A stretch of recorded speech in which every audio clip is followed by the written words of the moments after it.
Dreamscape presents The Favorite Child by Cathryn Grant, narrated by Natalie Duke. Prologue. Flames ripped across the night sky. They seemed driven to consume the surrounding atmosphere as completely as the pale green three-story home they were devouring. The sound was like 10,000 insects gnawing on wood and plaster.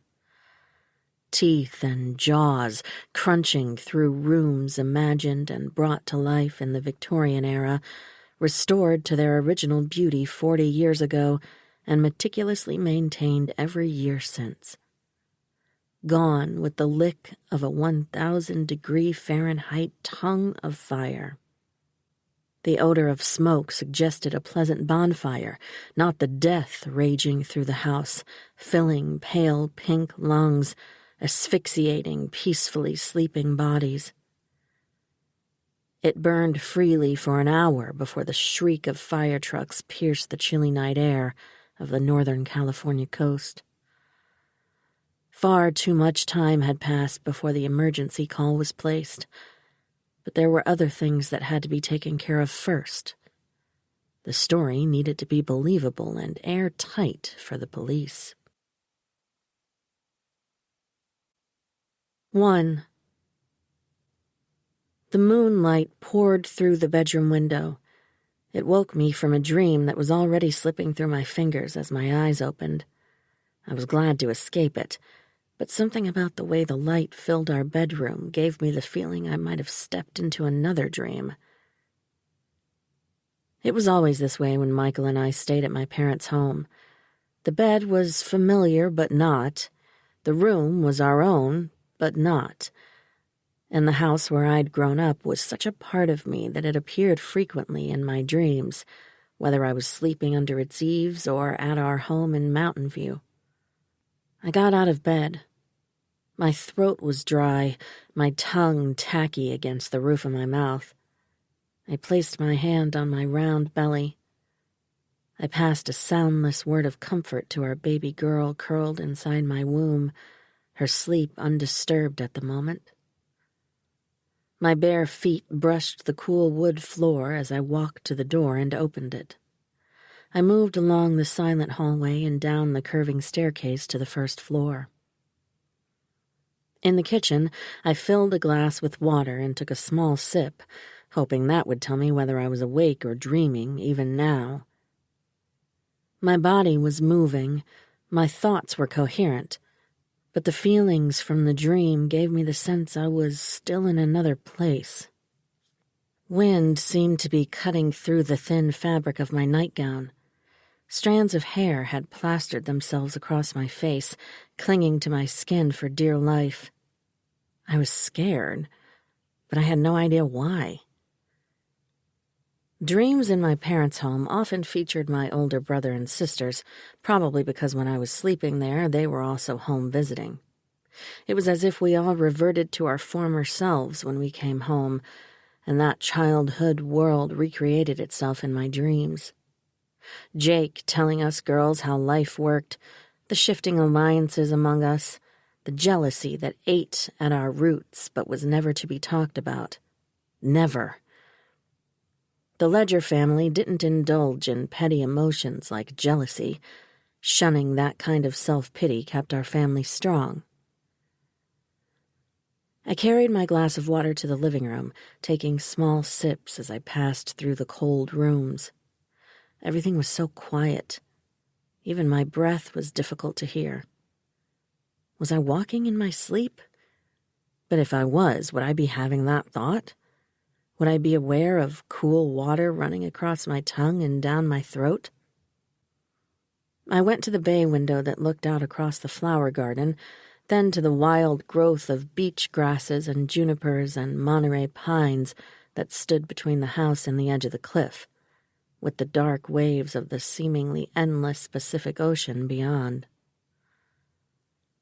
Perched near the edge of the cliff was a gazebo. Inside, clearly visible in the moonlight, was a woman wearing a white dress with straps crisscrossing the back. My sister, Sunday, had worn a dress like that to dinner the evening before. As I watched, she rushed out of the small, round structure. Another figure stumbled after her, grasping at the back of her dress, but she broke free and ran. The other one wore dark clothing and a jacket with a hood, impossible to tell if it was male or female. They chased after her, caught the skirt of her dress, and pulled her close. The two began wrestling with each other. The glass of water started to slide out of my hand as I realized the one wearing the dress was dangerously close to the edge of the cliff. I cried out, hardly realizing I was shouting, forgetting they couldn't possibly hear me. "No! Stop!" I slammed the glass on the windowsill, splashing water on my hand. Were they trying to hurt Sunday, or the opposite? Then Sunday seemed to collapse, or disappear completely, as if she'd gone over the edge of the cliff. I turned and raced out of the living room, through the foyer and out the front door. I ran along the path that wound through the garden and began thrashing through the wild grasses and across rough ground, trying to get to the cliff. There was a path, but the moonlight didn't touch the ground enough for me to see where it was with all the wild growth.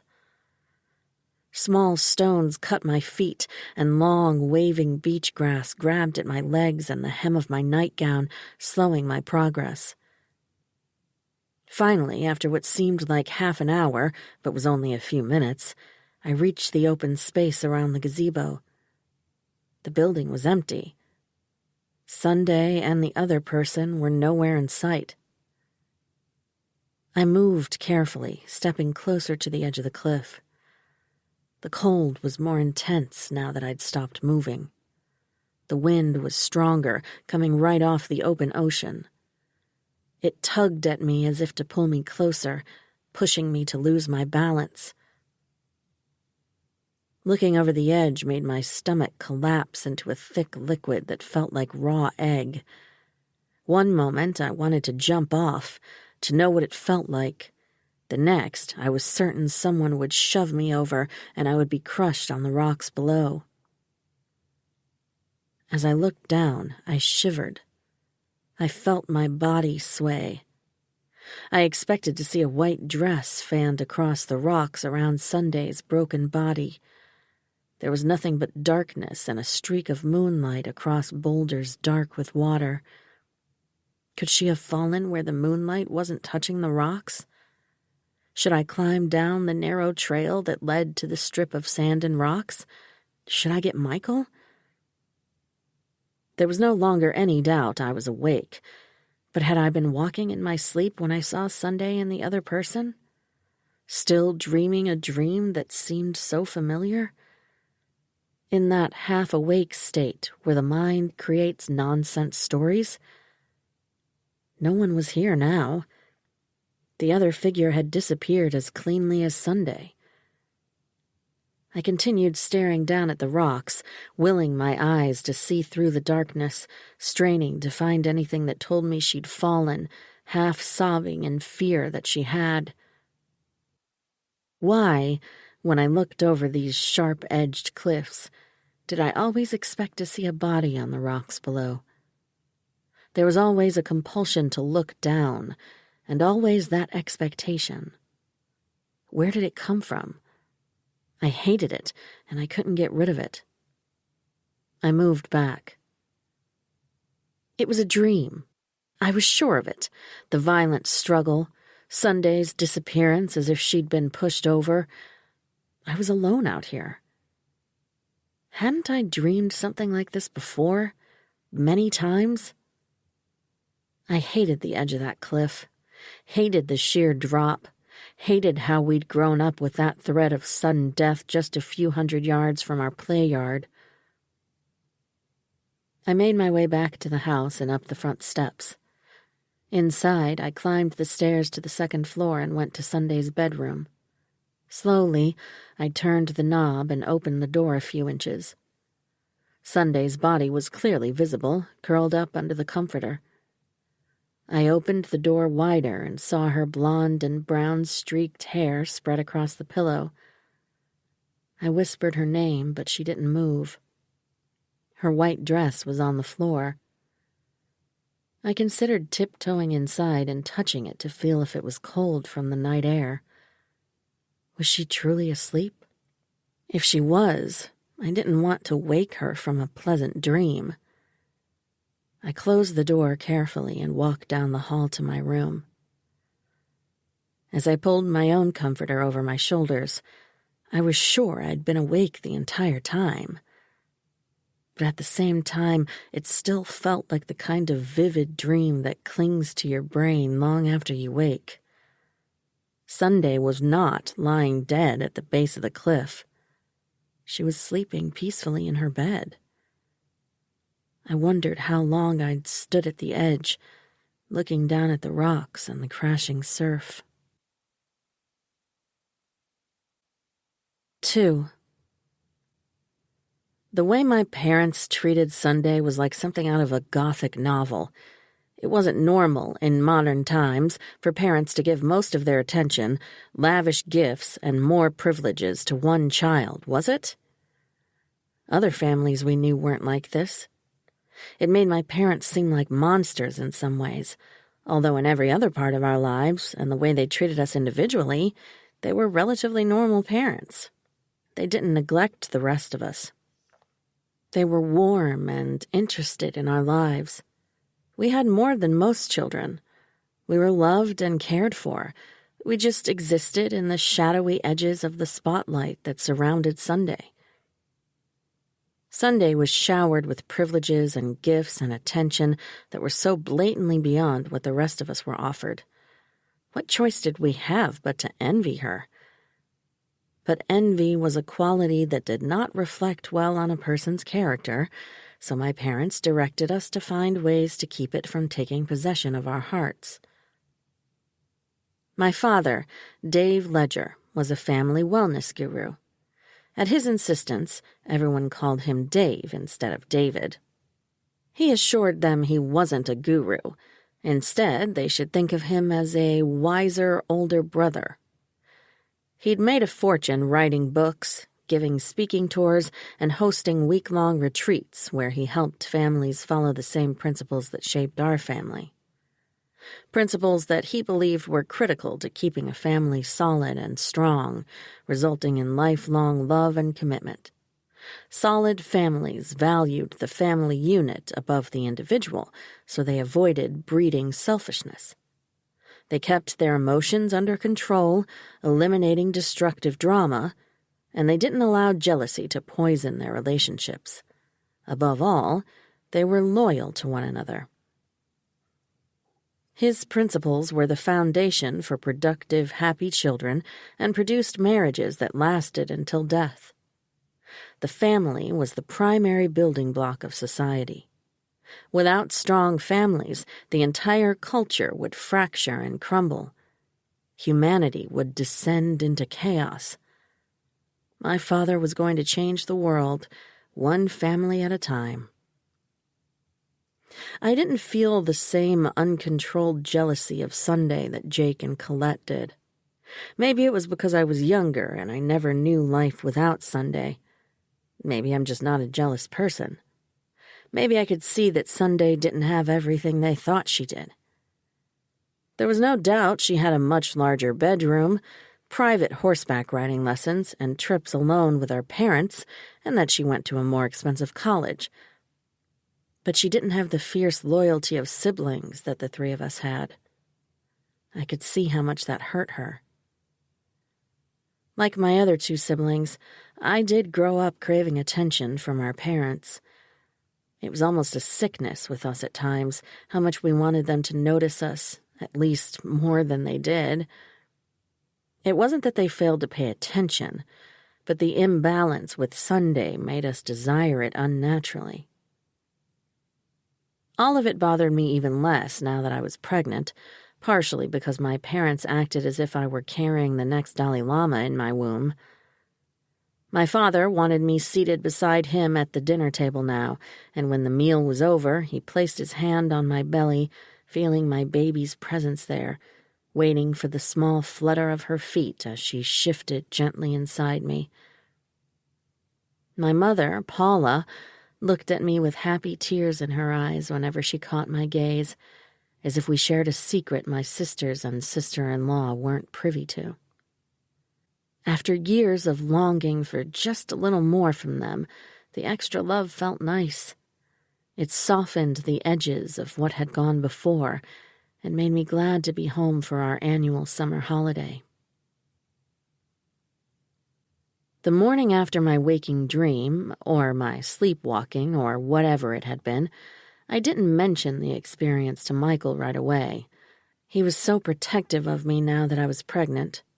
He wouldn't have liked it that I'd been wandering around barefoot in the dark, especially outside, risking tripping and falling, possibly hurting the baby or myself. I would tell him eventually, but I was still trying to figure out which part had been a dream and which part was real. After we'd all had breakfast, Sunday pushed her chair away from the table and stood while the rest of us were still finishing our cups of coffee or tea. "Why don't we go for a ride, Dad?" "Don't beg," my mother said. "It's off-putting." "I'm trying to talk to Dad." She turned her back to my mother, deliberately straightening her shoulders, taking my father's hand. "I'd like to have a father-daughter chat.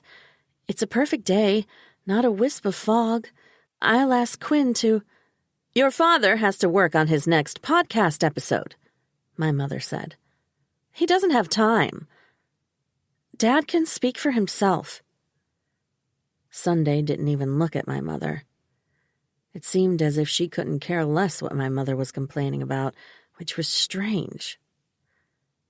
"He's put it off for 3 days. It needs to get done today," my mother said. "Maybe for an hour," my father said. "No."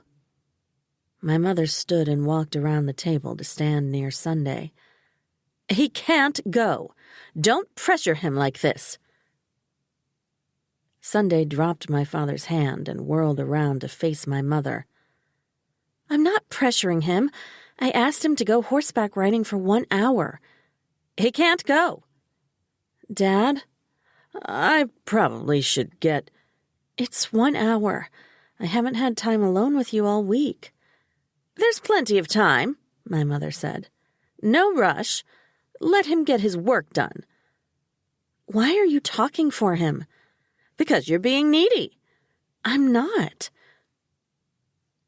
I didn't think she was being needy at all. I didn't understand my mother.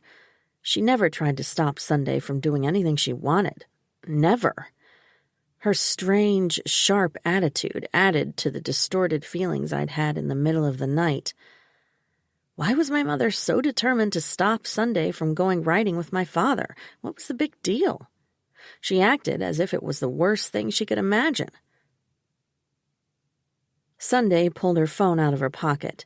She entered her passcode and pressed a number. "Quinn, will you saddle Evergreen and Nobility? My dad and I are—" My mother reached for the phone, trying to pry it out of Sunday's hand. Sunday lifted it above her head.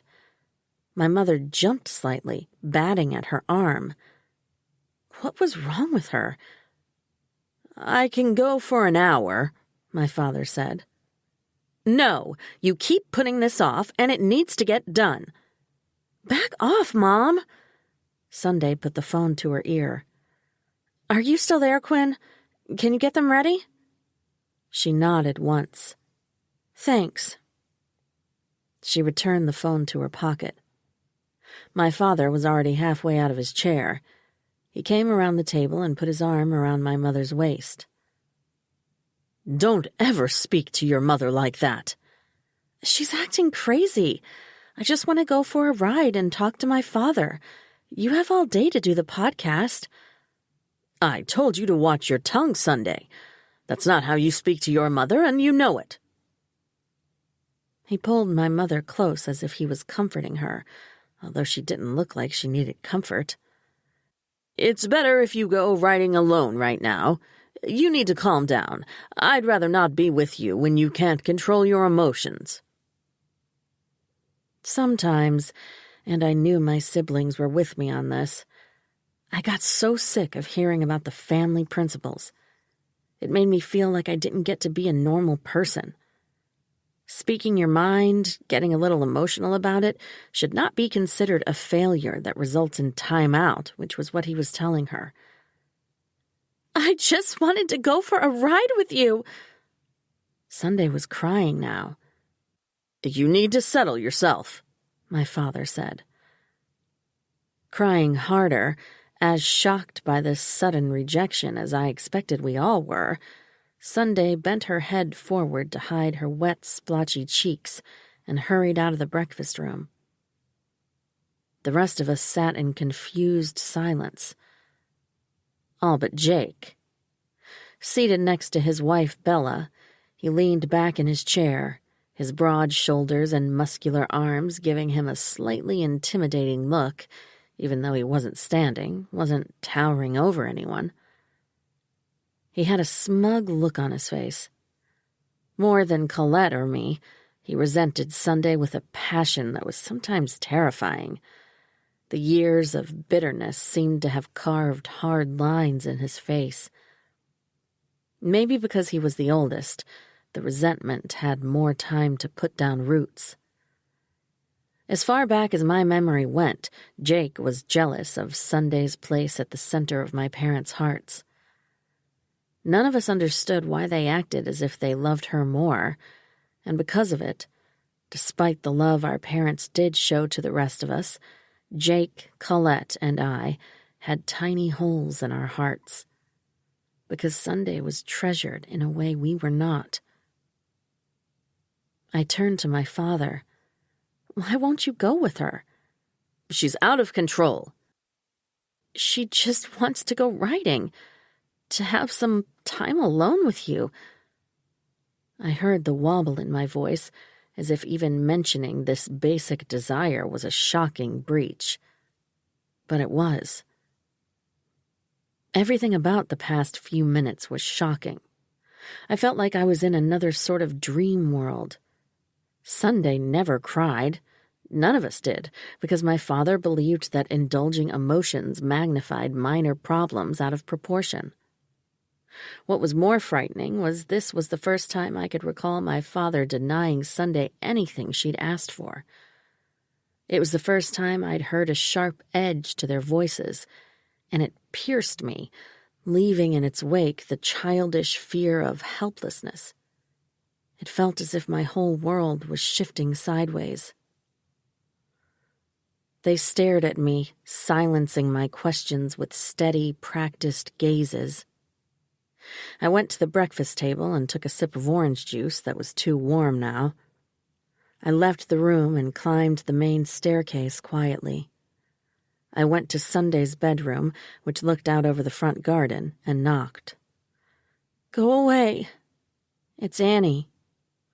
"What do you want?" "Are you okay?" "Leave me alone." "Do you want to—" "Annie, I said leave me alone." Her voice was muffled, as if she'd pressed her face into the pillow. I went to my room and lay down for a while. When I finally got up, it was to look out the window and see Sunday and Quinn riding Evergreen and one of the other mares, Sugar, toward the trail that ran along the top of the cliffs for miles, offering spectacular views of the ocean. I watched them until they disappeared from view. No matter how much my parents' favoritism toward Sunday had given me endless cravings for affection and attention from them, watching them turn on her so suddenly was deeply unsettling. 3. Then, Sunday. "It's not my fault that Mommy and Daddy love me more than Jake and Colette and Annie. I don't even know if it's true, but Jake says they do. He hates me. So does Colette. They said it's my fault because I'm fake. I don't think I know what that means. Not real, he said. But I'm real. I cried when he said that, and he laughed. Jake and Colette, or one of them, put earthworms in my bed. I screamed and cried so hard when I felt all those slimy things wiggling around my toes. Then Colette snuck into my room and put her hand over my mouth and said I'd better not let Mommy or Daddy hear me crying like a baby. She put her mouth right up to my ear, so her hot breath was on my face. She whispered that if I told, they would do something worse. She left the worms in my bed. I had to sleep on the floor. I cried for a long time. I don't want them to hate me, but sometimes I think I hate them. The only one who loves me, except Mommy and Daddy, is Annie. But Jake and Colette hate that too. They tell Annie I'm a bad person. They tell her I tricked Mommy and Daddy into liking me better. They tell her I'm a liar. I don't think Annie knows what that means because she's only 4. She just giggles when they say that, which makes me happy. But I don't think she'll giggle for very long. I can see her little mouth looks worried when they say bad things about me. I want them to love me. I try to be nice. I told them I can't help it, but they don't believe me. I asked Mommy if Colette could have my horse because it's prettier, but she said no because I'm a better rider. That made Colette so mad she pinched me all over the back of my arm. She said it wasn't true because I'm a little brat and she's been riding for 8 years and there's no way in hell I'm as good as her. We're supposed to tell when someone says a bad word, but I knew Jake would do something worse to me if I told, so I didn't. When I went out to the playhouse to look for Annie today, I knew Colette or Jake had said something really bad to her. They were always saying I couldn't play with her. They said I was tempting her to like me. They told me I was trying to steal her from them. They said she belonged to them, not me.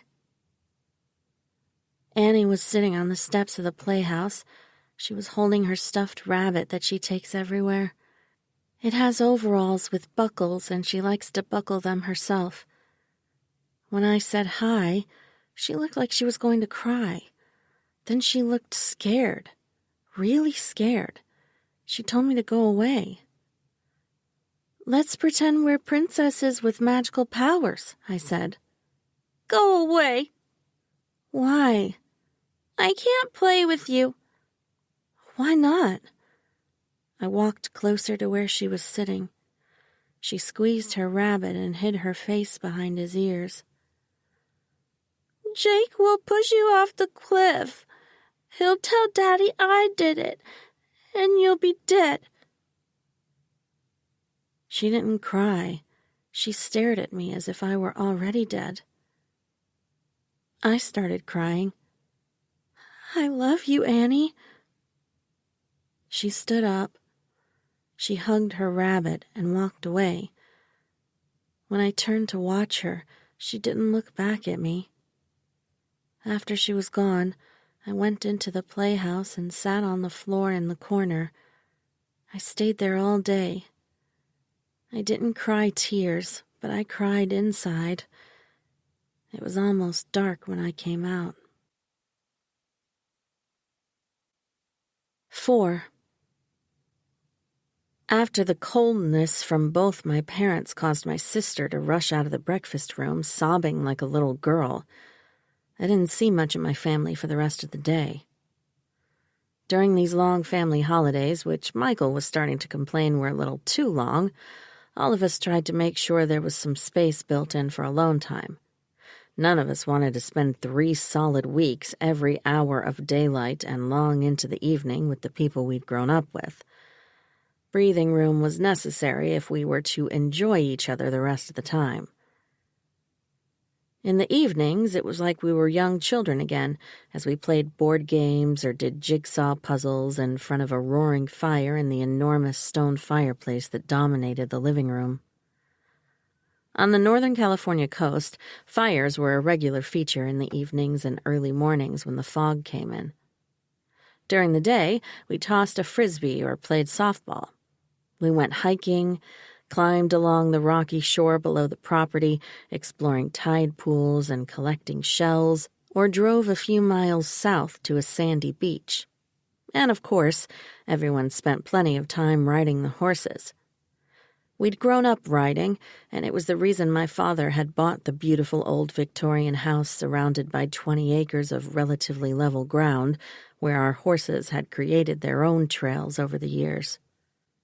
Deeply disturbed that Sunday had been so upset, especially while I was still unsettled from my dreamlike experience the night before, I needed to get away from my family.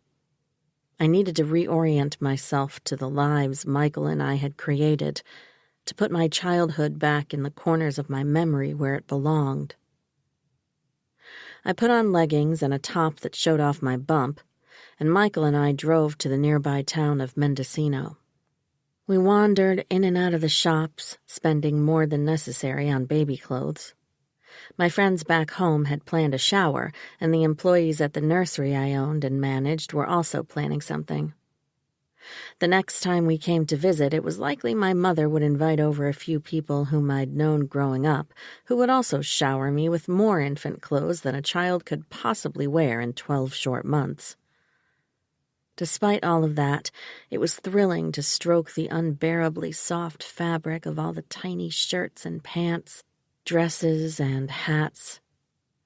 I put both hands on my bump while the store owner wrapped them in tissue paper to bring back to my parents' house, where I could place them in a drawer and look at them every day. We ate lunch at a bistro and spent an hour in a bookstore before heading back to the house. That evening, Sunday went out for dinner, which seemed to be a relief to my mother. I never heard her come in. Our house was old, and it had the creaks and groans you expect with a large house that's been settling into its foundation for over 100 years. But the sound of the front door was distinct. Footsteps on the wide, uncarpeted oak stairs were difficult to conceal, and walking up and down those smooth wood steps in stocking feet, even bare feet, could be treacherous, so we rarely did it without shoes. At breakfast, Sunday's chair was empty. Because we'd been raised that way, all of us were used to getting up at sunrise and rarely lingered under the covers once the sky was fully light. None of us stayed in our rooms after 8 in the morning. "Isn't Sunday having breakfast?" I asked. No one responded. "Did you tell her we're eating?" I directed this at my mother. She laughed. "It's not a surprise what time we eat breakfast. Habits are what give life its shape and make it comfortable and satisfying. Isn't that right, Dave?" My father nodded sharply and took a long swallow of orange juice. Since his hair had started thinning at the top, he'd begun shaving his head, and I still wasn't used to it. Every time I looked at him, I startled slightly, more aware of his deep-set hazel eyes and his eyebrows, which were now entirely gray. I pushed my chair away from the table and stood. I dropped my napkin onto the seat. I left the room and hurried up the curving staircase and around the corner to Sunday's bedroom. I knocked. There was no answer. I knocked again, my knuckles a dull thud on solid wood. "Sunday?"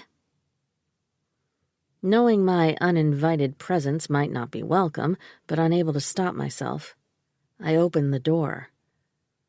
The bed was made, the pillows arranged at the top. The dresser was empty of anything but a pale blue glass bowl of seashells and a ceramic sculpture of a seagull. I opened the closet.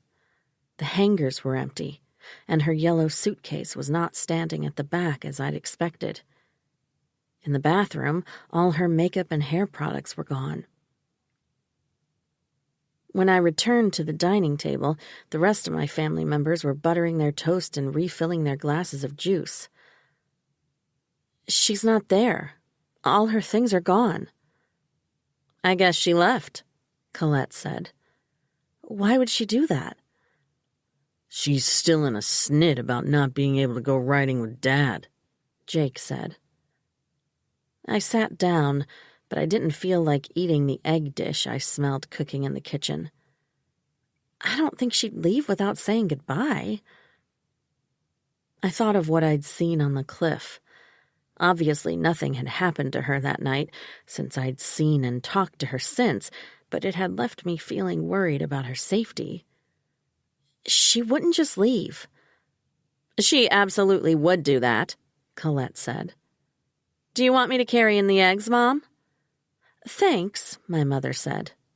"I'll get the bacon and sausage." My mother and Colette left the table. Bella began collecting empty juice glasses. I turned my attention to my father. "Did she say anything to you about where she was going?" He took his phone out of his pocket and looked at it for a few seconds before answering, a gross violation of the family rule that no phones were allowed at the table. "I don't know where she is." "I don't understand. She's just gone." "Because she didn't get her way," Jake said. "You saw how she exploded when Dad couldn't go riding yesterday." Since my father had already broken the rule, I pulled out my phone and sent a text message to Sunday. There was no response, which wasn't completely surprising. She and I didn't exchange messages often, and when we did, both of us were slow to reply. My mother and Colette returned with the food, Bella close behind them. "Why is your phone out?" my mother asked. "I was checking on Sunday." "You know the rule." No one mentioned Sunday again as they got busy serving the egg casserole, strings of cheese stretching and tugging from the spatula with each serving. The aroma made my mouth water.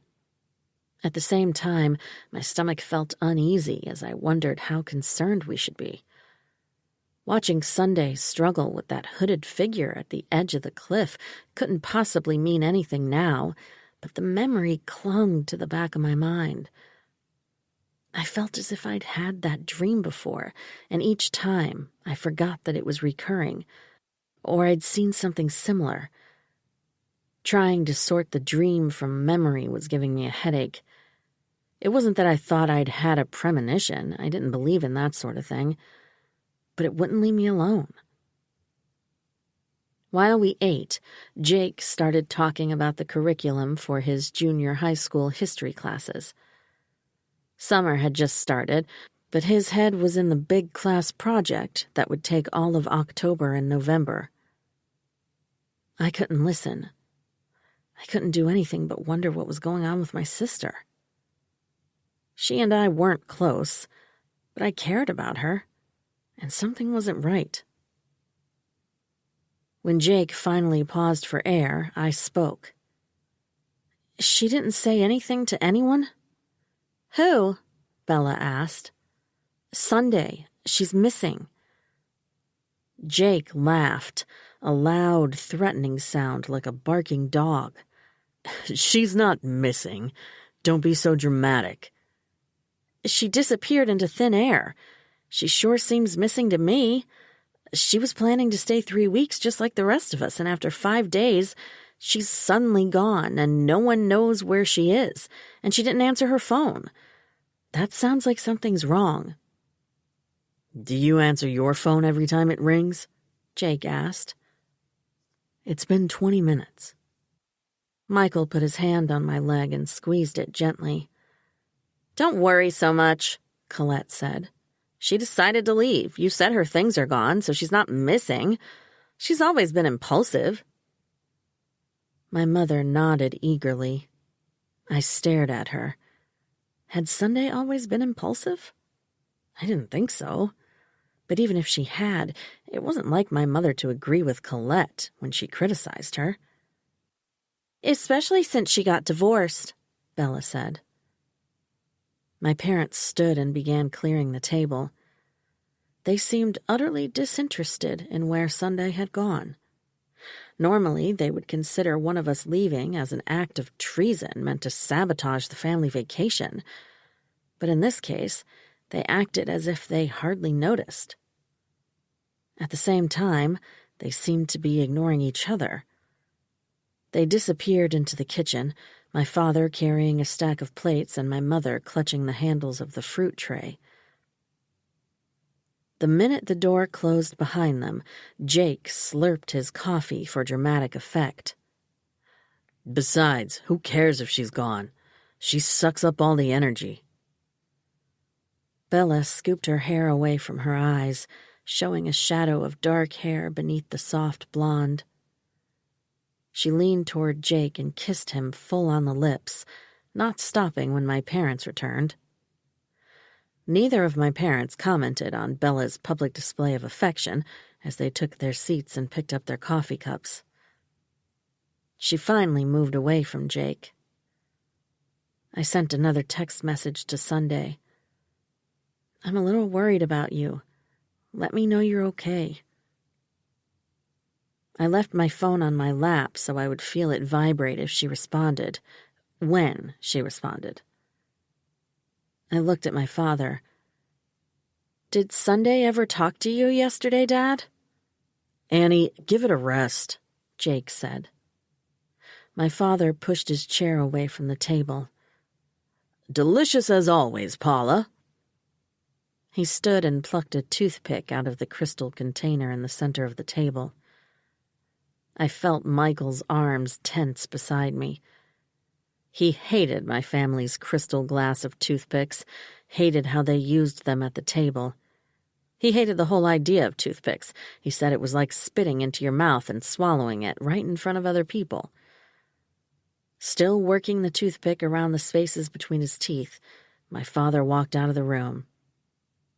A moment later, I heard the front door open. I shoved my chair away from the table and followed my father to the front porch. He was standing at the railing, resting his hip against it. He was tall, so that I still looked up to him as I had when I was a little girl. He was gazing out across the garden that stretched from the porch 20 yards to the gravel area where the freestanding garage and the parking area were. On the right, it reached all the way to the open area, wild with beach grasses and trees, where I'd run 2 nights ago, desperate to reach Sunday to be sure she was okay.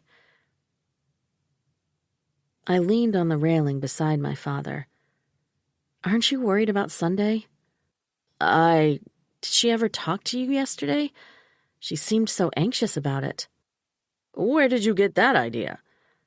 I've never seen her so upset like that. Maybe once I had, but it was so long ago I wasn't sure. She really wanted to talk to you. She just wanted to go for a ride on her schedule. She was being selfish. It wasn't about going riding. She wanted to talk to you. Alone. He shrugged. She went riding with Quinn and seemed happy about it. He broke his toothpick in half, closed his fingers around it, and patted my shoulder with his other hand. Now that the podcast is done, I can relax. I think I'll take Nobility out. Sorry you can't ride while you're carrying the baby, but the newest little ledger will be here before you know it. She's a coffee, though, I laughed. Right? Sure. Maybe she should hyphenate. Probably not, since I don't. I suppose not. He looked disappointed. He crossed the porch, opened the door, and went into the house. I sat on the steps and looked at the beautifully designed and maintained garden, complete with a white marble statue of an angel at the center. My mother loved that angel, treating it sometimes like a member of the family, greeting it when she went out to work in the garden. My mother was the one who had inspired me to open a nursery. I loved digging in the dirt and knowing about plants and how to help them thrive as much as she had.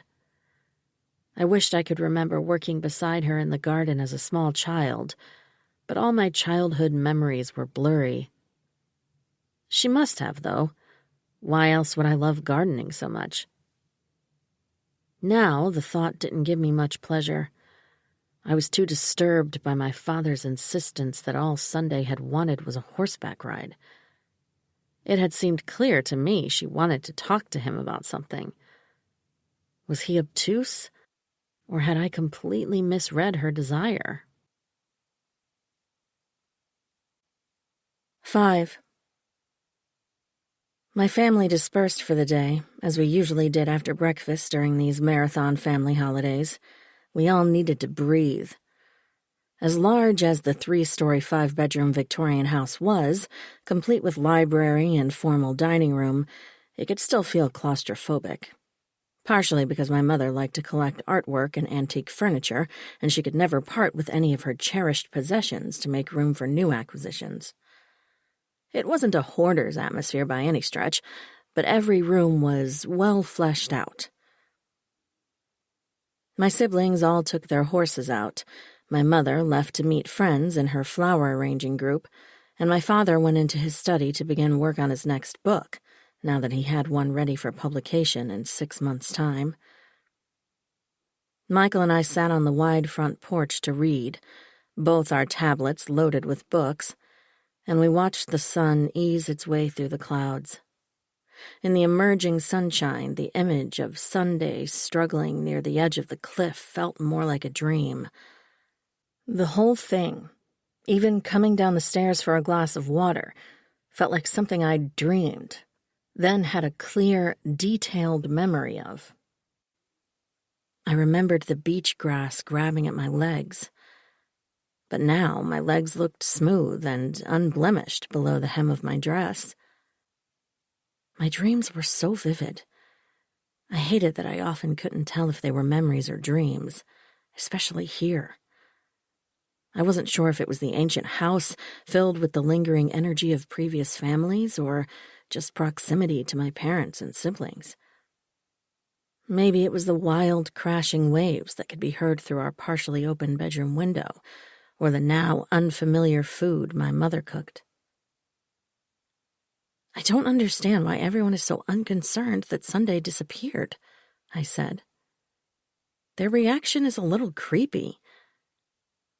It's not the first time your family has exhibited creepy behavior. Michael closed the cover of his tablet and placed it on the table between us. It wasn't a secret that he thought our family principles were quirky at best, and that my dad was slightly pompous about his phenomenal success, his books and podcasts and seminars. Michael thought my dad was a know-it-all, telling other people the secret to a good marriage and a strong family, as if there were only a single way to achieve that end. He said my dad took credit for happy families when there were an infinite number of factors that caused families to feel connected to each other. It was impossible to attribute happiness, which could not be quantified anyway, directly to following my father's advice. He thought my family kept our emotions locked inside to a degree that wasn't healthy, thanks to the belief that being over-emotional had a way of feeding on itself and making things worse. I thought my father's view made sense. I'd seen it already in my own marriage after only 3 years together. Once, Michael had even said the devotion that some of my father's students showed to him seemed almost cult-like. We fought about that comment for 3 entire days. Finally, he backed down and said he shouldn't have used such a loaded word. We made up, and I felt like he was sincere in his apology. But at the same time, I think he still believed people put my dad on a pedestal, treating him as if he had superhuman insight, which Michael said he absolutely did not. Michael is a divorce attorney, so he tends to look at relationships from a slightly darker perspective. Maybe that's why he didn't understand when people were so excited with how my father's books and weekly podcasts made their marriages better and helped them resolve issues with their children. I'm worried something happened to her. She still hasn't answered my messages. It's only been an hour. Give it a day or two. What if something happened to her? Like what? I shrugged. It just feels like something isn't right. Don't you think it's strange to take off without telling anyone? It's rude. It's selfish. But it doesn't mean something's happened to her. Everything just seems off. How so? My parents never talk to Sunday like they did yesterday, or criticize her. True. But that means Jake was right. She's having a tantrum because they called her on it. I feel... it's hard to describe. Dreamlike memories of Sunday struggling on the cliff flickered at the back of my mind. Maybe you feel guilty because you and our baby girl have stolen the spotlight. He grinned at me. I don't feel guilty. You're not used to so much attention. You're right, I'm not. They are besotted. He laughed. I can't imagine what they'll be like when she's born. I'm slightly concerned about it, to be honest. Grandparents always want to spoil the grandkids. They seem very proprietary toward her. I'm more concerned they'll try to brainwash her. Don't say that. I don't want them teaching that family principle nonsense to her. You think I'm brainwashed? No. Then why did you say it? Poor choice of words. I just want to be sure the boundaries are clear. These vacations are kind of long. We need to think about keeping them to a few days in the future. 3 weeks is too much. But she'll love it here. She'll learn to ride. She can explore tide pools and play on uncrowded beaches. There's so much land to explore, not like our tiny yard at home. 3 weeks is a long time. Maybe when she's older, but at first, we'll see. I picked up my phone to see if Sunday had replied. There was a text from my best friend telling me she was taking a vacation from her phone. She would message me in 2 weeks. She knew I was with my family, so it seemed like a good time. If I wanted to talk, I could call her husband's phone. While I'd been looking at her message, Michael had picked up his tablet again. I closed my eyes and let the sun, fully out now, warm my face. I tipped my head back slightly and let my hair hang down over the back of the chair. Feeling the heat on my throat felt good. There was nothing unusual about Colette and Jake, and by default Bella, because she always stood by her man, not caring much that Sunday was missing. They'd hated her for as long as I could remember. They'd always wanted to choose sides, and they wanted me on their side. They played tricks on her and teased her and let her know they didn't like her. They thought she had it made because our parents gave her everything she wanted, because they gave her so much more than we had. But I always thought she would have given up her huge bedroom, her more expensive horse, her trips with them, and her elite college in a heartbeat. She would have traded everything to have the friendship and love of her siblings. She and I were a little different, although it's difficult to understand why. Maybe I wasn't as mean as Jake and Colette. Maybe because Jake and Colette were born 2 years apart, followed by a 6-year gap. Then Sunday and I were 2 years apart. It created natural alliances. But Jake didn't like that balance and wanted me on their side. I didn't want to take sides. There shouldn't be sides among brothers and sisters. But for some reason, I was almost afraid to be around Sunday, as if my presence might be bad luck for her. I had absolutely no idea why. It was a ridiculous superstition. Superstitious beliefs went against the family principles my father taught, so I never mentioned it. Opening my eyes, I glanced at Michael. His head was bent over his tablet, and he seemed to have forgotten I was there. His nearly black hair glinted almost metallic in the sunlight. His skin was already lightly tanned from the few days we'd been on the coast, 2 of them spent on a sandy beach a few miles south, where he had no problem body surfing in the 50-degree water and stretching out directly on the sand to dry and warm himself. I preferred to protect my skin under an umbrella, and I only braved the chilling water up to my knees even when I wasn't pregnant. He was slender, with the wiry muscles of a runner. I liked looking at his forearms, watching the subtle movement of his muscles as he held his tablet and swept his finger to turn digital pages. I looked at my phone again, knowing what I would find. Still no messages from my missing sister. I went to Instagram and clicked on her profile. 90% of her photos were pictures of her in dance costumes, solo and with groups. She had over 100,000 followers because she was a backup dancer for some pretty well-known singers. Quite a few of her posts featured photos of her with those big names. Scrolling through the pictures where she was out with friends, drinking, enjoying spa days, traveling to tropical beaches, I looked for people she'd tagged who might know her well. I tried to decipher from the sometimes indecipherable screen names the ones I'd heard her talk about. I followed 15 of them, hoping for a quick follow back from at least 2 or 3 so I would be allowed to message them. In less than 10 minutes, I was rewarded with 6 new followers. I messaged them and told them I was her sister. I told them I was worried about her, that she'd gone missing, and asked if they'd heard from her recently. 4 replied. 1 had spoken to her about a week ago, but wasn't aware of any major issues. 0 had heard from her in the past 2 days. 6. Michael and I made sandwiches and went for a leisurely walk along the top of the cliff. After 1.5 miles, we stopped and spread out a blanket. We sat looking out at the ocean, not talking much, equally soothed and entertained by the drifting and diving of the gulls over the water.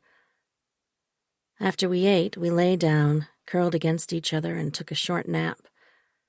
I arranged my sun hat so it covered both our faces. When we woke, Michael put his hands on my belly, and we lay there for a bit longer while he waited to see if the baby would move. She didn't.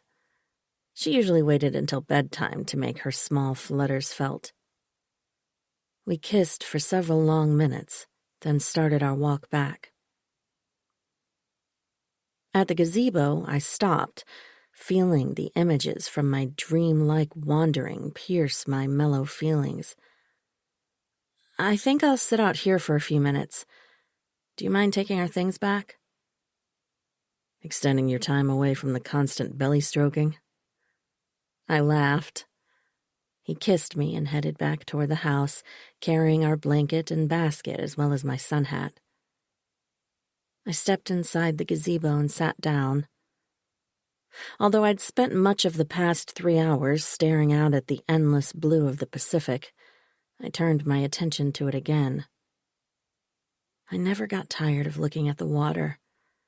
Sapphire blue or slate gray or a vicious green was always beautiful. From the gazebo, I could see waves crashing on the huge boulders closer to the shoreline, sending spray far into the air, making me think it might blow inland and brush across my face. I also loved the gazebo because I could enjoy the view without having to battle the weird compulsion I had when I walked along the path. I often found myself looking down at the shore, as if I had to check to see that no one had fallen off the cliff. I had no idea where the compulsion came from. I wasn't sure if it was a distortion of a somewhat normal fear of heights or something else. The dream or memory, whatever it was, kept trying to push its way into my thoughts, but I shoved it to the side and tried to assure myself that Sunday was fine. The dream was unrelated to whatever reason she'd left. As my family kept saying, she'd taken the time to pack her clothes. But I still wondered why she hadn't told even my parents. I wondered why no one had heard her leaving. She'd arrived for our family vacation in an Uber, but I hadn't heard a car turning in the parking area or been woken by headlights splashing into the darkness of our bedroom. I stood and went to the doorway of the gazebo.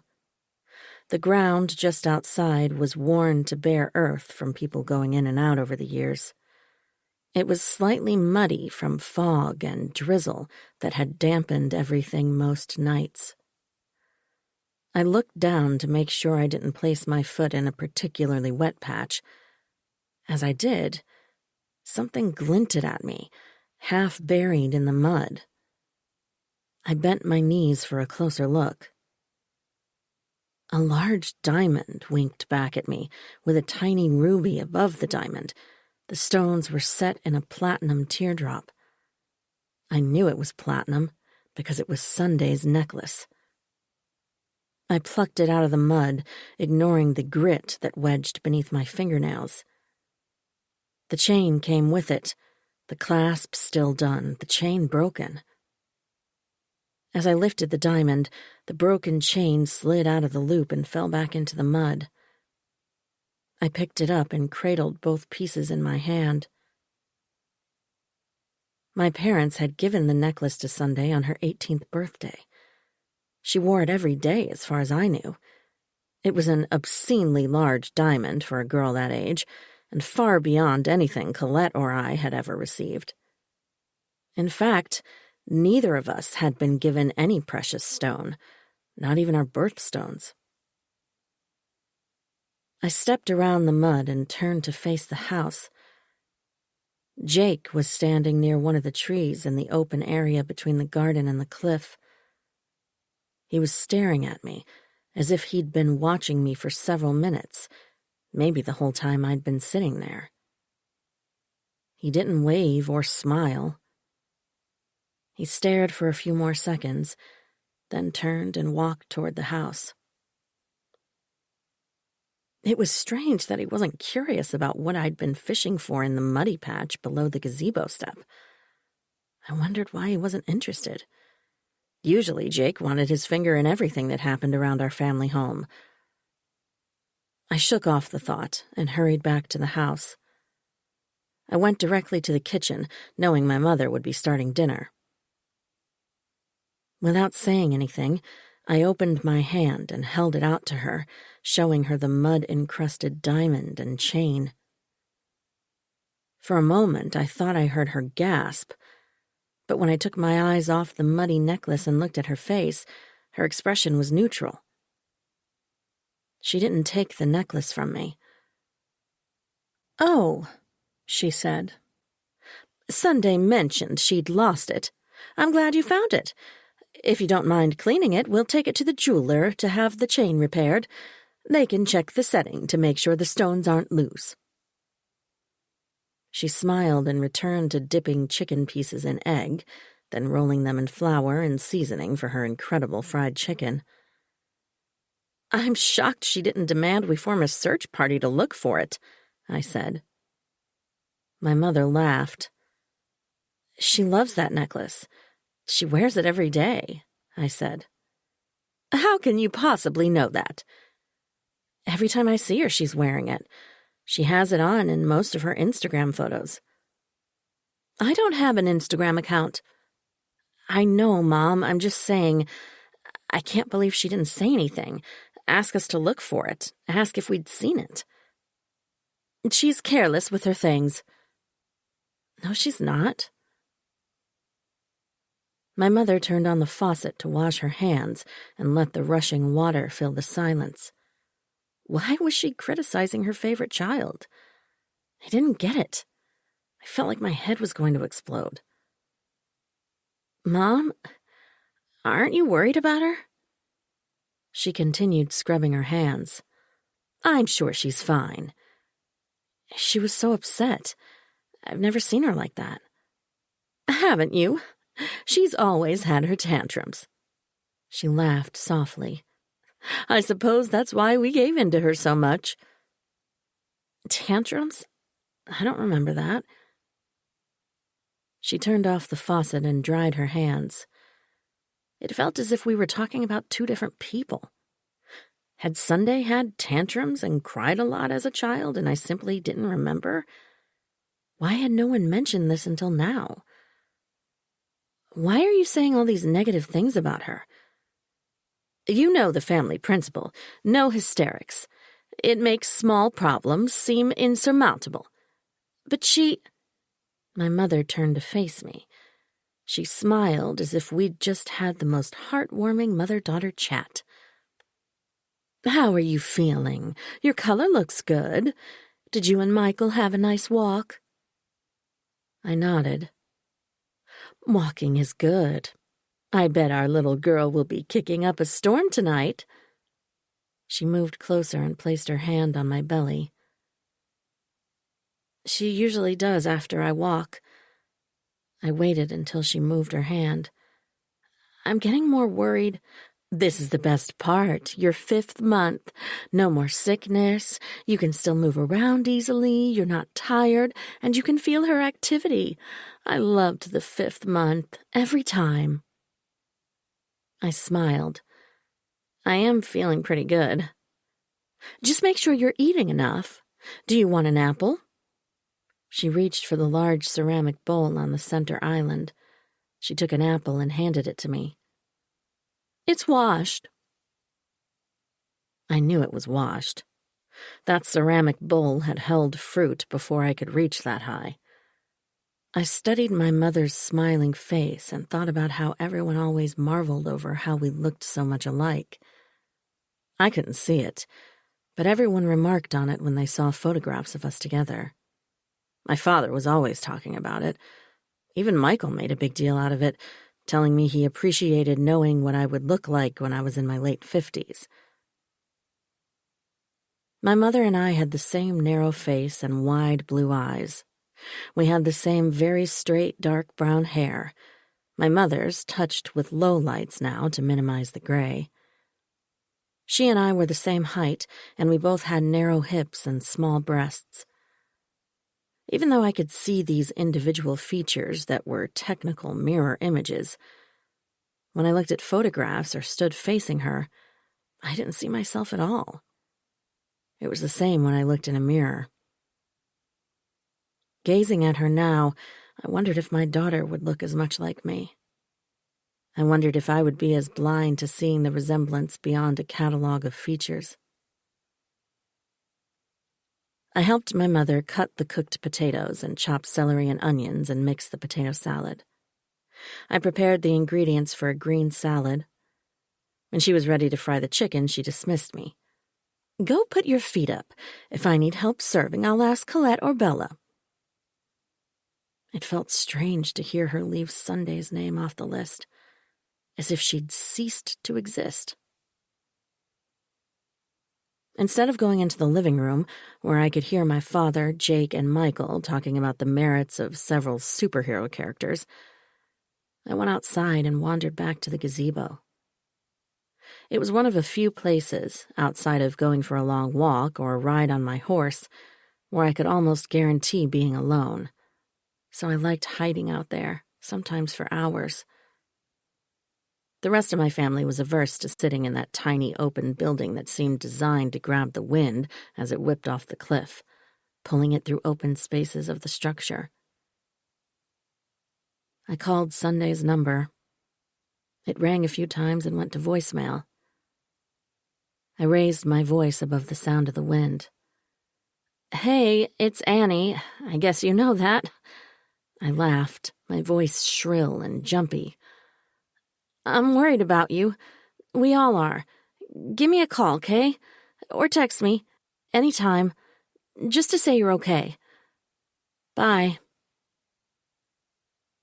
It felt inadequate. I wanted to do more. That broken necklace suggested that watching her struggle with a person I couldn't identify had been very real. It wasn't a dream, no matter how much it felt like one. And even if I'd dreamed something similar many times in the past, this time it was real. 7.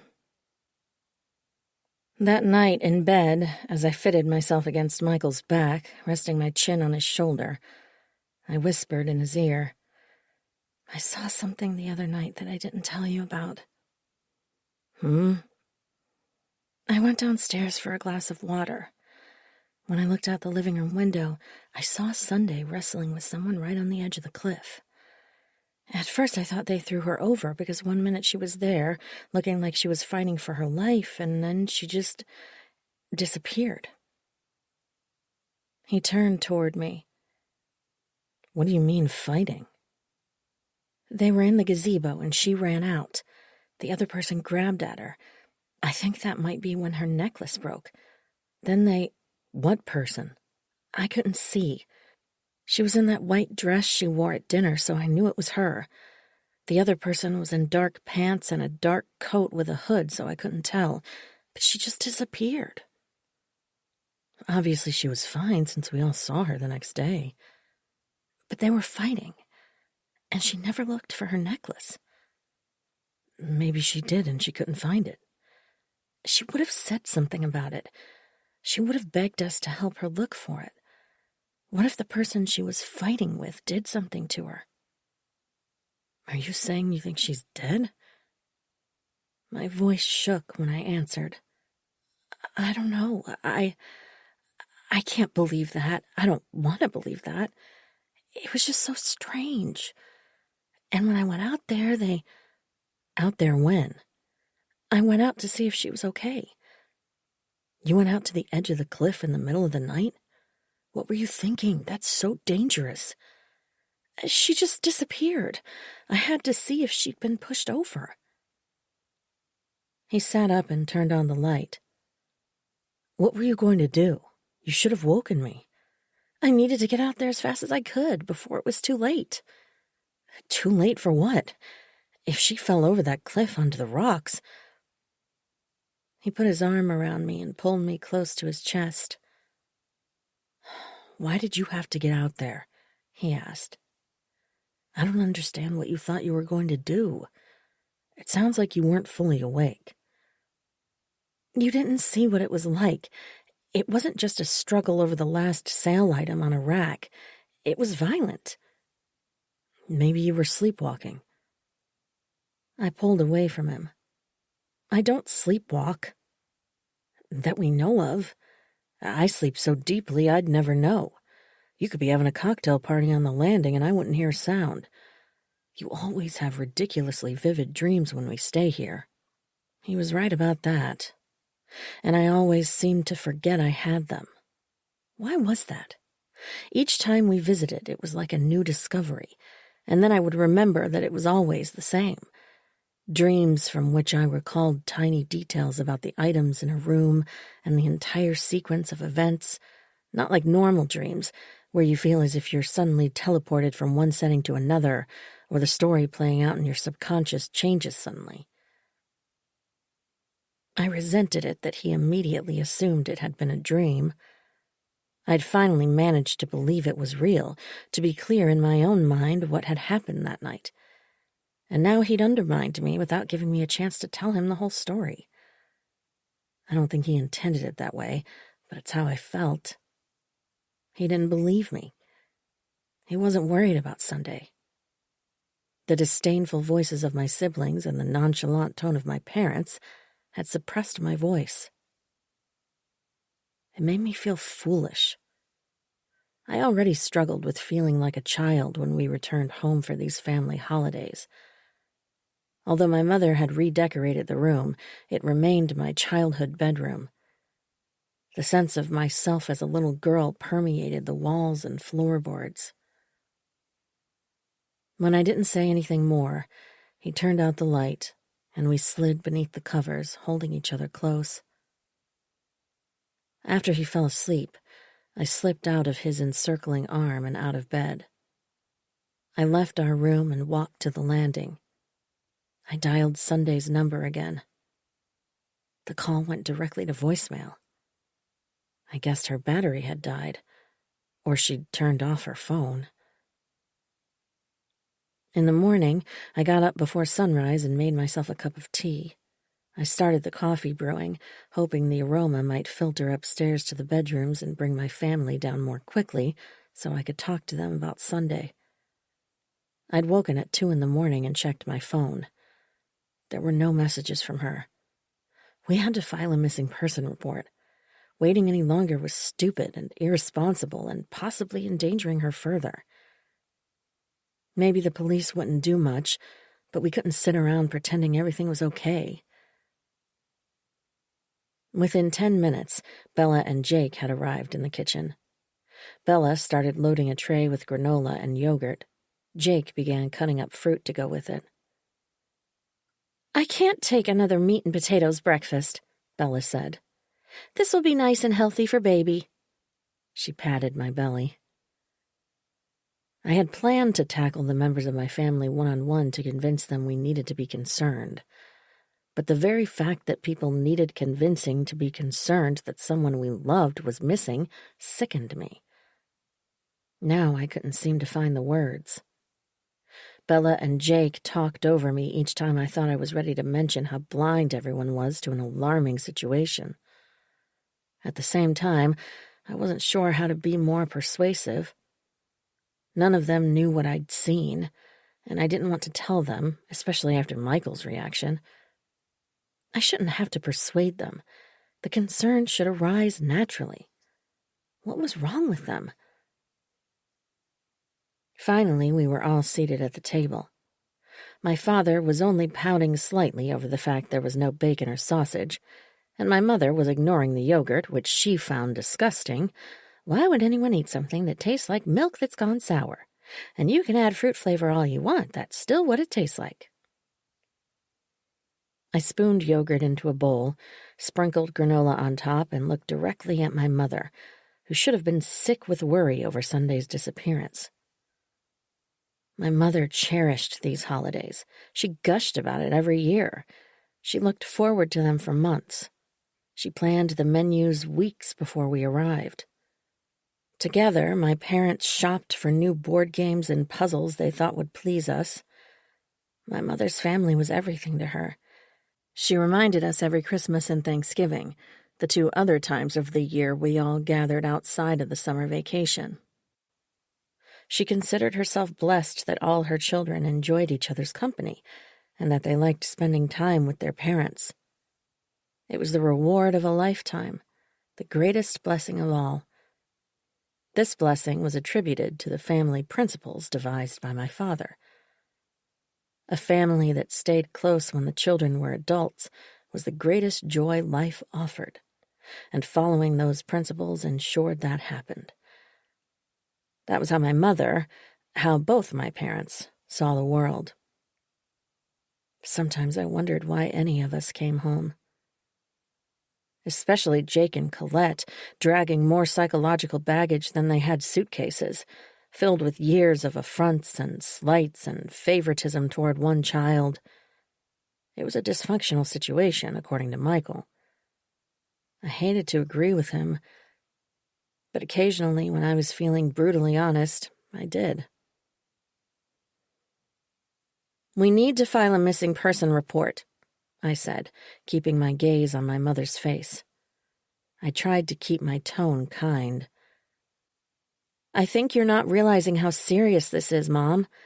I've left voicemail and sent 3 or 4 text messages.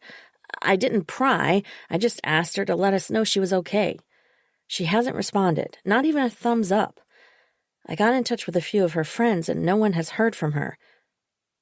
"That's a little extreme," Bella said. I kept my attention on my mother. Her face remained relaxed and calm. "I think you're in a little bit of denial," I said. "Aren't you the psychologist?"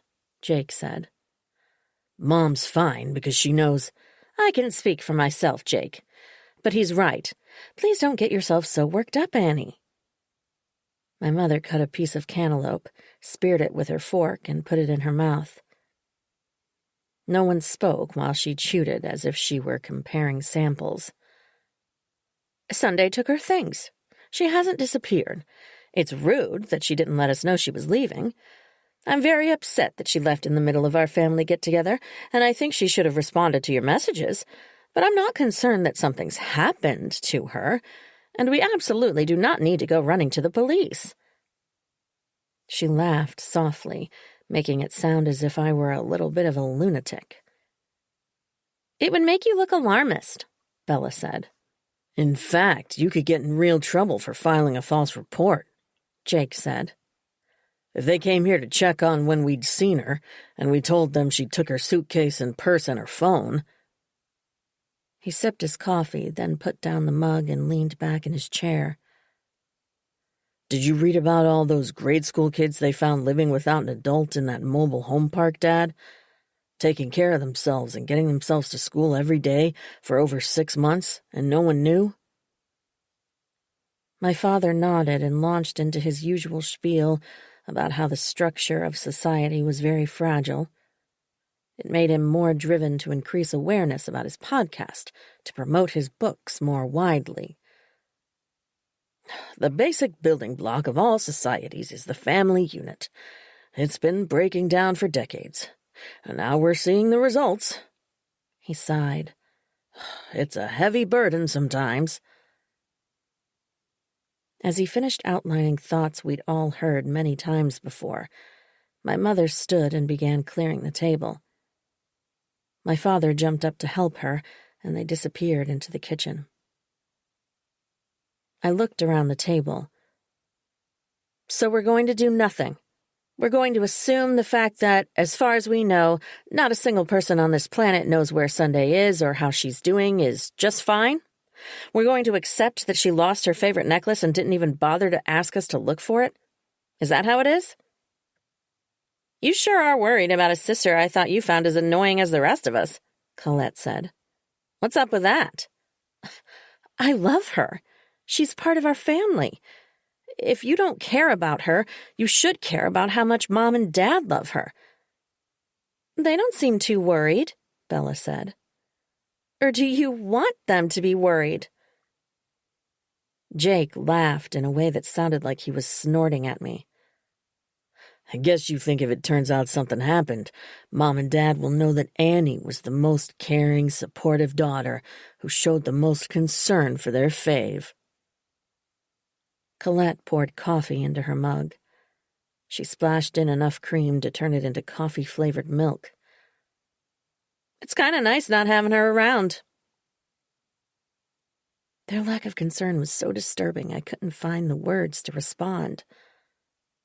Had their jealousy become so extreme they didn't care what happened to her?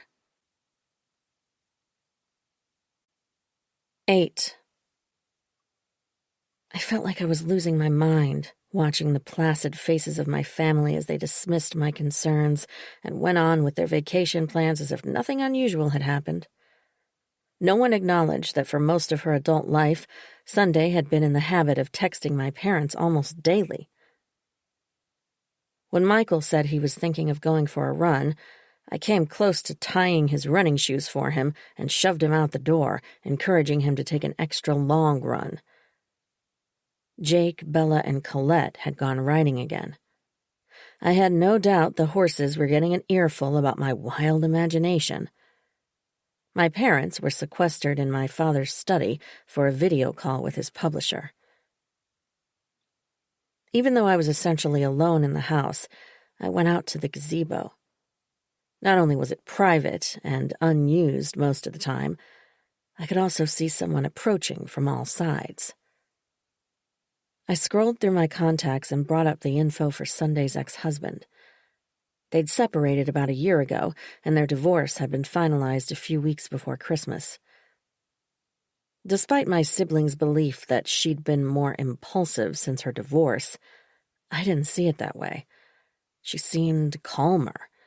She was more focused on her career, more driven. I thought she looked happy, and she'd mentioned a new guy, although I hadn't found any evidence of him on Instagram. I called Liam and was a little surprised when he answered my call. Maybe the shock of seeing my name come up drove his curiosity to the extreme. Although I had his number, I couldn't remember ever having called him. We might have exchanged text messages once or twice when a family holiday was being planned, but that was it. "Hi, Annie." His voice was cautious. "What's up?" "I was wondering if you've heard from Sunday recently." "I talked to her a few days ago. Why?" "When exactly?" What's this about?" We're having our summer family vacation and— Ah, the legendary Ledger summer holiday. He said this like it was a public event. She was here for a few days, and then she disappeared. What do you mean by disappeared? 2 mornings ago, we woke up and she was gone. She had a disagreement with my parents. Nothing major, but a little unusual. A little? He laughed. Yeah, and the next day she was gone. She didn't tell anyone she was leaving. She isn't answering texts or phone calls. I'm worried about her. Yeah, I'm sure you are. Such a loving family. Always so concerned about your beloved sister. I am. What do you want? I was wondering if you've heard from her. I want to know if— I'm not sure. Was she okay when you talked to her? Have you filed a missing person report? No, my family doesn't want to. They don't think anything's wrong. That figures. But it doesn't stop you from doing it. If you're actually worried and not just putting on a show. I'm not like that. You know me better than that. I know you're not like the older ones. Maybe. Who knows? So why haven't you called the police? I want to, but she packed her things. Her purse and suitcase, everything is gone. They said if the police come and ask when we saw her and all those routine questions and they tell them she packed, it will look like I made a false report. Liam was quiet for a moment. Then he gave one short laugh. Okay. That's both an accurate and a brilliant way to keep you from doing what your gut is telling you to do. You know how my family is. I do. I tried for years to get Sunday to put some distance between herself and that brother and sister of yours, but she wouldn't. She kept going back for more, trying to win their love like she was some kind of addict. He sighed heavily. What do you want from me? I want to know if you think it sounds like something is off. I don't think she would take off and not say goodbye to my parents, not tell anyone where she's going. It's not like you two are best friends. I found that diamond necklace she always wears. It broke, and I found it in the mud. I can't believe she left without making us all look for it. She adores that necklace. She does. His tone softened, and I no longer felt he might end the call if I said the wrong word at the wrong time. So you're really concerned? I'm surprised. Usually— Why did she call you? Was she upset? Did she mention plans to meet up with someone? Did she say anything about leaving? The opposite, actually. What do you mean? I'm surprised you're so concerned. I've always had the impression none of you gave a shit about Sunday. That's not true. It's complicated. Loving your sister shouldn't be complicated. It is. Her heart was broken because of you three. Did you know that? I didn't. What did she say exactly? She asked me not to say anything. She expected you to talk to us? No, I don't think so. It was more one of those blanket statements. Don't tell anyone. She really didn't say too much that was specific. She said someone in your family betrayed her, and she wasn't leaving until she settled things. What does that mean? I have no idea. Do you think she's okay? Again, no idea. I sighed. He was being so difficult. At the same time, he was still talking to me, and that meant he agreed with me that something wasn't right. He had to, or he would have told me not to worry about it and hung up several minutes earlier. What else? That's it. But she was extremely upset. I considered whether I should tell him about what I'd seen. I wasn't sure why I was so reluctant. It wasn't as if he was like Jake and Colette and would immediately accuse me of imagining or embellishing the story. The space between us was silent. I wondered what he was thinking, trying to play out how the conversation might go if I told him about the struggle she'd had with a person I couldn't identify. "What do you mean by extremely upset?" I asked. "Was she crying? Was she angry?" "She said something happened that shook her to her core." "Wow." I realized I was holding my breath and let it out slowly. I wonder what that means. "I think it's pretty obvious." I couldn't imagine. She already had such a bitter, broken relationship with Jake, if you could even call it a relationship, and not much better with Colette. She and I were coolly friendly with each other. I knew she didn't trust me much, and I always felt torn into ragged strips between my other siblings and Sunday. It was the worst part of going home. I wanted to see everyone, to spend time with my whole family, but I felt this constant ache that things weren't the way I wanted them to be, the way I imagined they were in other families.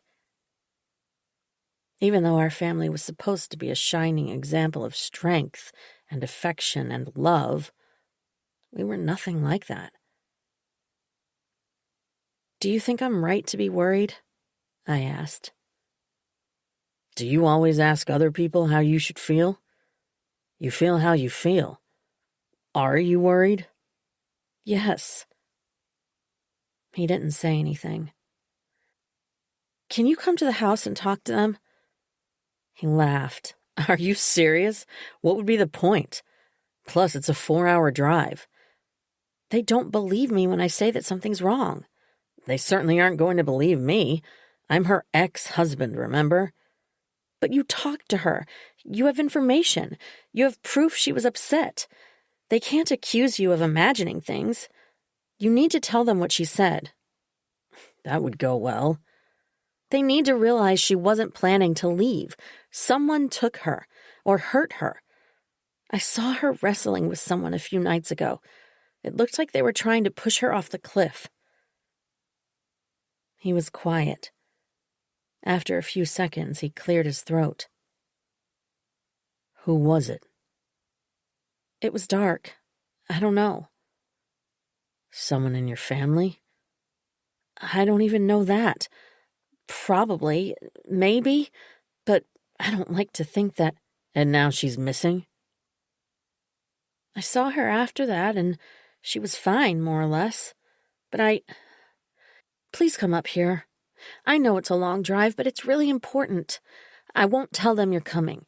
You can just stop by after dinner. I know they don't like you, but they'll be polite if you just show up at the door. They'll listen. Maybe they'll wake up and realize she didn't just decide to casually change vacation plans and not tell anyone. I know it seems normal that she packed her stuff, but it's not normal that she didn't tell my parents she was leaving. It's not normal that she hasn't been in touch with anyone." Finally, after a long silence, he agreed he would drive up from his apartment in San Francisco. He would stay in one of the B&Bs in Mendocino and stop by the house after dinner the following evening. He would tell them what Sunday had said. They needed to be shaken out of their complacency, and I hoped that Liam, who they thought should no longer have any interest in Sunday's well-being, going to all that trouble, would cause them to realize her disappearance wasn't something we should ignore. 9. The next evening, after the dinner dishes were washed, the teacups were empty, and the fire was robust, I was afraid Liam had let me down. I kept glancing over my shoulder, straining to see even the faintest glimmer of headlights coming up the road to our house. All I saw were the shadows growing darker and thicker as dusk turned to the inky blue just before the light of the sun disappears entirely. Liam had said he would aim to arrive before 8 o'clock. It was 10 past when he got there, but I was so anxious about whether they would even allow him inside, so worried they would refuse to listen to him as they had to me, explaining away everything he said, that I magnified those 10 minutes 10 times that. Instead of ringing the bell, he knocked. No one else heard him over the conversation and the crackle of the fire. "Someone's at the door." I stood and headed toward the foyer. Colette laughed. "You're hearing things. It's not like when we were kids and people were coming and going all the time." "This was the party house." Jake let out a whooping call that was too loud for the room. My mother smiled at me. "You know the wind plays strange tricks with sound. Sit down so we can get this game going." She patted my chair. The knock was louder the second time, and they all looked at me as if I'd had a premonition. I continued to the door and opened it. Knowing they could hear me from the living room, I didn't pretend surprise. It didn't matter to me if my family realized I'd set them up. The important thing was trying to find out where Sunday had gone. When Liam stepped into the living room, everyone stopped moving as if they were posing for a tableau. "I called Liam because I was worried about Sunday." They responded with blank stares. "He spoke to her a few days ago." I didn't want to say more, didn't want to speak for him or undermine what he had to say before he had a chance to tell them straight up. I wanted them to feel the impact with the same force I had. "Well, this is surprising." My father stood and crossed the room, but didn't try to shake Liam's hand. Instead, he put his hand on my shoulder. "It's a little rude to walk in on a family evening when you weren't invited." He glanced at me. "Not formally invited, but if it makes Annie feel better." He squeezed my shoulder. "It's not to make me feel better. Sunday called him and I'll let Liam tell you." "What will you have to drink?" my father asked Liam. "Nothing, thanks," Liam said. No one offered him a chair. Looking for a place to land, he moved toward the fireplace. He glanced at the mantelpiece cluttered with framed photographs of our family.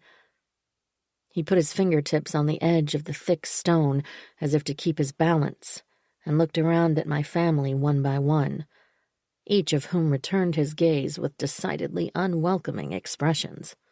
"I can tell you're thrilled to see me, so I'll keep this brief," he said. "I still care about Sunday, although she is a deeply damaged woman thanks to the bullying of her siblings." He gave a cold stare, meeting Jake's gaze, then turning his attention to Colette. Neither of them faltered under his accusation. "The wounds you inflicted were one reason why our marriage ended." "Not true," my father said. "Sunday and I had many long talks about what went wrong with you two. Your marriage ended because you refused to follow some very simple principles that are crucial for building strong partnerships and families." "She's better off without you," Colette said. "I've never seen her so happy." "Yet she's gone missing," Liam said. "She's not missing," my mother said. "I'm sorry if Annie—" "If people knew what this family was really like, no one would buy your propaganda. "Liam," I said, "you were going to tell them what Sunday told you, the reason we think something is wrong." "My books and seminars have transformed millions of families," my father said, his voice slightly loud for the room. "Do you realize that? They've saved marriages that were spiraling toward divorce. They've helped parents steer troubled kids back into the loving arms of their families and helped them become productive members of society. They've helped couples who felt isolated and lonely fall in love with each other again." Liam laughed. "This is the most toxic family I've ever known. And if people knew what I know—" "And what is that?" my mother asked. "I know things that could destroy this family and your little empire of books and workshops." He laughed softly. "You'd better be careful. You're stepping very close to slander," my father said. I wasn't naive enough to think this was going to be a friendly conversation. But I didn't think it would go so badly so quickly. I needed them to hear the important part. Liam was trying to upset them more than he was trying to make sure they realized they needed to be concerned about Sunday. I said, "Tell them what she said to you." He blinked as if he'd just woken from a hypnotic recollection of all my family's flaws.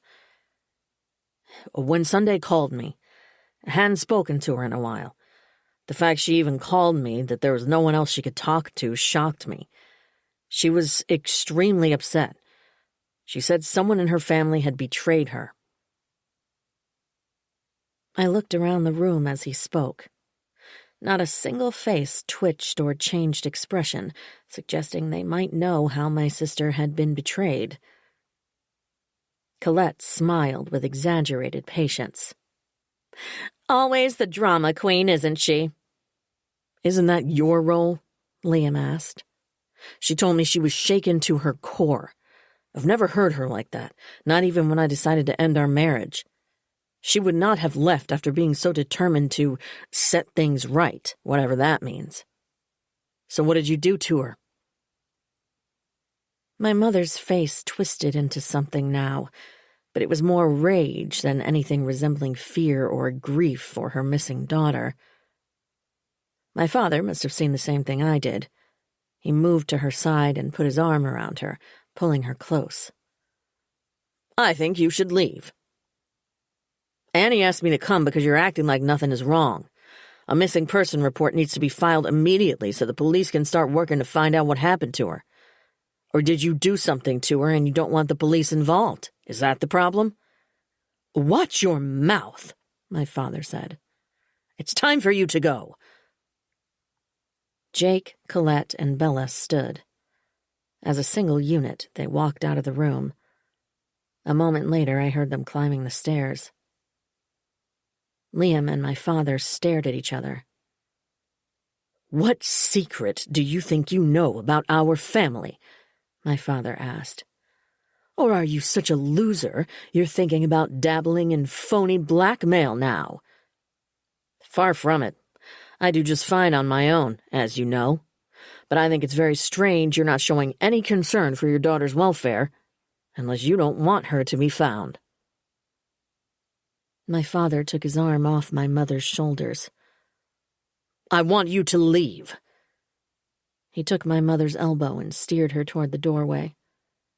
Without turning to look back, he said, "Annie, please make sure to escort him out immediately. I don't want any more of this slander. And if you try to make derogatory public statements about me or my family, you'll be having a conversation with my attorneys." My parents left the room.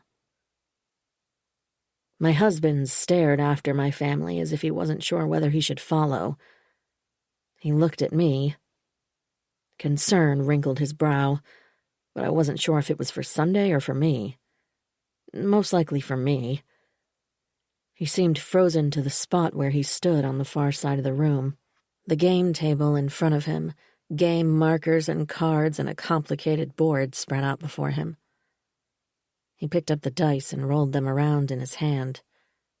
I could hear the faint clicking of the hard plastic now that the crackling of the fire had calmed slightly. Liam picked up one of the photographs off the mantelpiece and gazed at it. A picture of Sunday on her 16th birthday, surrounded by 16 girlfriends. A huge helium balloon shaped like a 1 and a 6 hovered above the table, featuring a gorgeous whipped cream cake and purple candles to match the balloon. He placed it back on the mantel, slightly out of position. I would have to adjust it later. My mother would notice the minute she walked into the room. His gaze traveled over the rest of the photographs. "She wasn't always so deliriously happy on her birthday, was she?" "What do you mean?" "Half the photos are fake." He looked like he might cry. "One of her birthdays was flat-out traumatic. Poor kid." He sighed. "That turned out pretty much as I expected." "Thanks for coming." I followed him out of the room, leaving Michael still posed like a statue except for the clicking of the dice. I walked out of the house into the chilly, foggy night air and down the front path toward Liam's black BMW. When we reached the car, he pressed the fob to unlock it and open the door. They act as if they couldn't care less that Sunday might be in a dangerous situation. For all we know, she could be dead, and they really don't care at all. Your brother and sister are two of the coldest human beings I've ever met. Of course, so are your parents. They're the ones who raised them. They just aren't so blatant about it. Maybe they don't care because... He shuddered.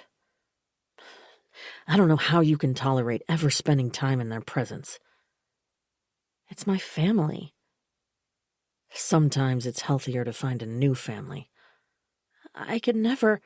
Jake and Colette were so awful to her. She was absolutely dealing with trauma.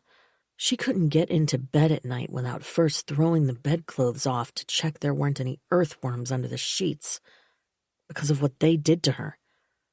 It was sad and exhausting. I felt tears prick at the backs of my eyes. What happened at her birthday party that traumatized her? You don't remember? I don't know. I can't remember any birthdays that were terrible.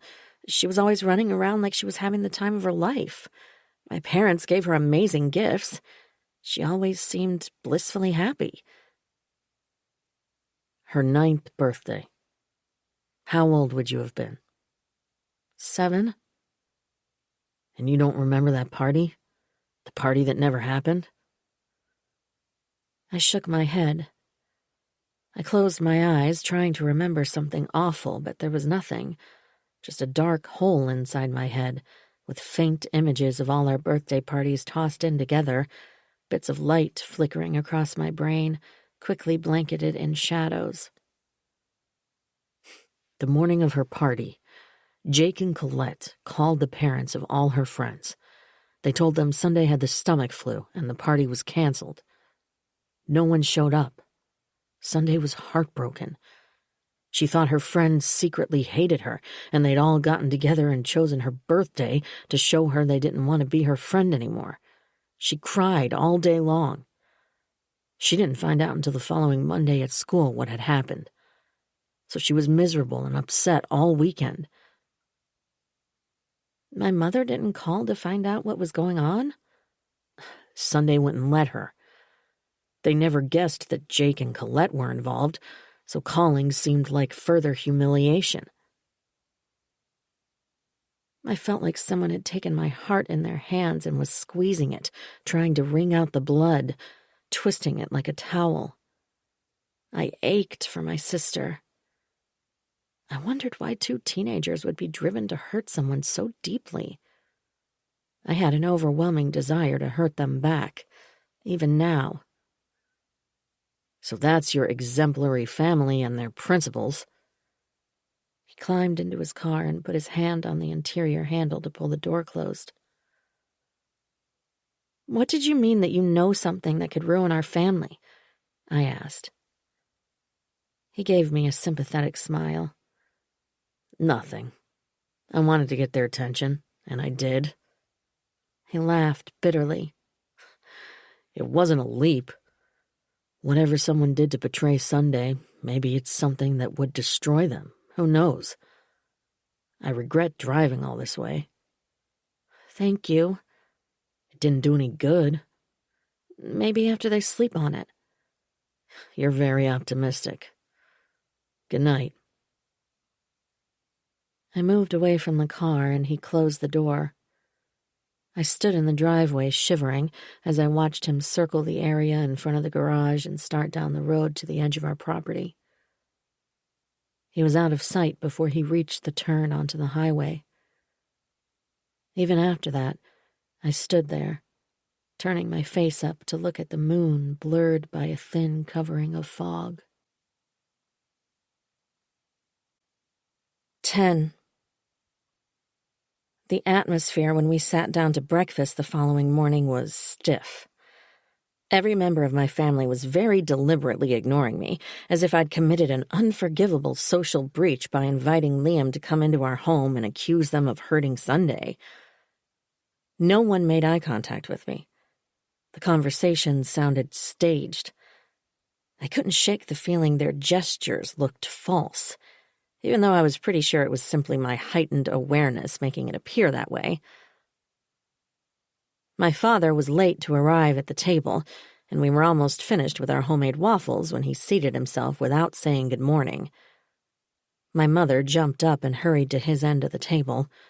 She filled his mug with coffee, then reached across Colette to grab the cream pitcher, handing it to him before he had to ask.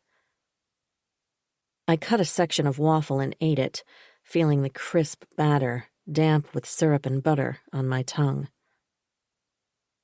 "I have some news," my father said.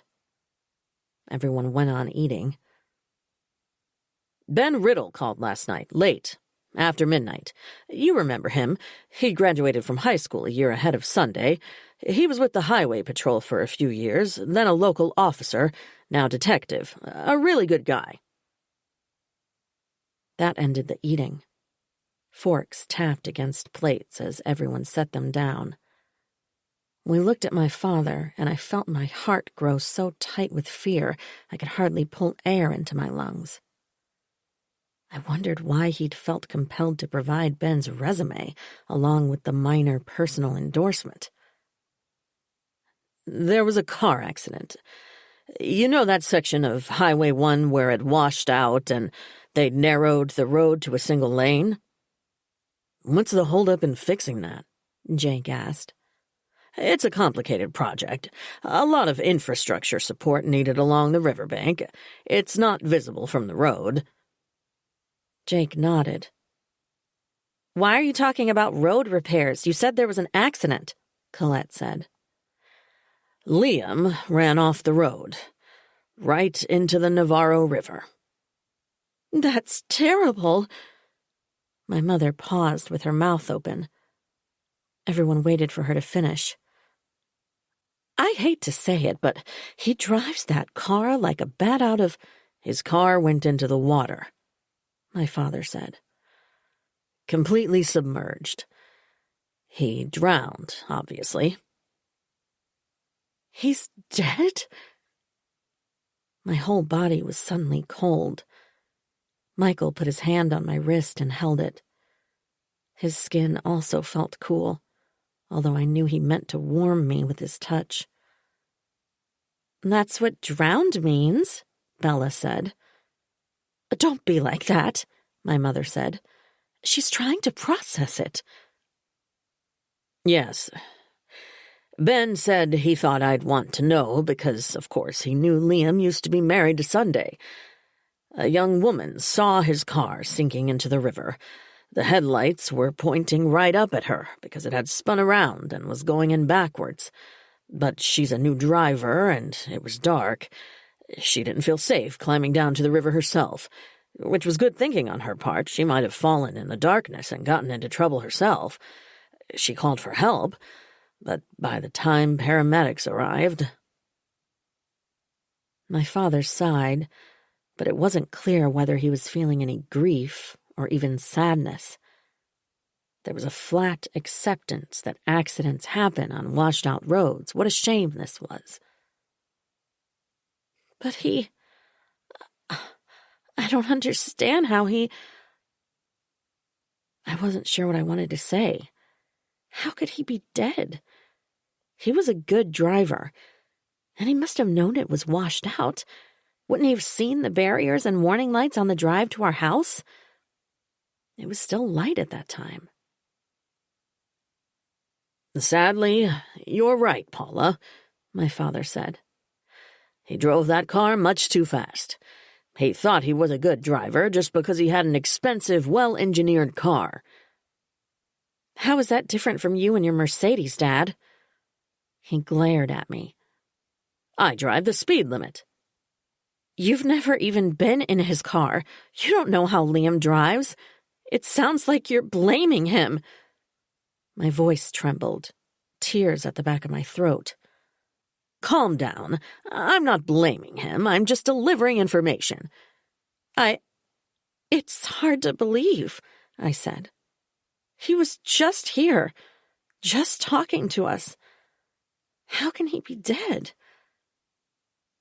Accidents always feel that way.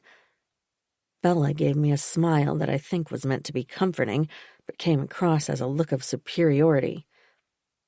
It's the shock, the unexpected nature of it. A sudden death is harder to accept, so the brain processes it as something that isn't real. That's a good way of saying it, Colette said. It sounds almost poetic. There was nothing poetic about it. I felt sick to my stomach. I couldn't believe he was dead, and it didn't feel at all like an accident. It felt creepy. Liam stood in the living room and told my family he knew something about them that could ruin them, whatever that meant. And now he was dead. It was one thing to skid onto the shoulder, to lose sight of the road, maybe to skid farther off onto the soft slope that started down to the river. But to not slow at all, so that his car traveled that entire distance, and then to end up completely submerged in the river? It didn't feel like an accident at all. It felt like he was conveniently no longer going to say anything uncomfortable to my family. And he wasn't going to tell anyone what Sunday had said to him about the person who had betrayed her. The waffle and its thick, sweet syrup swam in my stomach. I finished the rest of my milk and wished I also had tea, because I suddenly felt very cold. I needed the soothing warmth of tea. It's not poetic, I said. I've known people who died suddenly, people who had accidents. This feels different. Probably because it could so easily have been prevented, my father said. He was overly emotional when we saw him, and we all know that letting your emotions get the best of you never leads to a good outcome.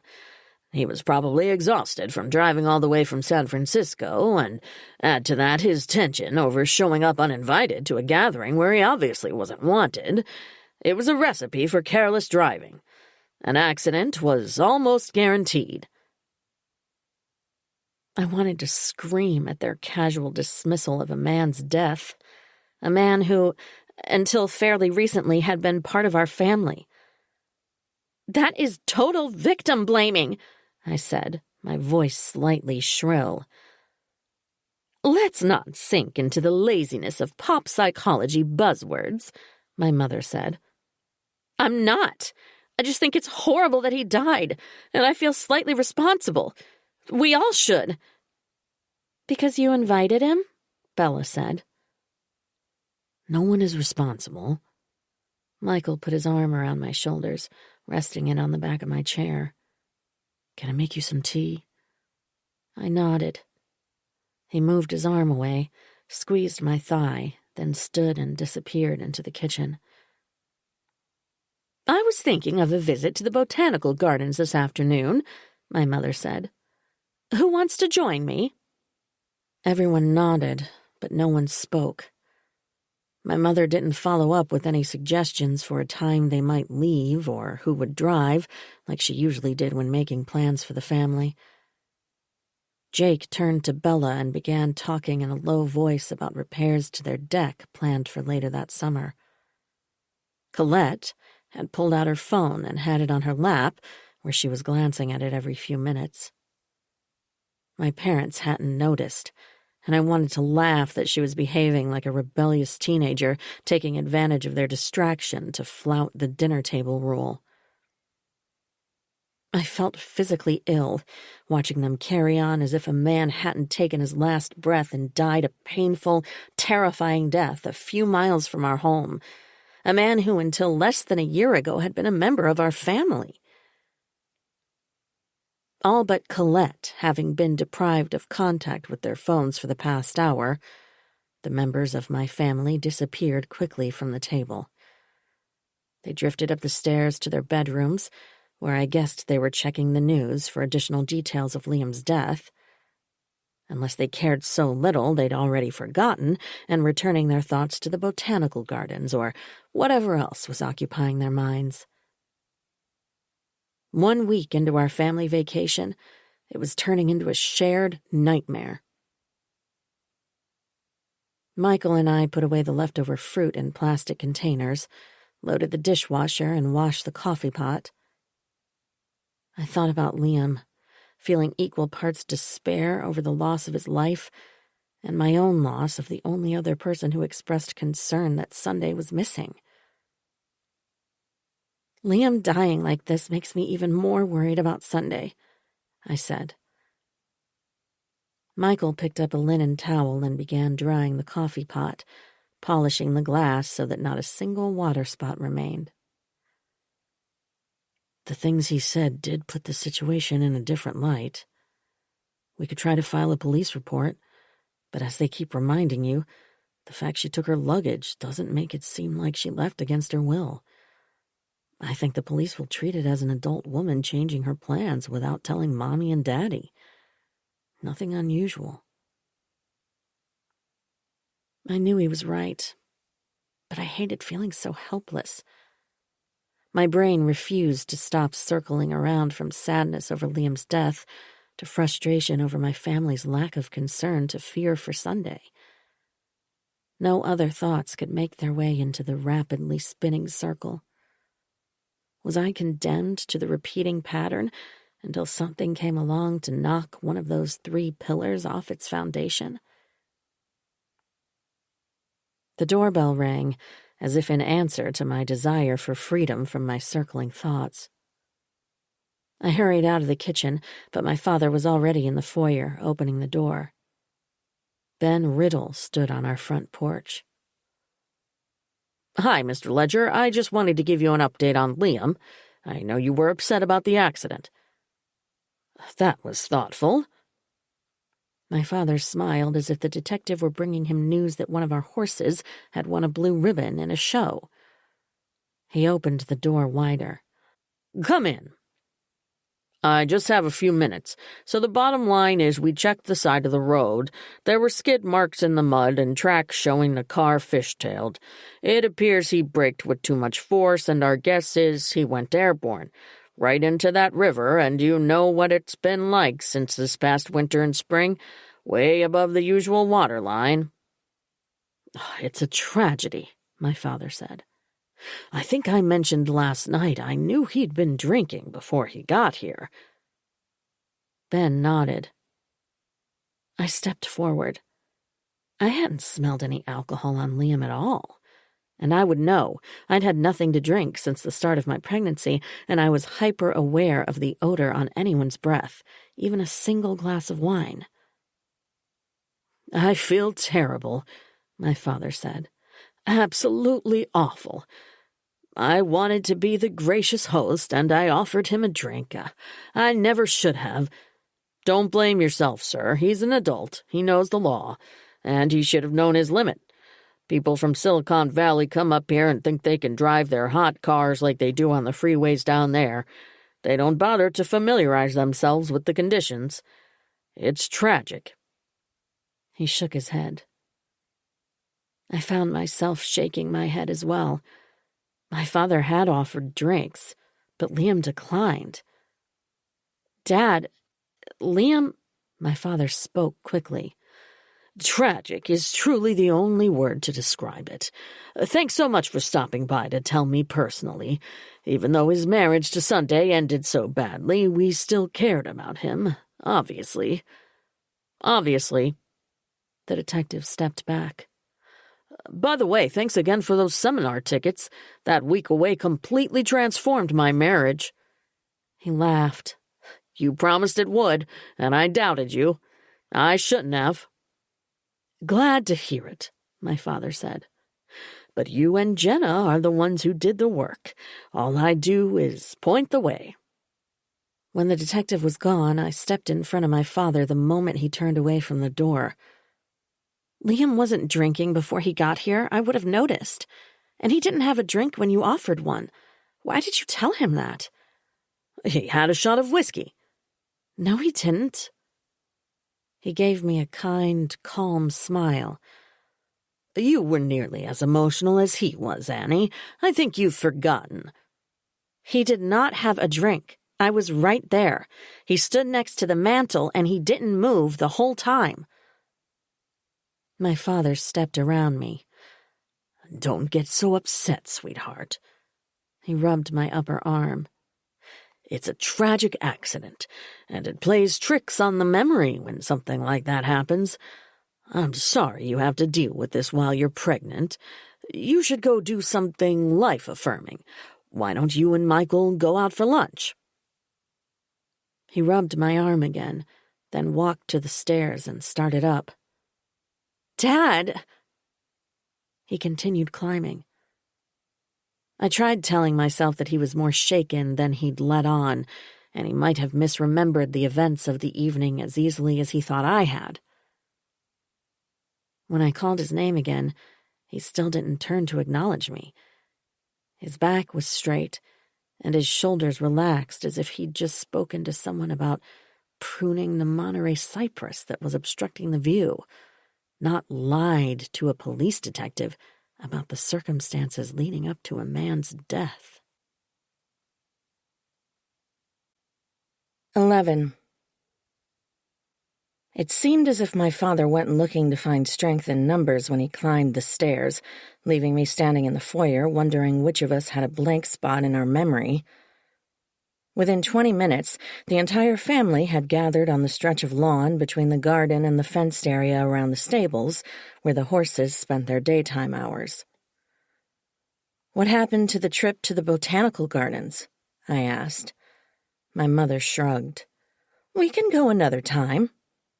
She didn't explain why today was no longer an option.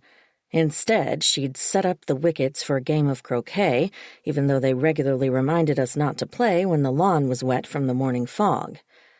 The heavy wood balls and mallets damaged the grass. It was quite damp now, spreading moisture onto my gray canvas shoes the minute I stepped onto the grass. "It's sopping wet," I said. "Don't worry about it," Colette said. "The forecast is 80 today. How often do we get 80 out here? It's crazy." She laughed. "It will be too hot to play this afternoon." I lost the game by a significant margin. My ball was always the one knocking into others and being punished with a whack out of bounds. I was the last to come through the final 2 wickets and hit the stake as the others stood around watching me try to drive my mallet through thick, wet grass. But it wasn't the grass that caused my poor performance. My mind was on Liam and the accident, and the things he'd said to my family. I couldn't believe the timing of his death, and I felt certain he hadn't just driven off the road because of a mistake or recklessness. That left the horrifying realization that someone in my family might have forced him off the road. It sickened and terrified me to think that our family had secrets so dark, and that one of us was capable of pushing a man to his death, then smiling and chatting, playing croquet, and otherwise behaving in a completely normal way. The thought made me so cold, my hands and arms shivered when I took my final shot. Michael came up beside me and pulled me close. "Are you okay? You look like you're not feeling well. I hope you aren't overdoing it." I laughed. By playing croquet? But my laugh was forced and raw, and it made me sound like I was definitely not feeling well. I straightened my back, letting the mallet fall to the ground where Michael picked it up. I looked at my family standing in a semicircle around me. "I find it really hard to believe Liam just drove off the road." They faced me, all of them with half smiles, slightly indulgent, but no one spoke. "I can't stop thinking that someone forced him off the road." "Who would do that?" Jake asked. "I don't know." Their faces were blank, their eyes covered with sunglasses. "That's ridiculous," my mother said. "Why would someone force him off the road?" Besides, that girl saw him go off. She didn't say anything about another car. She saw his car in the water. She didn't see him go off. You're splitting hairs, and this whole thing is ridiculous, Colette said. I know you feel awful because you invited him up here, as if you invited him to his death, but you didn't really. So let it go. He made his own choices and mistakes. It's not your fault. That's not what I'm saying. What are you saying? My mother asked. Are you trying to suggest someone in your family killed your sister's ex-husband? Her voice was shrill, and her tone offended and deeply hurt. There were no words forming in my head. It was a terrible thing to think, much less speak the words. I couldn't do it, but I knew something was wrong, just as I did with Sunday. To me, it was obvious, and I couldn't understand why no one else recognized it. My eyes filled with tears. I also was wearing dark glasses, so no one noticed.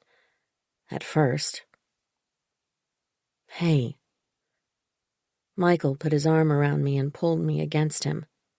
I felt the solid line of muscles in his side and the weight and press of his arm that usually made me feel absolutely safe, but now made me feel slightly smothered. While Michael held me, the rest of my family began pulling wickets out of the ground and putting them on the rack. Jake collected the balls and dropped them into the slot with loud clacking sounds that made my head ache, each one like a gunshot. Recognizing my gut feeling that Liam had not driven off the road in an accident, I realized another thought had been gnawing at the back of my head, one I'd been trying to keep from taking shape. A thought I hadn't wanted to face that now came rushing forward. Someone in my family, the person Sunday felt had betrayed her, had tried to push her off the cliff, and then they must have done something similar with Liam. But this time they had been successful. It hurt to think of my family this way. I didn't want to, and I hated myself. But the thoughts were there, and they refused to go away. I recalled the way they'd all drawn together when Liam was telling them what he thought of us, that we were toxic, that my father's reputation would be ruined if people knew the truth about us. As we always did, as we'd been taught to do by my father's principles, they'd pulled together and treated Liam as an enemy outsider. Bella, Jake, and Colette walked out of the room without even acknowledging what he'd said. My parents followed, a solid, unbreakable unit. Only I had failed to stand with them. It was almost pathological, the way they clung to each other. I'd often wondered what would happen if Jake or I, or my sisters when they were in that position, ever chose our spouse over the family. My father slotted the last mallet into the rack and took the handle to wheel the rack to the shed. Then he let go and turned. I forgot to mention, Annie. That's what comes of being woken in the middle of the night. You forget things, important things. He laughed. When Ben called last night, I mentioned that Sunday had taken off rather suddenly and that we were a little concerned about— A little? My tears dried suddenly. How could he minimize her disappearance like this? It had been 3 days now. A little concerned that we hadn't heard from her, although, of course, she's a free, newly divorced adult woman, and her parents don't keep tabs on her. Right, Colette? I'm not divorced, Colette said. Why did you say that?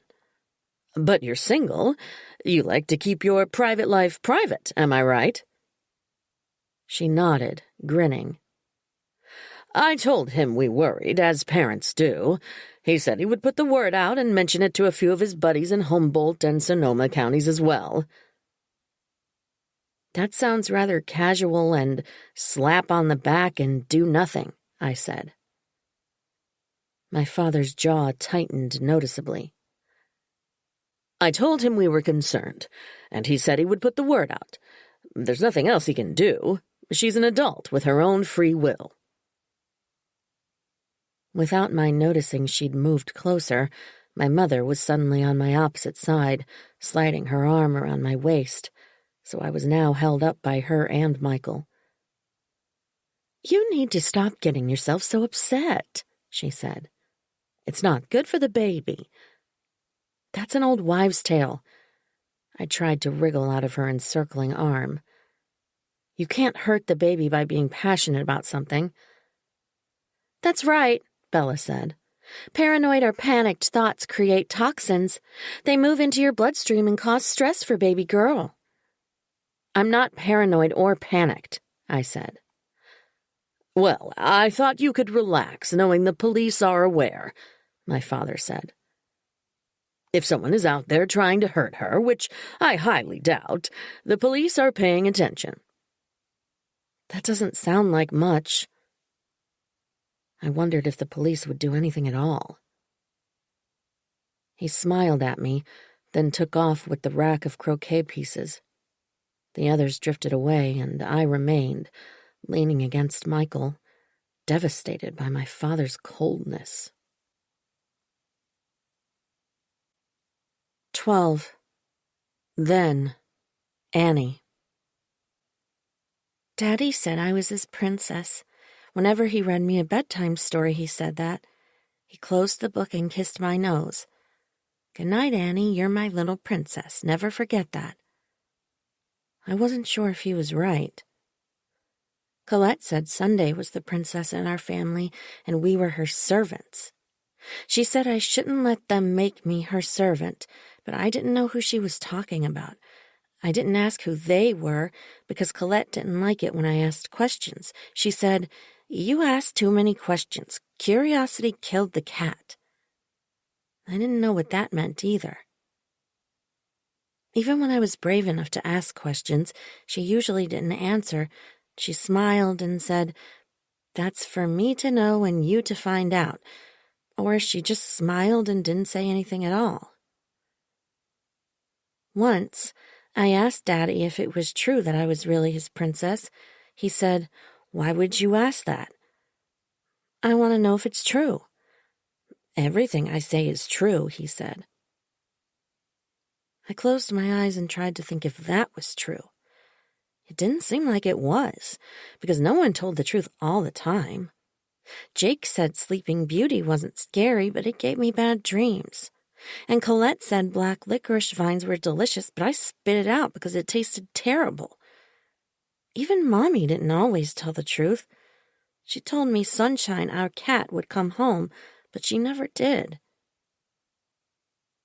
I tried to think if everything Daddy said was true, and I couldn't think of a single thing he'd said that wasn't. But I didn't really feel like a princess, and Colette kept saying I absolutely was not a princess. All I had to do was look at Sunday's bed to see who the real princess was. For a long time, I waited to see if what Daddy said was always true. 13. I reached the top of the staircase after leaving Michael in the kitchen where he was filling both our water bottles. Bella came swooping out of her room and nearly pinned me against the railing of the landing. She grabbed my hand in her icy cold ones and pulled it close to her chest.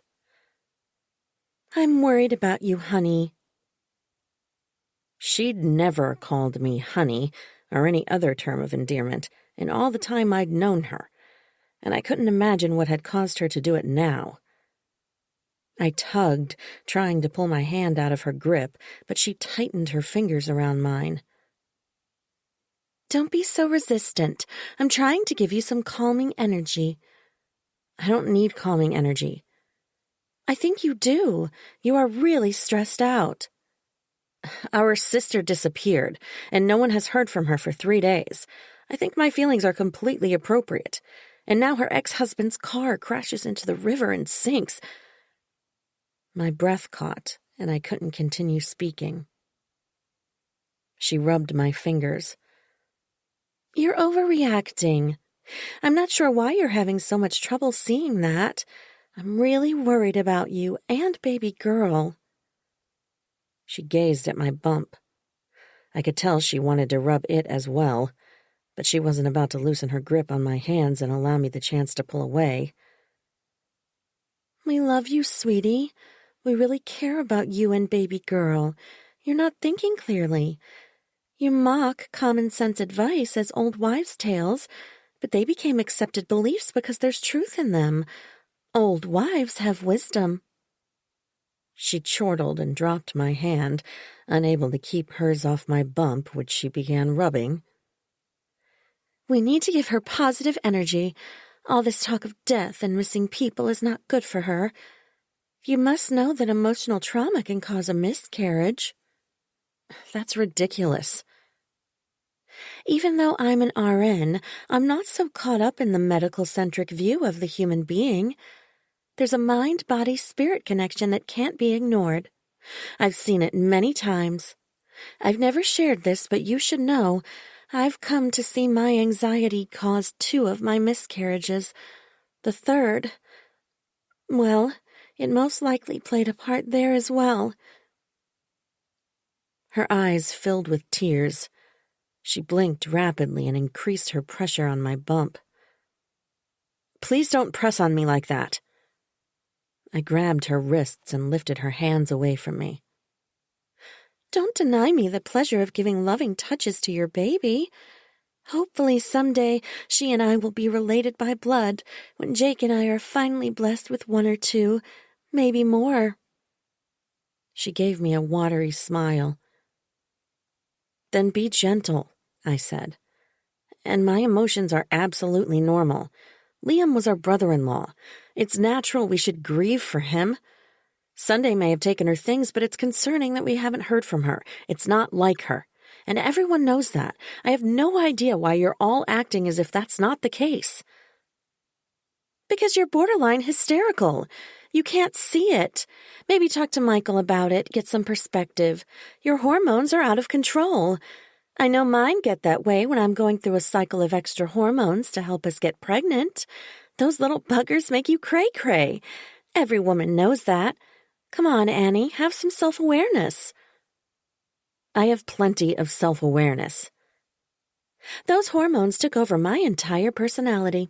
It caused problems between Jake and me. The things I imagined." She rubbed my belly. "I'm just telling you to be careful. Pay attention." Finally, she removed her hands slowly and reluctantly. "Of course, it's upsetting that Sunday took off without bothering to tell us anything, and it's sad about Liam. But you can't forget that Sunday is a flake, and he was reckless, so the situation shouldn't be a huge shock." "That's not true. It's almost the opposite. Sunday is always on time. She always keeps in touch with Mom and Dad." "Growing a new life is a responsibility people don't take seriously enough. You belong to your little one now. Everything you do should be for her well-being. Indulging in morbid thoughts that upset your system could cause you to lose her. I suppose if that happened, tragic as it would be, you and I would have more in common." She gave me a sad smile and reached out to take my hand again. I pulled back, moving to the side and gripping the railing.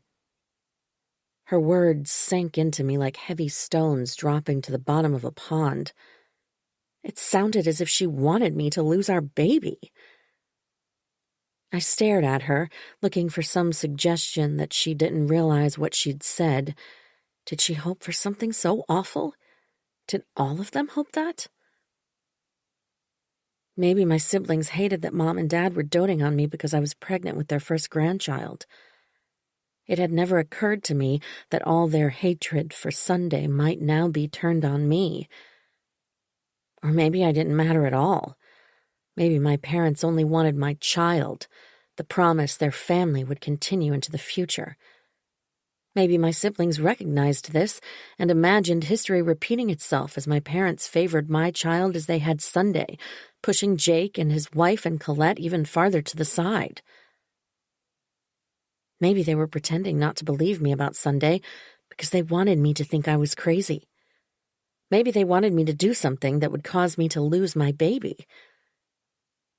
I put my hands on my bump, cradling her, moving farther along the railing, shrinking away from Bella as if contracting my body would keep both of us safe from her disturbing imagination. "I think I'll go lie down for a bit," I said. "See, you're making yourself sick." I didn't answer. Alone in our room, I went to the window and stared out toward the stables and the wooded area beyond that ran all the way to the edge of our property. I knew my thoughts had veered precariously close to paranoid and quite a way off balance. But Bella's comments had taken an equally sharp turn into something I couldn't grasp. Her hands all over my body and her talk of miscarriage and trouble in her marriage to my brother disturbed me. But the same could be said of everything my entire family had said and done over the past few days. These disturbing thoughts about my family were similar to my dreams. They seemed both real and imagined at the same time. It was disorienting, and I wasn't even sure what I believed or thought myself. I lay on the bed. All I wanted was sleep. It was only noon, and I felt as if the day had already dragged on for 10 or 12 hours. I closed my eyes, longing for my mind to settle, knowing it wouldn't. I slipped into a dreamlike memory of my encounter with Bella, feeling her hands crawling over my body like enormous spiders. The door opened, making me start. "Are you okay?" Michael came to the bed and sat on the edge. He placed his hand on my hip. "I just had a weird conversation with Bella. That and everything." I closed my eyes. "Stop thinking about it so much." My eyes flashed open. I laughed sharply. "Is that a joke?" "You're becoming a little obsessed." "You aren't worried about Sunday at all?" "I am, but I don't think constantly talking about it and trying to make sure your family is equally concerned is very useful. And it's making you more upset and frustrated." "They're acting as if nothing's wrong." "So? Maybe they're trying to be positive." "Do you really believe that?" I asked. "It's possible. Anyway, you can't let them get under your skin. We're here to relax and spend time together." "I can't relax when I'm worried something happened to her. Sorry, I'm not wired that way. And Liam is dead, remember?" "I know." He took my feet in his hands and pressed his thumbs into the arches. "It's a lot. Too much, I think. Maybe it would be better if we cut this trip short. We could head home Saturday." I sat up and moved my feet out of his reach, even though the massage felt so good. "No, I can't leave until we hear from her, or at least hear from the police, or something." "It's unlikely the police are actively looking into it." "But my dad said they would." "You know you don't believe that." I sighed. Tears pressed against the backs of my eyes. Why hadn't I tried harder to build a better relationship with my sister as adults? All that childhood drama and pettiness, although some of it wasn't so petty, should have been worked through long before now. "Let's think about going home. We could do some things locally, stay up late, binging a few shows and take naps and—" "No, I'm not leaving until we find Sunday." "What if you don't hear from her for 2 months?" "Don't say that." He reached across the bed and rubbed my leg. "Okay, but please try to get your mind on other things, will you?" "Sure. Okay." He lay down beside me, and we held each other for a while. I think Michael felt peaceful, thinking of nothing, much as he often seems able to do. My brain continued writhing. I felt it was wrapping me in strands of cotton, weaving a cocoon around me where I felt insulated from everyone around me, alone with my fears and dreams and suspicions. 14. That afternoon, when Michael suggested a long walk alone together, I declined. "Why don't you go riding with the others? I don't mind staying back." "I don't want to leave you when you're feeling so—" "Stop. I'm not a child or an invalid. I'm perfectly content and capable of being on my own. It's not like the baby is coming any day. I thought I'd drive to Mendocino and look around some antique shops. Maybe I'll find something for Mom." "That's a long drive for something she probably doesn't need." He glanced around the empty, darkened dining room where we stood, taking in the silver tea and coffee service, the candlestick holders from the 1800s, the other silver pieces she'd collected and carefully polished, the porcelain horses in their own curio cabinet.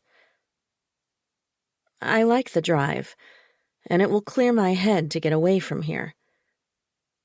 He laughed. He took it to mean I wanted to stop thinking about my missing sister and Liam's sudden, horrible death, but it wasn't that at all.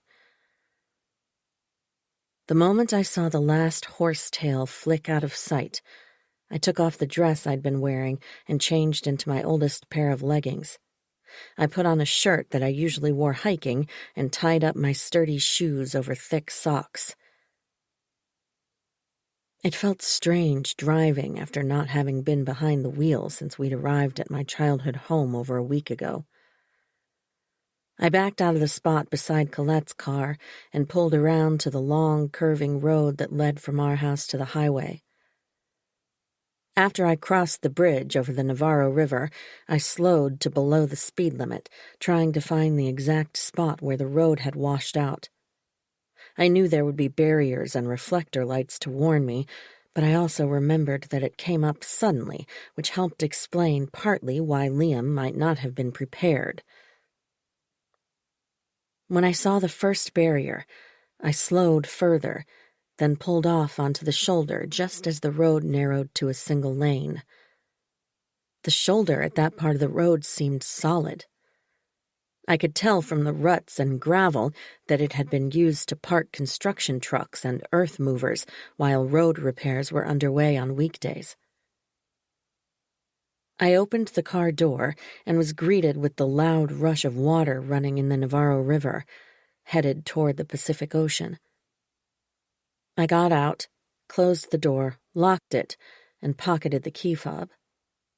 I walked to the edge of the embankment and was stunned by the relatively tranquil look of the water gliding by, despite the loud noise it was making as it gushed toward its destination. Liam's black BMW had already been removed, and there was no sign it had ever been there. If the detective hadn't carefully described the spot, and if the fishtailing skid marks hadn't still been visible where I stood, I would have doubted I had the right spot. The water was deep, the embankment not impossible to climb down, but it definitely had a good slope. For a moment, I wondered if I was completely out of my mind thinking I could climb down there. Michael and I were regular weekend hikers, and I wasn't even close to the awkward, unstable stage of pregnancy, but neither was I an unencumbered 20-year-old. Still, I had sturdy shoes, I was in good shape, and I had to know if there was something down there the police hadn't seen. I was confident of that possibility because they clearly hadn't looked very hard, if at all. They'd studied the skid marks, profiled Liam based on his place of residence, outsider, and his performance car, arrogant show-off, and made a conclusion as to what had happened. I just had to know if there was anything to suggest another person had gone down there in the dark, checking to see that the car was fully submerged. If his death was what they'd intended. If the suspicions I feared with all my heart might be true, were, in fact, true. I began easing my way down the embankment, thankful for saplings that leaned toward the river, offering solidly rooted handholds. There were a lot of fallen leaves and pine needles, years of detritus slowly decaying, keeping the woods alive and fresh. Closer to the water, the ground turned muddy. There were a lot of rocks and chunks of hard-packed dirt from small landslides. The leaves and broken branches and a few downed trees were denser closer to the water. I picked my way around carefully, unsure what I was looking for, painfully aware of the futility of my plan.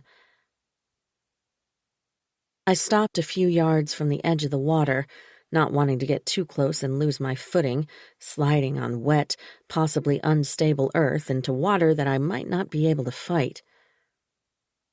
I surveyed the ground in every direction, suddenly feeling helpless. It was littered with the dead remnants of nature, but there was nothing beyond the tracks of Liam's car and some footprints and more tracks showing where the car had been dragged up the embankment by heavy-duty winches attached to rescue vehicles. I was in the middle of the woods, hoping to find something that suggested a person had committed a crime that's virtually evidence-free, forcing a car off the road. Moving carefully, I kicked at the leaves and sticks, hoping to uncover something useful. But even if someone had been down here in the darkness, what were the chances they would have dropped something telling, something that gave away their identity? I laughed out loud, imagining my family's reaction to my foolishness. My voice echoed strangely around me. Still, I continued to walk beside the river, making sure each step was a firm placement of my foot, checking that the ground was stable and level, making sure rocks weren't loose and ready to pitch me sideways into the water. I walked in a straight line for about 30 feet, then turned back, feeling more ridiculous with each step. What did I think I would find? An ID bracelet? An engraved cigarette lighter? Then, as I kicked at the twigs and sticks, something flew away from the toe of my shoe. A very small stick, but man-made. A pale wood that didn't match the other bits of twigs and broken sticks. I bent down and picked it up. A toothpick. It was stained with moisture, but it wasn't something that had been rotting in the woods for years or even months. It looked almost new. I held it in the palm of my hand and stared at it. Michael hated that my family kept that crystal glass full of toothpicks on the dining room table.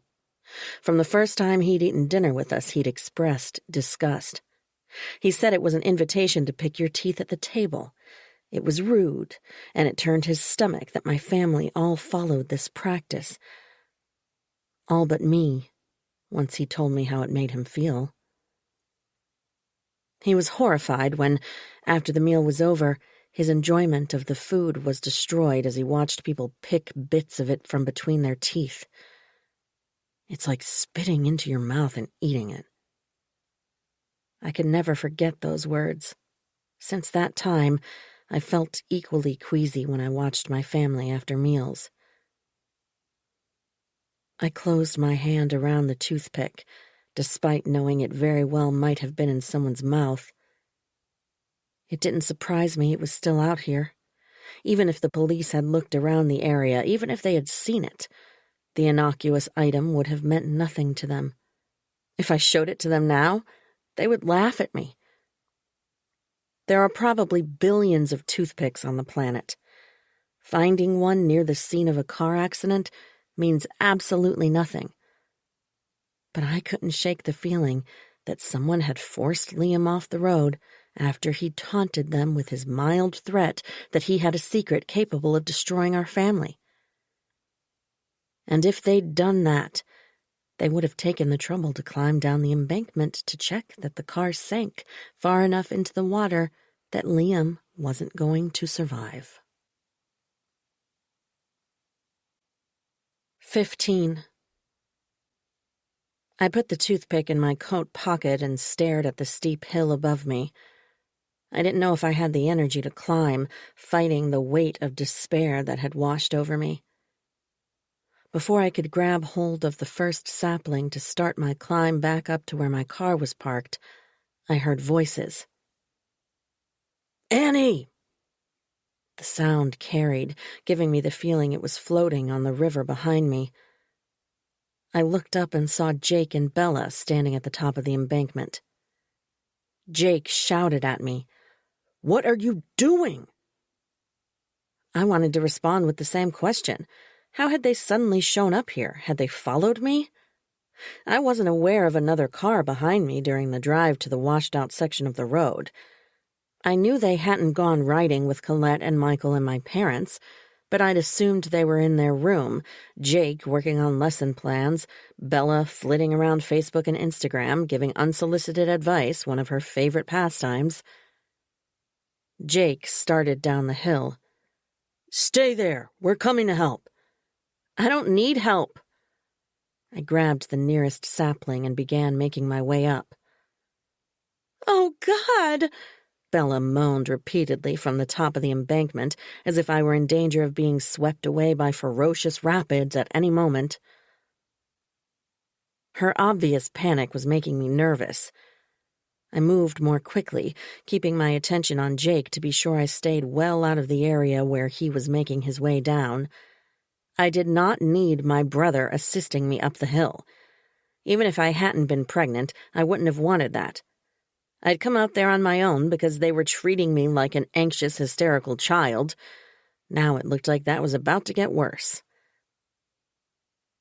By the time I reached the top, Jake had reversed his direction, meeting me there. Bella grabbed my hands, rubbing them as if she thought I might have frostbite. I pulled them away. "Are you okay?" she asked. "I'm fine." "What were you doing down there?" she asked. "Did you not hear a single word I said to you earlier?" "I needed to see where Liam's car went into the water." "That's morbid," Jake said. "Her thoughts are getting very dark." Bella reached for my bump, but I moved out of reach. "How did you know I was here?" I asked. "We went out for groceries," Bella said. "I'm just so worried about you. This was so dangerous. You could have fallen and lost—" "Stop with the horror stories," I said. "Michael and I have gone hiking since I first knew I was pregnant. I'm fine." "This isn't hiking. This is a river swollen past its normal level, prone to flash floods, and—" "Flash flooding happens during storms. There hasn't been any rain for 3 weeks. Bella lunged toward me before I could move out of her way. She put her arms around me and held me close. "You poor thing. I knew you weren't listening when we had our little talk. You're so stubborn." She laughed softly into my ear, her breath so hot on my skin I shrank from her. She tightened her arms around me. "Are you cold? Let's get you into the car." She began walking me slowly toward their SUV. "I can drive myself." I strained to pull out of her grasp, but I couldn't wriggle free. Years of moving patients in and out of beds had made her a woman who not only had superior physical strength, but had a firm belief in her own right to bodily move others into places she thought were best for their well-being. "I have my car, Bella. Please let go of me. You're going to make me fall, trying to shove me around like this." She loosened her grip, but didn't let go of me entirely. When we were beside their car, she finally relaxed her arms enough that I could slip free.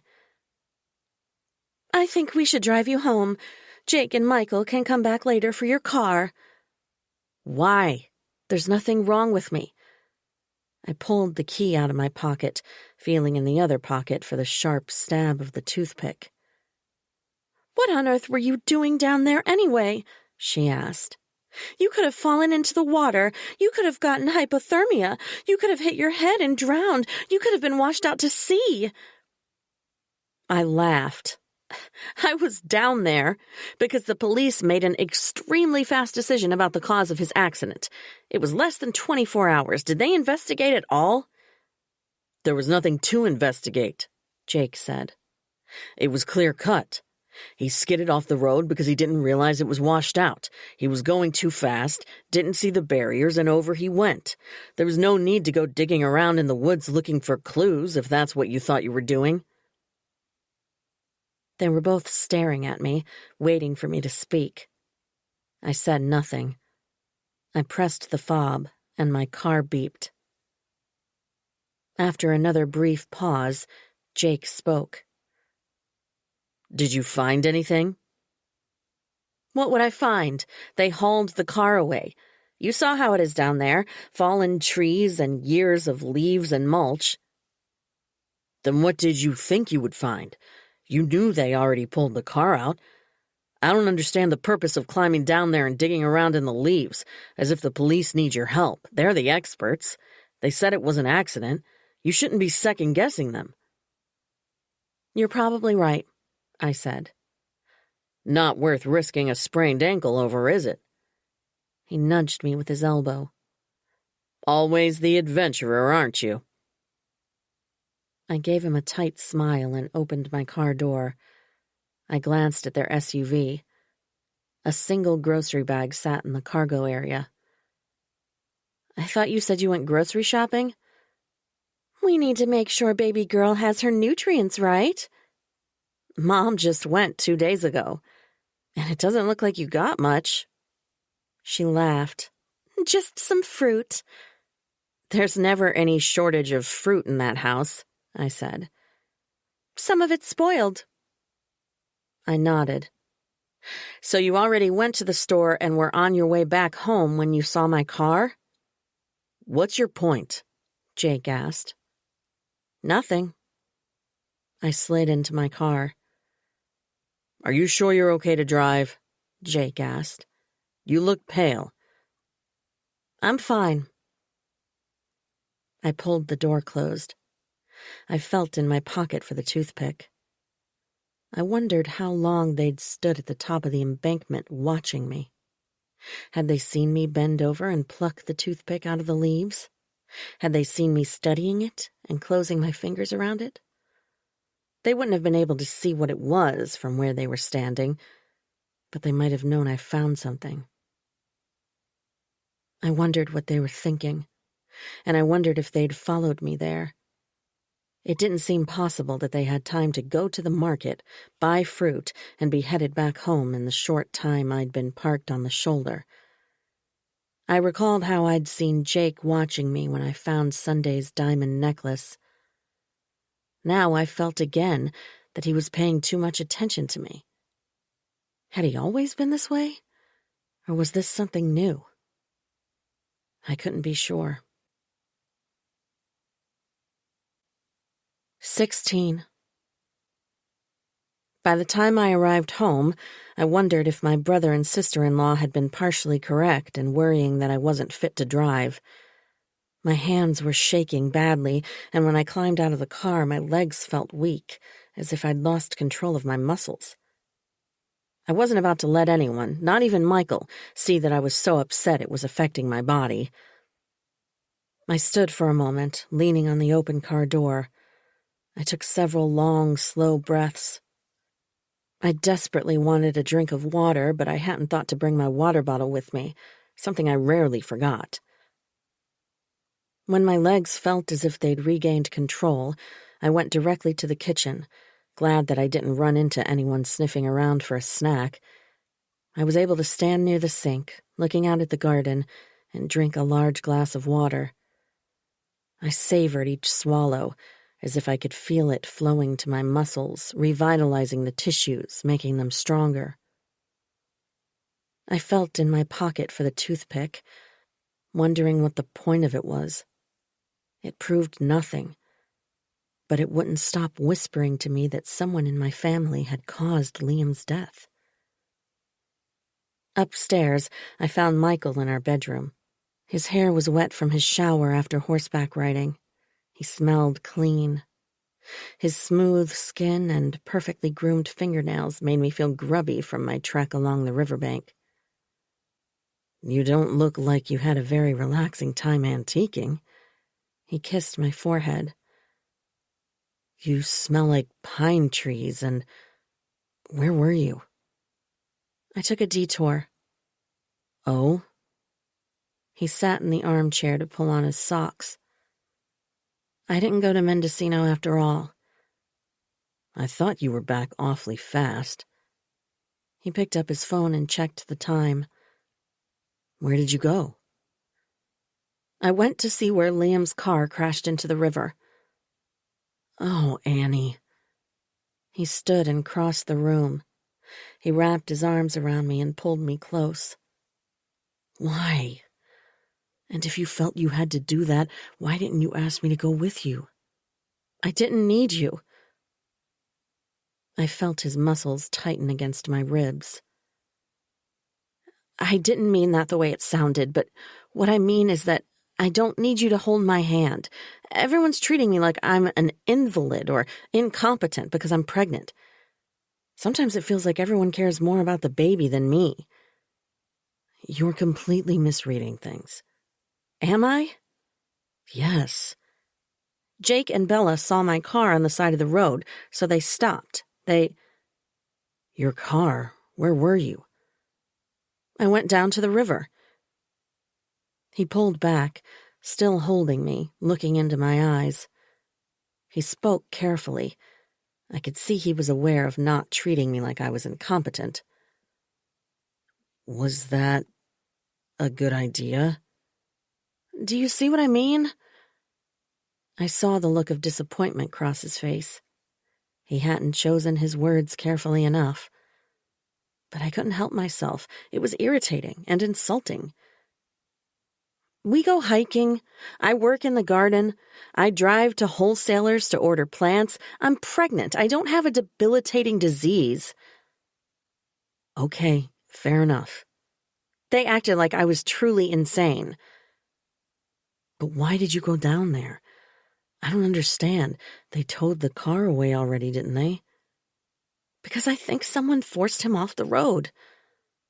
"Come on, Annie. Why? There's no proof." "That's what I was looking for." "That's a job for the police, and they didn't find anything." "Because they just assumed things about him. That he didn't know the roads, that he drove too fast because he was overconfident, that he'd been drinking, which he hadn't. My father—" "Why would someone force him off the road?" "Remember, he said he knew something that could destroy our family." "Like what?" "I don't know. I paused. There was no dark secret that Liam was privy to, but someone thought there was. I grabbed my jacket off the bed. "I found this." I pulled out the toothpick and showed it to him. He laughed. "It's not funny." "Okay. I see why you think everyone in your family is attached to their public teeth cleaning, but that toothpick could have been there for years. It could belong to anyone. A cop could have dropped it, someone from the towing company. It could have come from absolutely anyone. A hiker, a bird could have picked it up for nesting material." "That seems unlikely." "All right, the bird scenario was a stretch, but it truly could belong to anyone. I can see why it looks strange to you because you've watched your family use them all your life, so it seems significant, but it doesn't mean anything. It's a coincidence. You're infusing it with meaning because you want to explain his death, because you're disturbed that you haven't heard from Sunday. That's all." "I think you're wrong." He sighed. "It was an accident. I wish you could let it go. I know you want to be treated like you're a healthy, competent woman, and you are. But at the same time, you're looking almost haunted the past few days." I laughed. "I'm not haunted.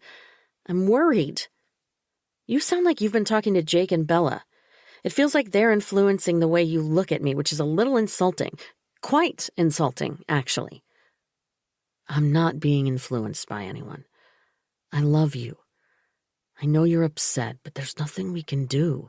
We have to wait until Sunday decides to get in touch, and we have to accept that Liam had a terrible accident.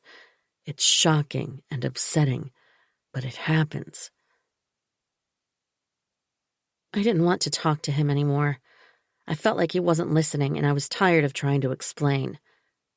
When he clumsily changed the subject, suggesting we take a drive to a nearby farm that had put handmade signs along the highway announcing the sale of fresh eggs, I agreed that sounded like a fun way to spend the afternoon. The next morning, I woke to the aroma of bacon filling our bedroom. Michael stood in the doorway, holding a wood tray with a white ceramic teapot and cup, a plate with an omelet, bacon, and whole-grain toast. Beside it was a tiny bowl of jam and another tiny dish with a scoop of butter and a small plate with sliced strawberries. I thought you'd enjoy a nice, quiet meal without your family breathing down your neck, he said. I smiled. He placed the tray on the dresser, came around the side of the bed, and arranged the pillows so I could sit up with comfortable back support. He turned on the bedside lamp, then placed the tray next to me. Are you going to eat with me? I drank a smoothie while I was making this, but I'll run back down and get my coffee. That sounds nice. I smiled and wiggled my feet under the warm blankets. I ate a few strawberries and buttered my toast. I'd eaten a slice of bacon and almost half my omelet by the time he returned. He was carrying 2 paperback books, 2 hardcovers, and a coffee mug. What are those? He sat beside me, leaning against his own pillows. He took a sip of coffee. I thought you could use a quiet day by yourself. I grabbed these from the family library. 2 mysteries, a biography of Marie Curie, and some Greek myths. That's quite a collection. I know you like choices. Maybe I want more choices. And maybe I don't feel like sitting in my room on a beautiful day near the coast, reading books that I can read in the middle of winter, or when I'm 38 weeks and don't feel like moving much. I bit a strip of bacon. You need to rest. What is this, the 21st century or the 19th? He gave me a hurt and confused look. Am I a fragile lady in the family way and I must take to my bed? It's not like that. His voice was clipped and cold. I was trying to help you relax. We're on vacation. There's nothing wrong with taking it easy. I didn't say it was wrong. I wasn't sure why I was arguing with him. He was being so sweet. But it was irritating me in a way I couldn't fully explain. I began eating my omelet, wanting to enjoy it before it was cold. You've had a shock and you're upset. This is one of the best times of our life, waiting for our baby's birth. I hate seeing you upset and worried and feeling like your family is attacking you. This is delicious. Thank you so much. He kissed the side of my head. Reading and spending some time alone sounds nice, I said. He smiled with such eagerness it made my heart ache. I finished eating, and when he took the tray out of the room, I picked up the book of Greek myths and opened it. As it turned out, the myths made me drift off to sleep, which was probably what I needed. When I woke from a strangely dreamless sleep, I took a shower and took my time slowly blowing my hair dry. Then I checked email and scrolled through social media. I pinged Sunday's friends again to see if they'd heard from her. The ones who answered right away said they hadn't. I picked up one of the novels and started reading. It wasn't even noon, and I was already tired of resting. I heard voices outside and went to the window. Michael and my siblings were playing softball, if you could call it that, with 2 on each team. My parents sat in lawn chairs, sipping from coffee mugs. Beyond the edge of the lawn area, I could see Quinn repairing part of the corral fencing. I placed the book on the nightstand, marking my place with a seashell I'd picked up. I slipped into sandals and went to the door. I turned the knob, but the door didn't move. I jiggled the knob and tried again. I squatted slightly and looked at the old-fashioned keyhole below the knob. The key had been pulled out. In their effort to make the remodel of our Victorian house authentic, my parents had installed doorknobs with locks that allowed the keys to be inserted from either side. Usually the key was kept inside the room so we could lock our doors for privacy, but it could also be locked from the outside. I hurried to the window and opened it wider. "Hey!" I screamed out. Only Michael looked up at me. "Come unlock the door!" He called back, his voice faint, since he had no reason to be as upset as I was. At that moment, I wanted to take the books and hurl them out the window at him. "You locked the door! Come open it right now!" "I didn't lock the door." I didn't want to have a screaming conversation with him. Jake, Bella, Colette, and my parents were all staring up at me now. I knew I looked as deranged as they imagined I was, screaming out a second-floor window like I was locked in a lunatic asylum. Despite knowing how I appeared, I couldn't stop myself. "Let me out! Now!" Michael dropped his baseball glove on the grass. 2 minutes later, I heard the key in the lock and the door opened. "Why did you do that?" "I didn't," he said. "The key was right there on the floor. It must have fallen out." "It didn't fall out. Keys don't fall out." "I didn't lock you in." "The key is always on the inside. It did not fall out and slide under the door into the hallway." "I don't know. Maybe it fell out and I kicked it when I went out and didn't notice." I grabbed the key out of his hand and stabbed it into the lock. I walked out of the room and along the landing toward the stairs. I had no idea where I was going. I had no interest in playing softball with my family, but I couldn't stand there and listen to him make up lame explanations. I wanted to cry.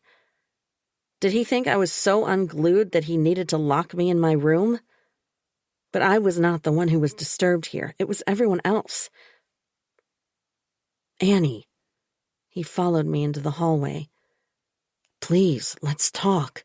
I didn't lock you in. I would never, ever do that. Please believe me. You know me better than that." I turned to face him. "It didn't just fall out." I thought about Jake and Bella following me to the accident. Jake watching me.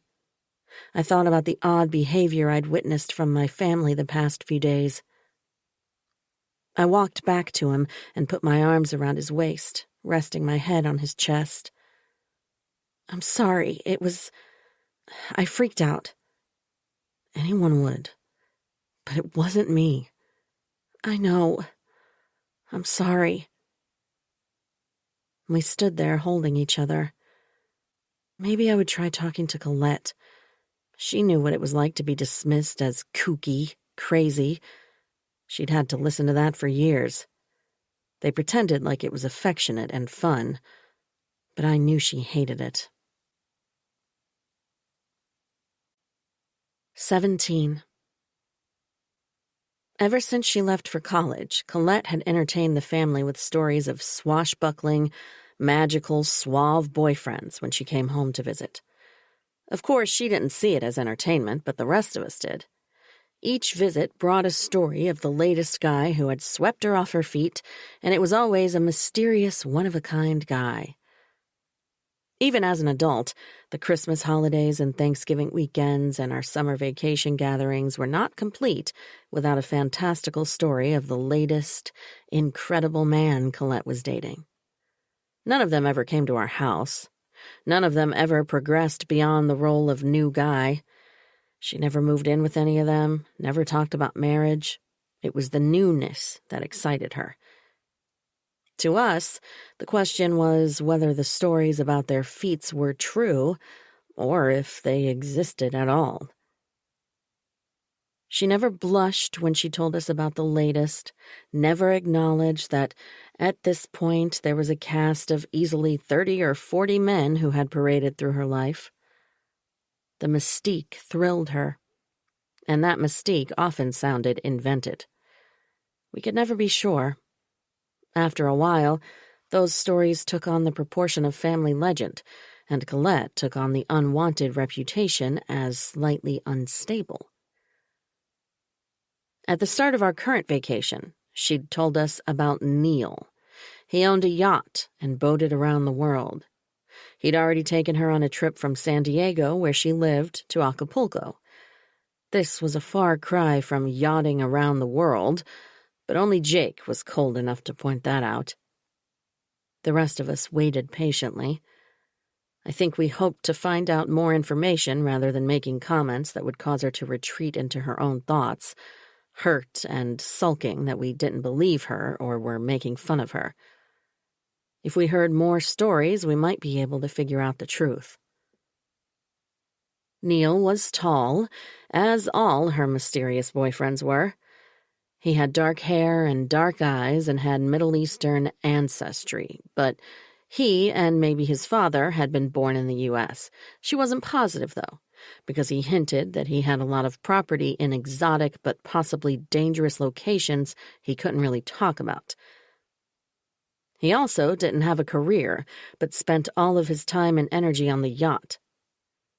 According to Colette, he was extremely well-read. He could quote Shakespeare to fit any situation, and he'd read all of the Divine Comedy. He was also an expert on Renaissance philosophers. "How would you know he's an expert?" Jake asked. "Because you wouldn't recognize a Renaissance philosopher even if he had an Instagram account." Colette ignored him and continued talking about Neil. She showed us pictures of Neil steering his yacht and pictures of them together, so it seemed he was real. But there was something about the way she talked that made me think of fairy tales. When I knocked on her bedroom door, she opened it right away. "Annie, how are you feeling? I was having a glass of wine and I'd offer you one, but of course you can't have any. That's so sad. But come in and make yourself comfy. Do you want a sisterly confab?" I went into her room and settled myself on the pile of large pillows she'd arranged in one corner. Those pillows had been there since Colette was in high school. She used to burrow in there to write in her diary. I wondered if she still kept a diary, but I didn't ask. She sat on the floor facing me and put her phone beside her. She lifted her chin slightly, letting her waist-long, expertly colored red hair slide away from the sides of her face. It was a strict rule of hers that she never brushed her hair off her face with her fingers to avoid getting any oil on her beautiful skin. She hugged her knees to her chest and studied her toenails painted midnight blue with a hint of sparkle. "Were you texting with Neil?" She smiled. "Sorry Jake makes fun of you when you talk about Neil. He sounds great." She rolled her eyes. "I'm used to it." "Being called crazy?" She laughed. I asked her a few questions about Neil. She was happy to tell me more stories. I talked about the nursery and how well it was doing, and she seemed excited and interested. It was so strange with my sisters. Sometimes I felt incredibly close to them, and at other times I feared we were mortal enemies. I shifted my position on the pillows, crossing my legs in an attempt to look even more casual, because I knew my question would not sound casual at all. "Did Jake or Bella tell you what I did yesterday?" "Nope." She took a sip of her wine, then set the glass back precariously on the carpet. "I went to the place where Liam's car crashed." "That's creepy. Why?" "I had to see it for myself." He was already out of our lives when they got divorced. Knowing he's dead doesn't seem much different. I don't think Sunday will feel that way. I wonder if she knows. She shrugged. I was looking around because it still doesn't seem like an accident. Think what you want. I believe the cops. I laughed. Do you? She gave me a slow, wicked smile. Okay, maybe not always, but it sounds logical. I certainly don't think someone forced him off the road. I found a toothpick by the spot where he went into the water. At least I think that's where he went in. She stared at me. A toothpick? So what? Our family. It makes me think someone in our family was down there. That's ridiculous. She laughed and picked up her wine glass. Is that why you're here having this cozy chat? Do you think it was me? She gave me that same wicked smile. No, Listen to how that sounds. You found a toothpick in the middle of the woods by a river that's carrying all kinds of stuff people toss outside of campsites and picnic areas. A toothpick? She took a long swallow of wine. Besides, think about what you're saying. How can you believe someone in our family is a killer? We may have our issues, but what the hell? But Liam almost sounded like he was threatening us, saying he knew something that could destroy us, implying one of us did something to Sunday. Can you hear yourself? Colette moved onto her knees. She stood and put her wine glass on the nightstand, then came toward me, sitting close and wrapping her fingers around my ankle. You need to stop thinking about all this stuff, and you need to stop worrying so much about Sunday. She's a spoiled brat. She always has been. She can't help how Mom and Dad treated her. But it made her think she can do whatever she wants. You're forgetting how it was with her private horseback riding lessons while we learned from Quinn's dad. Then she gets to go to fancy horse resorts with Mom and Dad because she was a better rider. Of course she was. She laughed, but it was gentle, and she squeezed my ankle. Her private dance lessons? Claremont College while the rest of us went to state universities? I didn't care about any of that. I liked going to school where my friends were going. Maybe, but it made Sunday insufferable. And now she wants to destroy our vacation. It couldn't be all about her because you're pregnant and Mom and Dad are excited about being grandparents, so she disappears and makes it all about her after all. I sighed. It didn't feel that way. Don't you ever think about the awful things you and Jake did to her? And maybe I did them too, I guess. It's hard to remember. You were little, so not really. And they weren't awful. It was normal kid stuff. Some of it was pretty awful. It crossed the line from normal. It wasn't that bad. That didn't sound like how I remembered it. I remembered feeling terrible. But Colette was right. I was a lot younger, and those memories were blurred and difficult to pin down. Mostly they were bad feelings, yet the events around them were completely lost inside my head. I feel terrible, that's all. She asked for it, parading around like, what about the birthday party? What birthday party? When she was 9. When you and Jake called her friend's parents and said she had the stomach flu, you told them the party was canceled so no one showed up. She was heartbroken. She thought none of her friends liked her anymore. That never happened. Liam said she was broken up about it all her life.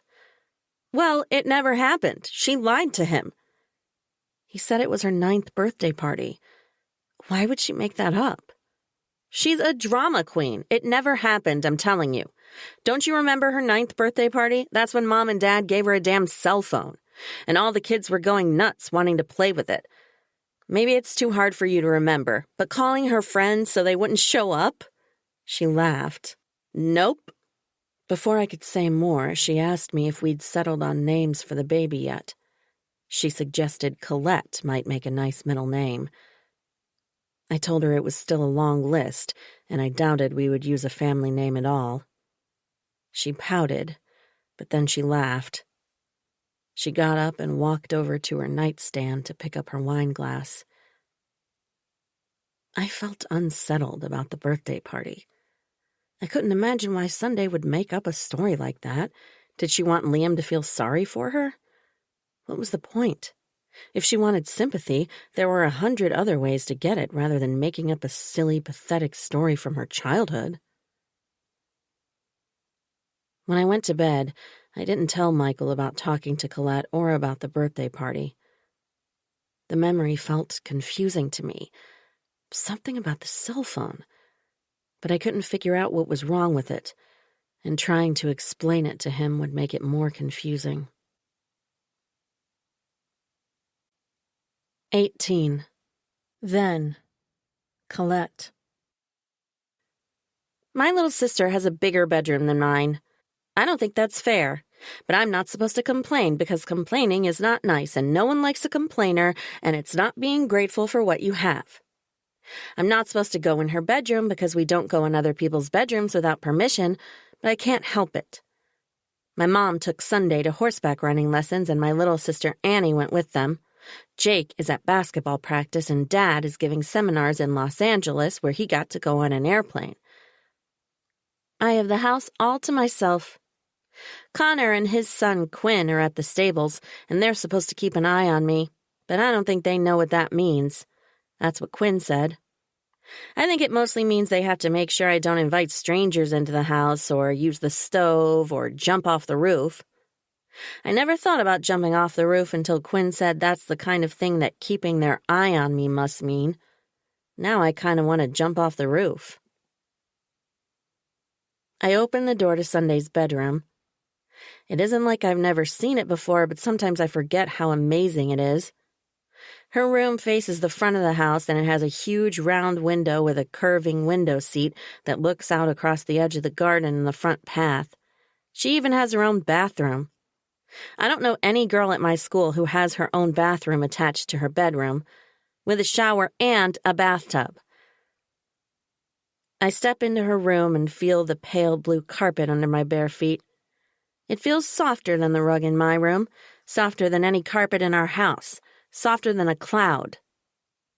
I look at the walls showing huge framed pictures of Sunday on her horse, jumping over hurdles and posing with blue ribbons after shows. I look at the display case that holds some of her ribbons.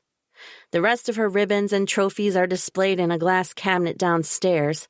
It's taller than Jake, and we aren't supposed to touch it because of fingerprints. Her bed has 4 white posts and a purple canopy. It matches the bedspread, which has ruffles like a princess skirt. There are 10 pillows with big ruffles at the top of her bed because her bed is bigger, like it was made for 2 people to sleep in, almost as big as Mommy and Daddy's bed. I go into her bathroom. I sit on the toilet, and when all the pee is out, I dip her toothbrush in it. Then I flush and go out. I lie down on her bed and cuddle her stuffed elephant. I cry my tears into the back of its head. After a while, I get up and open her desk. I look at her diary, but it has a lock, and I don't think I can find a way to get it open without being caught, so I put it back. I close my eyes, and I can hear my daddy talking while we were eating brownies after dinner. Jealousy is ugly, he said. Jealousy means wanting things other people have. It means not being happy with all the good things you have. It means always looking at the other person instead of looking at yourself. Other people are none of your business. A good family can't have jealousy, I hear my daddy say. He went in the kitchen and came back with an orange. There was a fuzzy white spot on the side, and the orange was starting to cave in, like our carved pumpkins did after Halloween was over. He passed the orange around the table and told us to smell it. The smell was awful. He asked if we wanted to eat it. We all said yuck. He said jealousy rots the foundation of a family, like the orange, in case we didn't get it. You can't be jealous. It's bad. Not being jealous is a family principle you have to follow. Maybe I'm bringing rot into our family because I'm jealous of Sunday. Jake, too, he's even more jealous. But Mommy and Daddy love Sunday more than us. Everything she has is better. It seems like it should be a family principle to love all your children the same, to try to give them the same things. It's not fair this way. I don't know why they love her more. I want them to love me just as much. Isn't that how it's supposed to be? I go back into her bathroom and flush the toilet again just to be sure. Then I go out of her room and close the door. I wonder if our family is rotting, and no one knows it. 19. Colette was so sure that Sunday had lied about her 9th birthday party, but I couldn't stop thinking about it. Liam was just as certain that Sunday was so hurt by what they did it had damaged her in a way that affected her as an adult. It was such a strange thing to lie about. Which one of them was lying? Colette? Sunday? Liam? Why? At the same time, there was something about that birthday party the year she got her cell phone that was bothering me. I just couldn't remember anything about that part except the cell phone. I hated that feeling of knowing something was in my head, knowing the memory was there, but I couldn't do anything to make it come to the surface. Trying gave me a headache. It made me feel as if my brain was full of junk that had collected for years and I was digging around, but I couldn't find the one thing I was looking for, as if it kept slipping to the bottom the more I dug. I went out to the gazebo, hoping I could think without anyone trying to talk to me, without someone putting their hand on my bump, or worse, rubbing it as if I were some kind of magic genie. I wanted to feel the cool breeze on my face. I wanted quiet, except for the crash of the surf. I sat inside the tiny building, shivering as the cool wind blew through the open sides. I pulled my coat around me. Feeling cold was worth it, because all I could hear were water and birds and the sound of my own breath. I slid my hand inside my coat and rested it on my bump. The tips of my fingers were cold, and being inside my coat didn't warm them, but my baby didn't seem to mind. After a few seconds of quiet breathing, I felt the familiar flutter of her hands and feet. I'd seen her gentle movements on the ultrasound, and I'd felt them quite a few times by now, but it still filled me with amazement each time. The idea of another human life inside me, separate from my own, was too incredible to believe. While I went about my regular routine, when I wasn't even thinking about her, she was already living a life of her own. I wondered if she was already having her own thoughts, or would she have to hear human conversation for those to begin taking shape? I had no idea, and I suppose no one really did.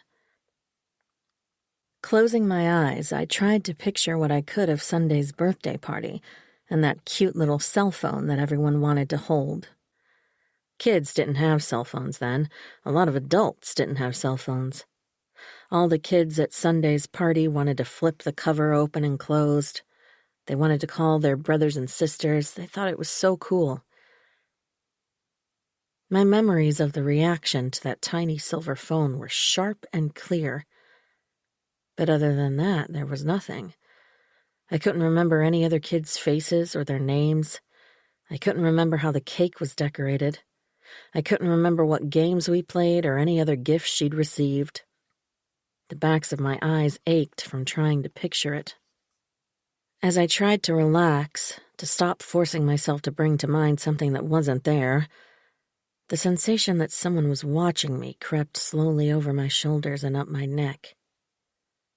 I opened my eyes and turned. No one was there. The front porch was empty, as much as I could see from the gazebo. There was no one in the garden or anywhere around the house. The only sounds were the wind and gulls, as they had been when I'd stepped inside the tiny, isolated building. I closed my eyes again, wondering why the human memory, certainly mine, was such a devious creature. It spewed memories at me when I didn't want them. It taunted me with the same images over and over, and at other times, when I needed an important piece of information, it folded in on itself like a clam, locking everything tightly inside. I rubbed my belly, hoping to stir the baby into more activity, but she was content to rest now. Again, I felt the creeping sensation of someone staring at the back of my head. I whipped around, but I saw the same tranquil setting, an empty landscape of beach grass and trees, the lawn and garden, and our beautiful home, pale gray with white trim, a stone around the foundation and stone-framed entrance and porch. Straining so hard to remember something that refused to take shape in my head was exhausting. I wished the wood benches of the gazebo had cushions so I could lie down and enjoy a nap. I was so sleepy. I shifted a little, considering lying on my side even on the bare wood, but I knew the price would be aches in every bone of my shoulders and hips. I stood and walked to the front of the gazebo, looking out over the water. It was obvious the memory of Sunday's party was not going to return to me, if it had ever been there to begin with. I leaned on the half wall and tried to resist the desire to look over my shoulder again, still convinced someone was watching me. Now it occurred to me that someone might be in the house, looking out one of the windows with a clear view of me, but impossible to make out from where I was standing. Could it be Sunday? Maybe she was okay after all, and she'd returned. Maybe she was lurking around our property for some reason, waiting to confront the person who had betrayed her. I whirled around, looking first at the upper floor of the house where my father's study and the guest bedrooms were, squinting as if that might help me see farther, past glass, into darkened rooms. I let my gaze travel to the second floor, which housed all of our bedrooms. If someone was there, they were taking care not to be seen. Turning slightly, I looked in the direction of the stables. Suddenly, seeming to appear out of nowhere, Jake was standing about 20 feet away from the gazebo. My gaze flicked wildly, trying to figure out where he'd come from. I hadn't seen him cross the open space or emerge from anywhere near the house. I spun around, looking over my shoulder toward the cliff, feeling utterly disoriented. When I turned back in his direction, he'd moved closer. But he wasn't approaching me. He didn't smile or wave. I couldn't see his eyes, only the set of his face. Yet there was something that I could only describe as pure evil in the way he was looking at me. I wanted to lift my hand to wave at him, but I couldn't seem to move it. My bones felt too heavy, and my arm was strangely stiff, almost paralyzed. I was filled with fear that I knew was irrational, but was overwhelming all the same. 20. I don't know how long I stood staring at Jake. It seemed like hours, but was probably a matter of seconds. Then he turned and walked toward the stables. I pulled out my phone and texted Michael. I asked him to bring me some tea and sit with me in the gazebo. I didn't tell him that I couldn't face going back to the house, couldn't face talking to anyone but him right at that moment. I needed to settle myself down. Michael brought me tea and his company, more eager than ever during my pregnancy to make sure I was comfortable and content. He'd always gone out of his way to meet my physical needs, and I loved that about him. He gave shoulder rubs and foot massages without me asking. A few times, he'd given me simple manicures when my fingers were grimy and my nails rough from working at the nursery. He brought me coffee in bed every single morning of our marriage. When I took a bath after a long day, he sometimes tossed a large towel in the dryer for a few minutes and brought me a warm towel to wrap in when I climbed out of the tub. It wasn't as if he ran around like my little servant. He did all these things because he seemed to be constantly looking for ways to make my life comfy. He wanted me to feel cared for. He figured, since I loved cooking for him, serving healthy dinners that were fresh and delicious even on nights when he worked late, he wanted to give something back. But he was also simply a thoughtful person. He made part of living together about the physical care of another human being, and it made me feel safe and nurtured. He had brought insulated canisters filled with peppermint tea for both of us. He sat down and pulled me onto his left leg, looping his arm around my hips to hold me in place. I leaned against his shoulder and took a tentative sip of the tea. "How long have you been hiding out here?" he asked. "A while." "Any reason?" "Just tripping down memory lane. Literally tripping." I laughed. Liam told me a story about Jake and Colette being really mean at one of Sunday's birthday parties when she was a child, and I was trying to remember the details. I told him about the party and my frustration over my brain's refusal to recall large parts of my childhood. "I think that's normal," he said. "I can remember about 10 things from when I was in early elementary school. And it's strange what those events are. Some of them are so insignificant, it's funny." I took a sip of tea, even though it was still hot enough that it seared my tongue.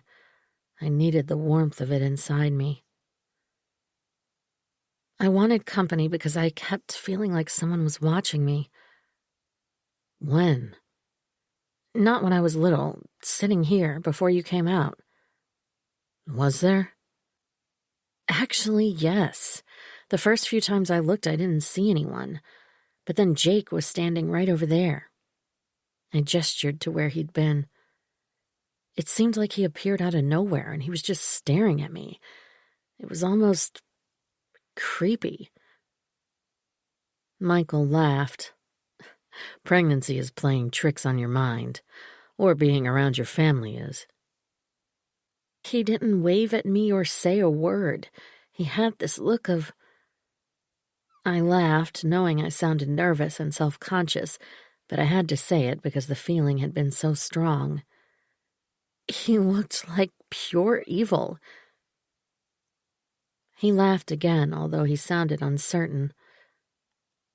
"It's not funny." "How can someone look pure evil?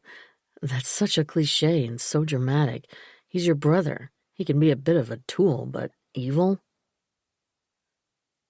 Sitting so close to him, our faces almost touching, I could see the skepticism in Michael's eyes. I regretted telling him. Of course it sounded like I was nuts. It sounded like something out of a cartoon or a superhero movie. No one is pure evil, and no one can have a look that suggests that either. There is no such thing. It's a figment of human imagination. Yet I still felt that was what I saw. Michael squeezed my hip and put his mug to his mouth. He swallowed some tea and looked away so that I could no longer see into his eyes. I wondered what he was thinking. Why was it suddenly so hard to communicate my feelings to him? No matter what I said, I sounded like I was hysterical or imagining things, but I wasn't. Everything I'd told him was real. "Have you given any more thought to what I said about cutting our vacation short? Not our time off work, but heading home and spending some time with just the two of us?" "No." I wasn't sure if I was angry with him or hurt. I hated that he seemed not to believe anything I told him. He had an explanation for everything that had happened the past few days. I felt like his one desire was to talk me out of believing things that were perfectly logical, as if only he could see the world clearly and accurately. It felt like he believed my perceptions were distorted, while his were assumed to be correct. Yes, I was definitely angry. The hurt followed along on its heels. He pulled me closer to him so I still couldn't see his face. "We need to get out of here. If you don't want to go home, let's at least drive to Mendocino for lunch." I wasn't sure what I'd expected, but it wasn't that. My temper eased slightly. I was still annoyed, but the anger faded quickly, the desire to start a fight. A lunch out sounded very nice. I loved Mendocino. It was filled with cute restaurants, nearly all of them offering fresh seafood. Sure, let me change my clothes. Me too. A date. He kissed my cheek. Less than 2 hours later, we were seated across from each other on the outdoor deck of a restaurant that had been converted from a home built in the 1920s. Only 3 tables occupied the deck closest to the main room. A lower section of deck had 2 tables for 2, one of which was placed beside a tiny burbling fountain in the midst of a rock garden. We'd arrived early enough that it was all ours, according to our friendly server. We both ordered fresh crab sandwiches on sourdough bread. It was absolutely heavenly, until Michael changed the subject away from his work and mine. I have a suggestion, and I hope you won't take this the wrong way, he said. More of the same. Those were my thoughts, but I said nothing. More assumptions that I was fragile and prone to overreacting. Allison Sharma, you remember her, right? The therapist you refer some of your clients to. It was obvious where this was headed. I felt my face stiffen, and I was sure he saw it since he was looking intently at me, the second half of his sandwich sitting on his plate untouched. She has a colleague in Mendocino who's agreed to meet with you if... You already talked to her? I glared at him to deliver my outrage without raising my voice. Please hear me out. I love you. I'm not suggesting there's anything wrong with you. This isn't an idea from anyone in your family, if that's where you're going next. Don't assume you know what I'm thinking. I'm not. Please, just listen, please. I don't need a therapist, so I don't need to hear you out. Every time we visit your family, you have these crazy dreams. And with all the stuff that's happened since we got here, I just thought it would be helpful to clear your head. My head is perfectly clear. It's other heads, including yours maybe, that need clearing. You could talk to her about your dreams. Why don't you talk to her? It sounds like you have it all worked out, what needs to be discussed. I'm trying to help. You're upset about Sunday. You're frustrated. You're angry with your family and don't understand their behavior. You feel like they're not taking your concerns seriously.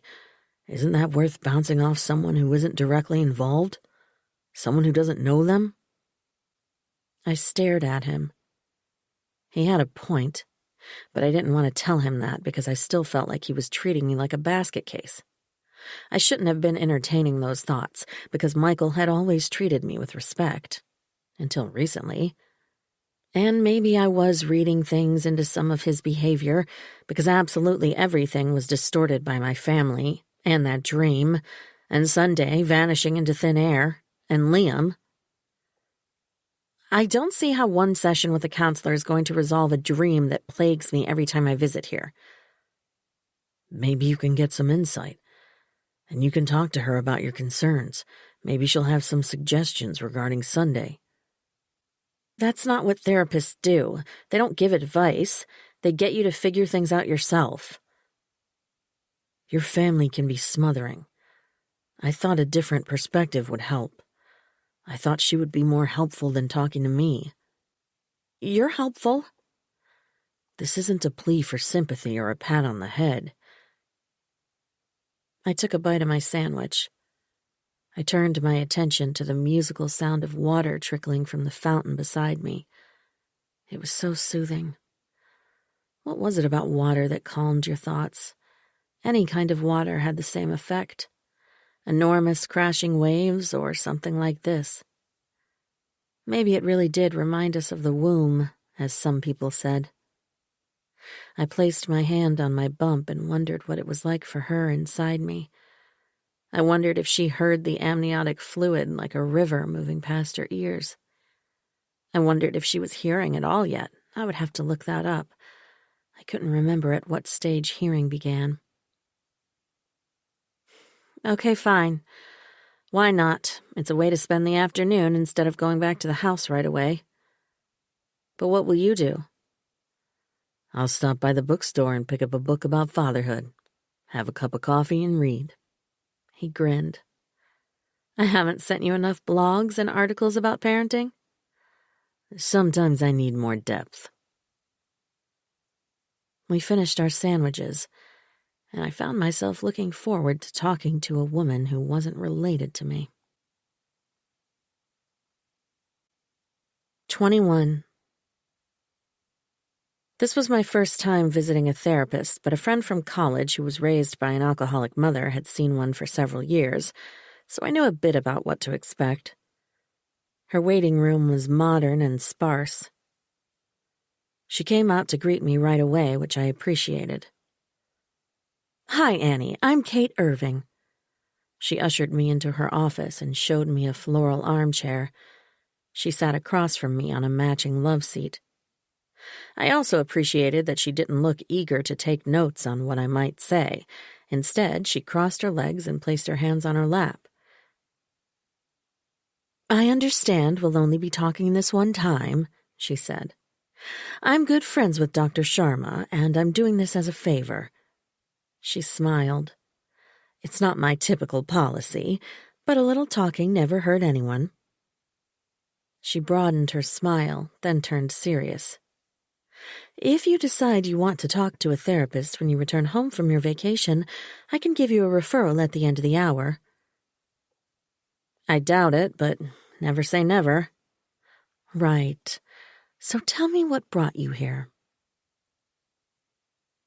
The words began pouring out of me faster than I'd expected. I told her about what I'd seen on the cliff, my dream, the confusion between dreaming and whether I'd actually seen Sunday struggling. I told her about Sunday's abrupt disappearance and her attempt to talk to my father alone and my parents' odd behavior. I told her about the favoritism and the family principles. Before I knew it, I felt like I was explaining my entire family history. As I talked, I saw that her expression remained neutral, yet the sound of my voice and the things I was saying made me realize that my family might have been more unusual than I'd acknowledged. And then, although it seemed like only a few minutes had passed, she told me we were halfway through the hour. I hadn't even mentioned Liam's death. If you have something specific you want to focus on, you should think about what that is to be sure we have enough time. I'm not trying to cut you off. There's obviously a lot going on with you, but I just wanted to make you aware. Just one more thing, to explain why I feel anxious about my family's behavior. I told her about Liam's accident and about my father telling the police he'd been drinking when he had not. Your family dynamic sounds very complicated. I'm not referring only to the lie, which I agree could be forgetfulness if we want to take a charitable view. How old is your father? 58. I don't think he's... No, probably not. But let's assume it was stress or some other factor. As I said, the family dynamic sounds very complicated based on what you've described. It might be something you want to explore with a therapist on an ongoing basis, because I think it's had more negative impact on you than you might realize. And especially with a baby coming, it might be worth exploring what kind of family you and your husband would like to create. It sounds like your parents were very authoritarian and still are. It doesn't sound like you feel confident expressing your own voice. How did you get that? Just an impression, because of their insistence on all of the children adhering to their belief system even as adults. It does sound like there are some buried issues, some secrets being kept. But it's also your family, so it's important to be really certain before making accusations, especially if you're going to involve the police. In fact, although I don't usually like to give advice, if there is a crime that's been committed, you probably don't want to get too far ahead of things and allow someone a chance to hide evidence or something like that. I nodded. She made me feel calmer, but also more frightened. I was suddenly curious to know if she'd heard of my father before I showed up, and if she'd read any of his books. I wished I'd asked her that at the beginning. Now it didn't seem like it mattered. And as she'd reminded me, there wasn't much time left, so I didn't really want to spend it talking about him and his teachings. So what do you want to focus on during the time we have left? I think I'd like to understand why I have these disturbing dreams when I sleep at my childhood home. I'd like to understand why I get confused as to whether I'm dreaming or remembering things. It's so disorienting. It makes me feel a little like I'm losing my mind. This never happens to me at home. I hate that I can't remember things. My sister told me a story about one of Sunday's birthday parties that I feel like I should remember, and I do remember a specific incident from it. But Liam told me a completely different story about the same party, and I just can't remember a single thing that tells me which one of them is telling the truth. I put my hands on the sides of my head.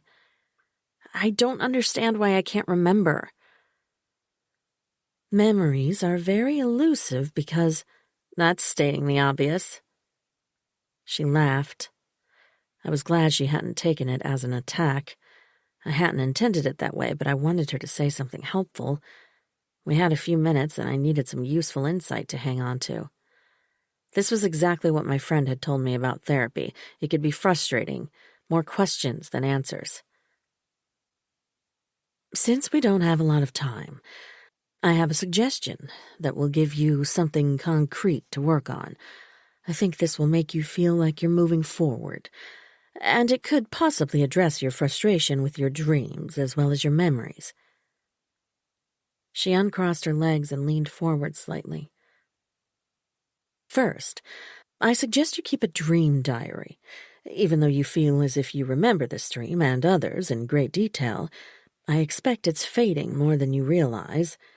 The very act of writing it down will bring out even more details and will help make connections in your mind. Alongside that, I suggest constructing a timeline of your childhood. Just jot down events you remember in chronological order, nothing complicated. You might even note what age you think you might have been in some of your dreams, if you think that's helpful. If not, just stick to the 2 exercises as separate activities. It sounds just as frustrating, maybe more, if I write down memories and there are huge gaps. When you're not trying so hard to force things, to make yourself remember a specific incident, it's very likely that small pieces will come to you, and you can fill in other pieces later. That way, a full picture will take shape over time. You won't be forcing it. I think it will be very helpful for you. I think you'll be surprised. She smiled. Her expression was warm, and I felt like she actually believed this would work. It did sound interesting, and it sounded better than growing tired and frustrated as my mind circled around the same things over and over, driving myself crazy, wondering if something was a memory or I was only remembering thinking about it before or remembering a dream. Writing it down might get rid of the clutter.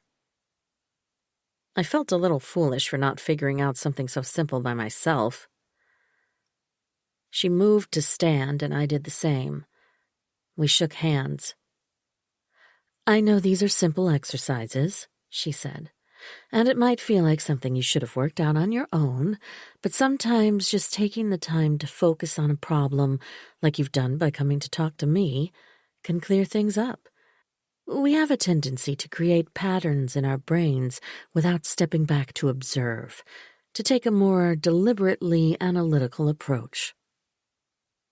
Thank you, I said. She showed me to the door and touched my shoulder gently as she wished me success and told me she would email me the name of a therapist in the Bay Area. I didn't tell Michael everything she'd said. I did mention the exercises. We went to a stationery store to buy a notebook. I told him I wanted the notebook in case I decided to try what she'd suggested. Honestly, I'm kind of tired, I said. "I feel good that you and I got away and had time alone." I kissed his lips. When I moved away, he smiled, looking happier than I'd seen him in several days. "I'll see how I feel tomorrow about the exercises. Maybe talking was enough to clear my head."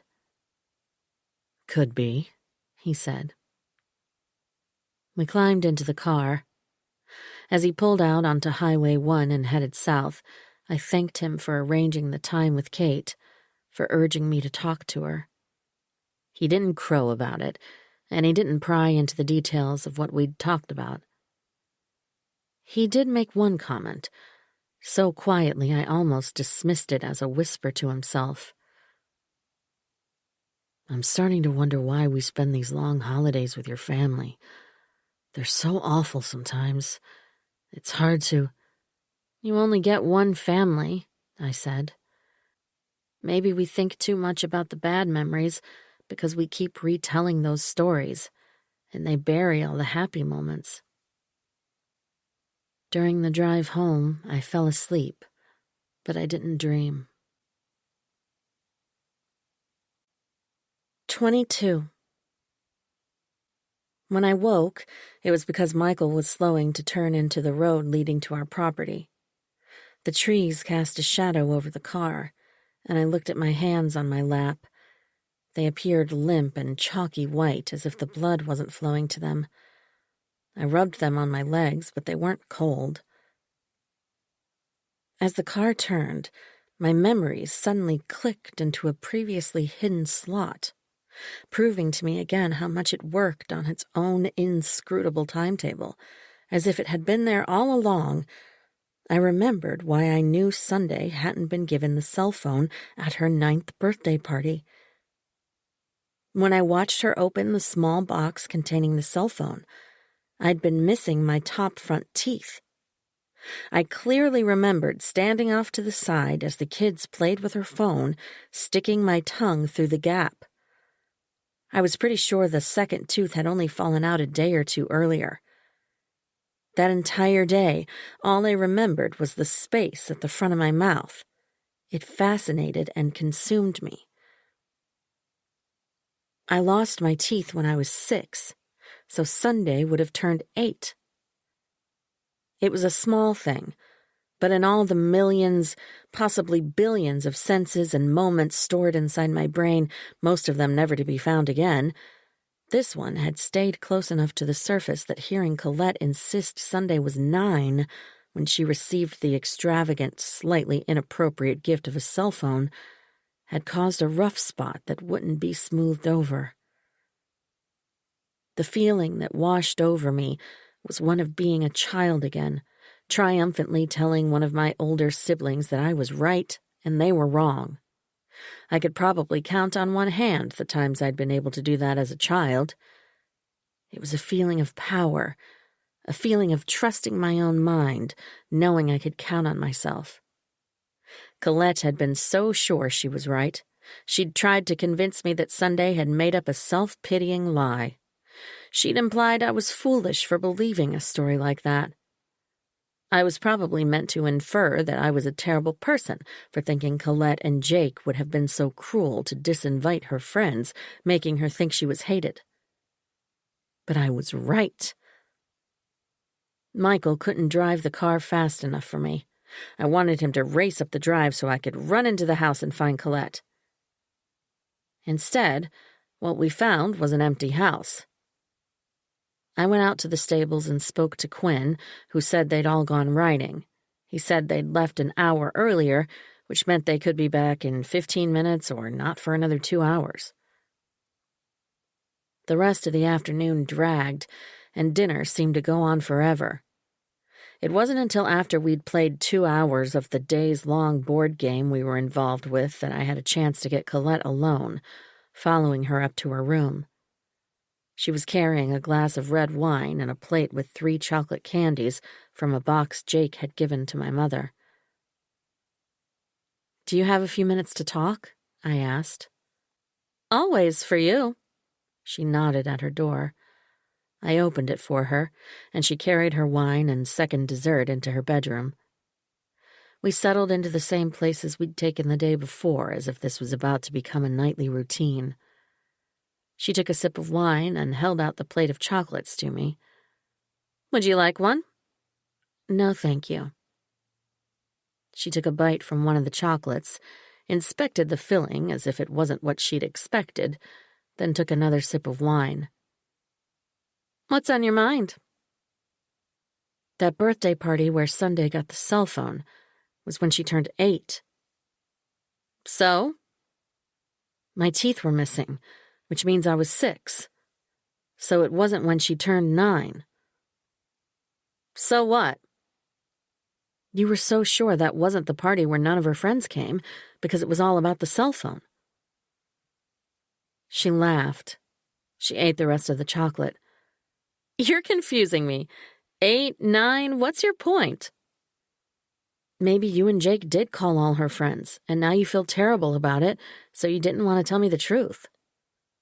"You must think we're awful if you believe we would do something like that."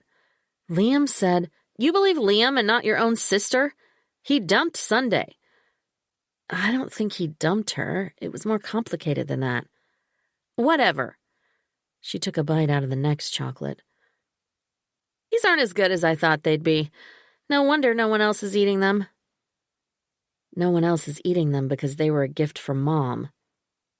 "It looks like she doesn't want them either. They've been sitting there all week." "So you never called her friends and told them Sunday was sick?" "Why are you so obsessed with a party that happened 20 years ago?" "It sounded so painful for her. It hurts to think about it." "We all had painful childhoods. She's not special." "You were so definite it couldn't have happened because of the cell phone at her 9th birthday, but the cell phone wasn't at her 9th birthday. So I just wondered why you were so positive that was the right year." "Can you please let it go?" She took a long swallow of wine. "I don't know why Sunday made up a story like that to complain about us to her ex, and I don't know why you're so fixated on it. If you're just going to keep worrying about it, then this conversation will get really boring really fast." She ate the rest of the chocolate, keeping her gaze fixed on me while she chewed. "Liam had no reason to lie about it," I said. "And I can't think of any reason why Sunday would make up a story like that. I'm really confused about what's going on. He said she was unbelievably upset, and now she's missing." I felt myself tearing up. I heard the tremble in my voice, that thin sound that announces tears are coming. Colette heard it too. She placed her wineglass on the plate and crept toward me. She nestled herself beside me on the pillows and placed her hand on my bump. "You need to stop getting yourself so upset. It's okay to admit you're feeling hysterical, but you need to let us help you. We're your family. Being with us is the safest place in the world you can be." I stared at her. I felt the baby flutter under her touch. "Oh, I felt her move, I think. Was that it?" Colette asked, her voice shrill. I wanted to point out that she'd called me hysterical, and she sounded far closer to that edge than I did. "Yes." "How exciting!" She moved her hand around slowly. "The family is like your womb. We keep each other safe, right?" "I don't know if that's the same thing." "It is. It's okay to admit you're imagining terrible things about Sunday, thinking the worst. It's okay to admit you're having dark thoughts about Liam's accident, but you have to deal with it. You have to get rid of those things. Our family loves each other. We love and protect each other. We don't do bad things to hurt each other, and if we did bad things as kids, we should forgive each other." But she told Liam someone betrayed her. She said she wasn't going to leave, so why would she suddenly take off? She changed her mind. She also promised she would love Liam until she died, and she changed her mind about that. He wanted the divorce, not her. My point is, your family takes care of you. If you're so afraid something happened to Sunday, you need to stick close to your family, not alienate them by saying terrible things about the people who love you more than anyone else on earth, the people you've loved for your whole life. Your family are the ones who would protect you from something bad happening to you or to Michael or your tiny precious baby. Without your family, something terrible could happen to one of you." She patted my bump. I nudged her hand off my bump. She didn't object. She sat up and moved away from me. "Do you see what I'm saying?" I wasn't at all sure what she was saying. It almost sounded like a threat, but I couldn't pinpoint why. I felt a little sick. If it was a threat, what was she threatening? And was it really? Her voice was quiet and low, very calming, but why did it sound so awful? "I'm worried about Sunday. No one has heard from her, and that's not normal," I said. "Everyone knows you're worried. That's all you talk about. I suggest you stop. Worrying accomplishes nothing, and if Sunday wanted us to know where she is, she would let us know." She stood and went to her bed. She picked up her wine glass and the plate. With her back to me, she took a sip of wine. I took it as a dismissal, and honestly, I wanted to leave. I didn't understand what had just happened. I heaved myself out of the pile of cushions and started toward the door.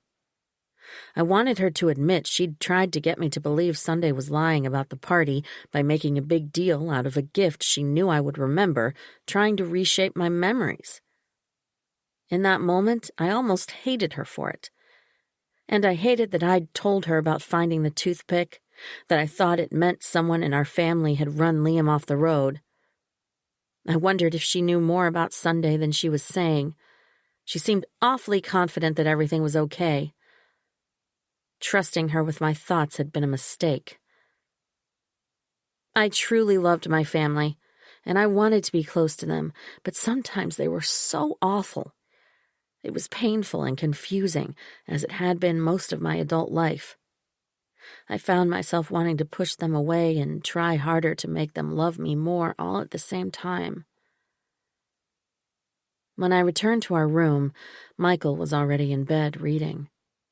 I told him I'd been talking to Colette. He didn't seem interested in what we'd discussed, so I didn't say more than that. After he fell asleep, I took out the notebook I'd bought and marked out a rough timeline of my childhood, making notes of the obvious milestones such as high school graduation and getting my first period and my first kiss. I also noted when I'd lost my top front teeth. 23. The next morning, I skipped breakfast with my family. Michael gave me the idea when he said he was going for a long run and didn't want a heavy meal. I made tea and took the insulated container, a hard-boiled egg, and an already peeled orange to the prayer garden behind the house. The prayer garden had been designed by my mother and brought to life by Quinn and Jake when I was a little girl. Originally, a wooden playhouse and a sandbox had occupied that section of the property, surrounded by a split-rail fence. The playhouse had been dark blue with pink trim and had a real doorknob and windows and carpeted floors. Those were the only things I remembered about it. I was never sure why it had been torn down when I was so young. I suppose because the other kids had outgrown it and maybe it needed repairs. Probably they didn't think it was worth it for one child. I never asked, and no one said, because as best I could remember, I hadn't played there much. The prayer garden consisted of a Japanese maple tree with an iron bench underneath. Large, smooth stones had been arranged in a rectangle to encompass the tree, a granite bird bath, and a sundial set in a straight line from the tree and the bench. It was a tranquil spot, but I wasn't aware that anyone used it. My mother had years ago, but when we came home for family visits, I'd never seen anyone go out there. No one ever talked about it. I settled on the bench and ate my egg and the orange. I sipped tea and watched a starling splash vigorously in the bath. Every few seconds it paused and cocked its head as if it was aware of my presence, but it didn't turn to look directly at me. I tried to keep still, not wanting to upset its morning routine. After the bird flew away, the place took on a desolate atmosphere. I wasn't sure why. The fog had receded early that morning, and sunshine splashed across the stones, marking the edges of the prayer garden, and fell in a perfect angle on the sundial to give an accurate reading that it was just past 8:30. It was not a time of day I considered bleak, but I felt very alone and exposed. This was supposed to be a comforting, healing place. Maybe the fact that it was never used had given it an air of abandonment. I gulped down the rest of my tea and stood. I shoved the container and the napkin containing my eggshells into the cloth bag I'd used to carry my food outside. I walked to the now empty bird bath and looked at the downy feathers floating on the water. Other than those few feathers, the water was clean. I supposed Quinn must change it every day. I smiled, thinking about him providing fresh water for wild birds when it probably wasn't in his job description. I felt slightly ridiculous for not feeling comfortable sitting in a very pleasant, contemplative garden, but I needed to get out of there. I walked quickly toward the corral, knowing the horses would be out for the day, already fed and groomed. Even though I couldn't ride them, just being around them always made me feel grounded.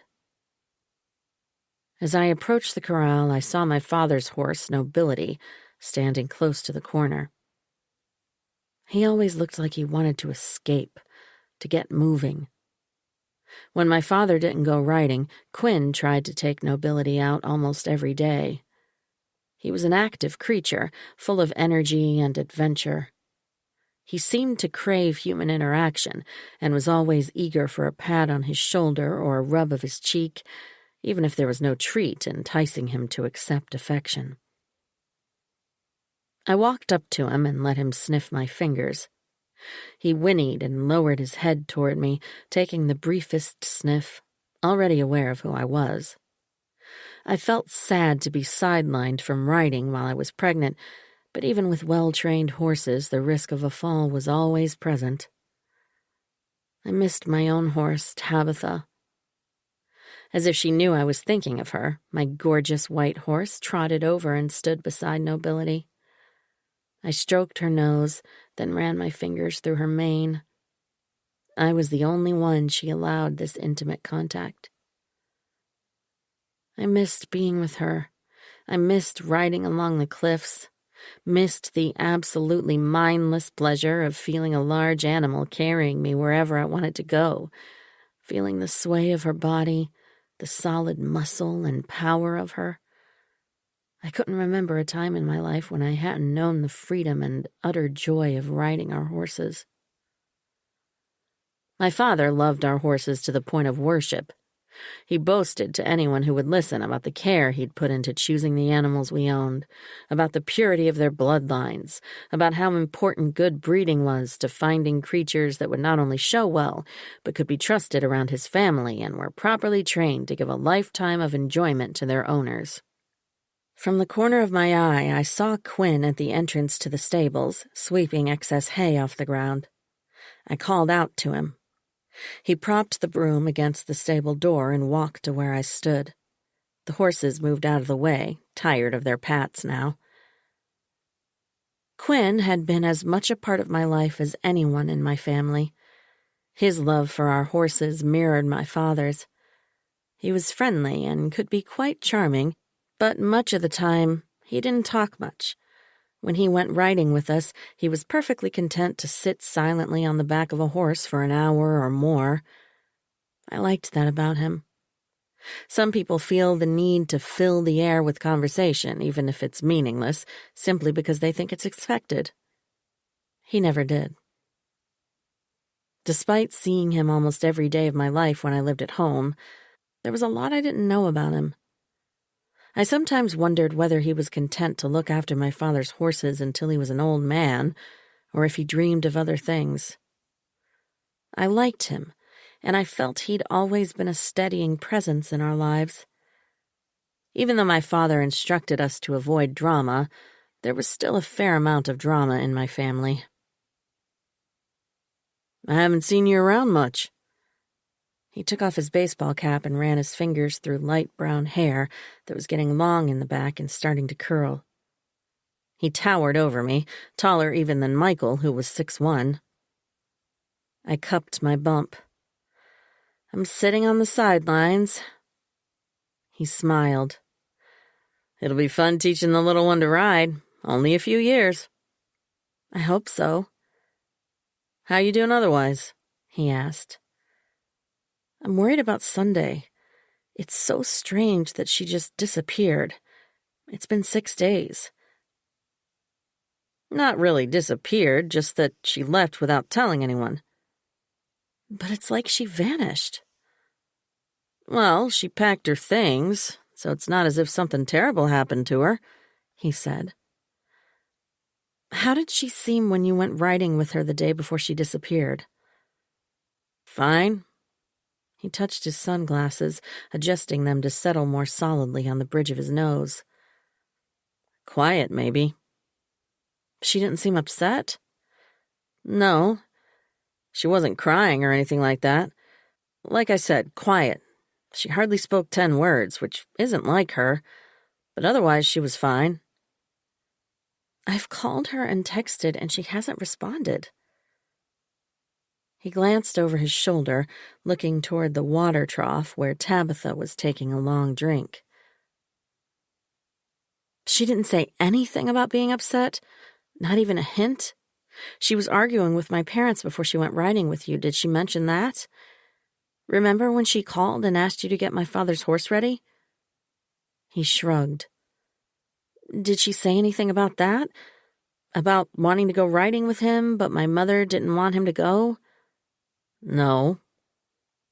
I don't understand why she hasn't texted back just to say she's okay. How much does it take to send a thumbs up? Yeah. He looked at the ground and kicked the toe of his work boot against the fence post. So I was going to tell someone, but I didn't know. He made a fist and coughed against it. I found her phone. When? Why didn't you... Hold on, I was nervous, okay? I was the last one with her before she took off or disappeared or whatever, and I wasn't sure what everyone would think. Where is it? Where did you find it? Why didn't you tell anyone? I glared at him, but it was impossible to make eye contact. His glasses were so dark. I'm sorry. It was only this morning. I was going to... It was a coincidence. So you do think something's wrong, don't you? Or you wouldn't have been worried about telling everyone you found it. He shoved his hands in his pockets and hunched his shoulders slightly. For a moment, I thought he hadn't heard me. Finally, he said, I do. Yeah, I guess. Where is it?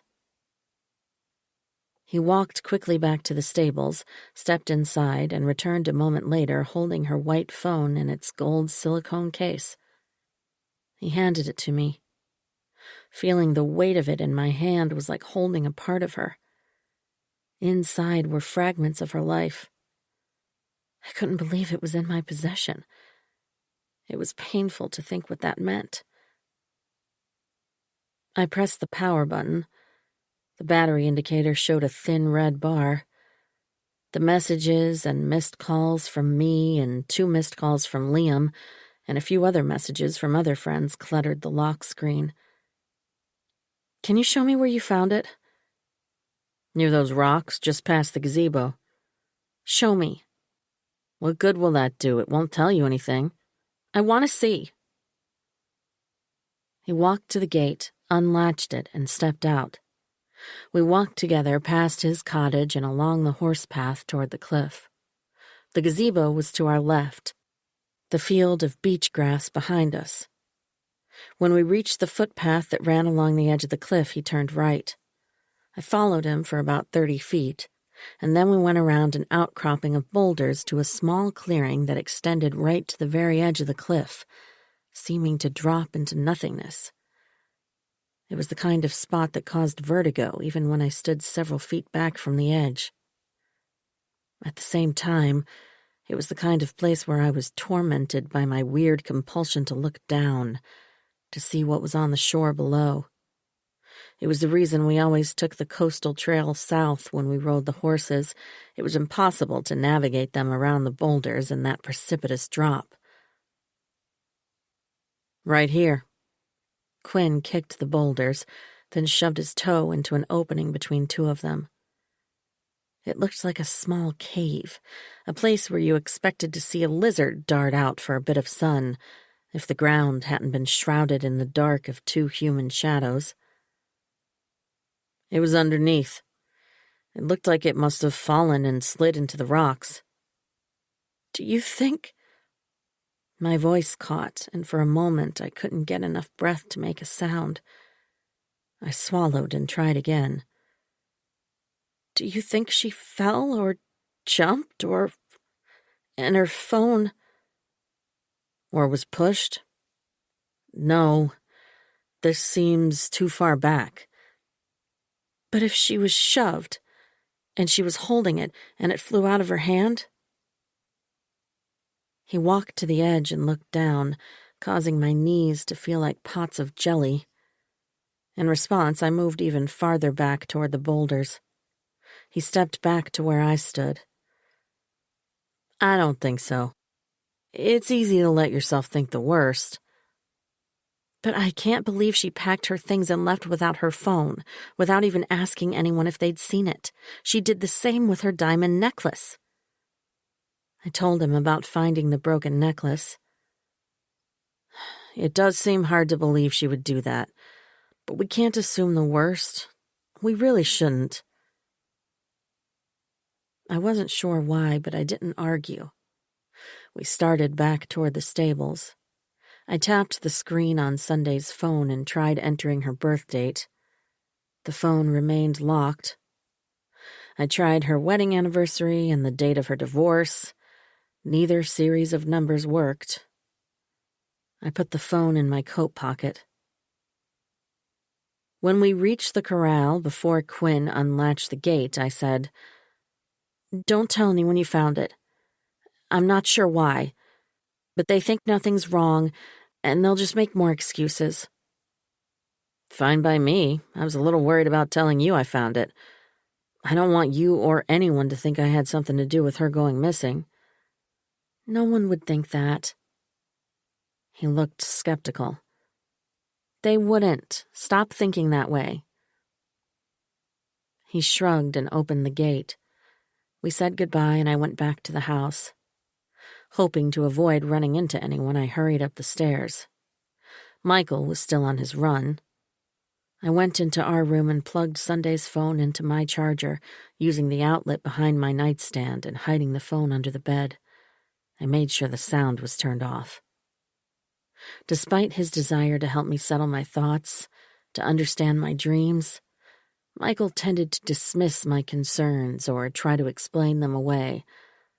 I wasn't in the mood for hearing that, of course, Sunday might leave without her phone because of this or that completely illogical reason. There was no way she would go anywhere without that lifeline. I went into the bathroom and washed my face to stop myself from crying, knowing that something had happened to her. 24. After dinner that evening, Michael had a conference call for a case he was working on. The woman he was representing had learned her husband possessed a bank account she hadn't known existed, a bank account with a balance of $74,000. I took advantage of this to dodge my family entirely. Because they were missing a player for their game, they were settling in to watch a movie. I bowed out, saying I'd already seen the selection and I didn't want to force others to bow to my wishes. No one objected beyond polite, cliched comments that we should choose something everyone would enjoy. I grabbed my notebook and headed out to the gazebo. With sunset now coming close to 9 at night, it was still daylight. The sun was a hot, glowing ball starting to spread golden light across the surface of the ocean. I settled into the gazebo and opened the notebook. I clipped the pen to the open page and closed my eyes for a moment. I replayed what I'd seen 2 nights before Sunday disappeared. My sister struggling with that dark figure. They'd been nowhere near that outcropping of rocks. It wasn't even visible from the gazebo, so there was no way Sunday's phone could have flown out of her hand or from a pocket in her dress during that struggle. That meant she had been out there another time, unless someone had found her phone and tossed it there, but that seemed unlikely. If someone wanted to get rid of it, they would have done a much better job of hiding it. The skin on the back of my neck prickled as the breeze blew my hair across my face, a few strands flicking themselves across my eyelids. I brushed my hair away and turned, again touched by the distinct feeling that someone was behind me watching. No one was there. The sun had moved much closer to the water, and I wondered how long I'd sat with my eyes closed. Had I fallen asleep? Was the prickling sensation just my body waking up from a dream? I picked up the pen and clicked it open. I drew a series of circles on the page. I closed my eyes again, trying to recall more details from that scene on the edge of the cliff, comparing it to the dreams I'd had so I could write the details in my notebook. Nothing but the same repeated images came to me. I wondered if this was a futile exercise in writing down random thoughts that had absolutely no connection to each other. Again, I felt that prickling across the back of my neck and down my spine. My eyelids flashed open and I whipped my head around. Again, no one was there. I stared hard at the landscape, remembering how Jake had seemed to appear out of nowhere, giving me that evil look. As I turned my head back, a memory rose from nowhere, shocking me with its clarity. I gasped out loud as I recalled seeing that identical look in Jake's eyes once, possibly many times before.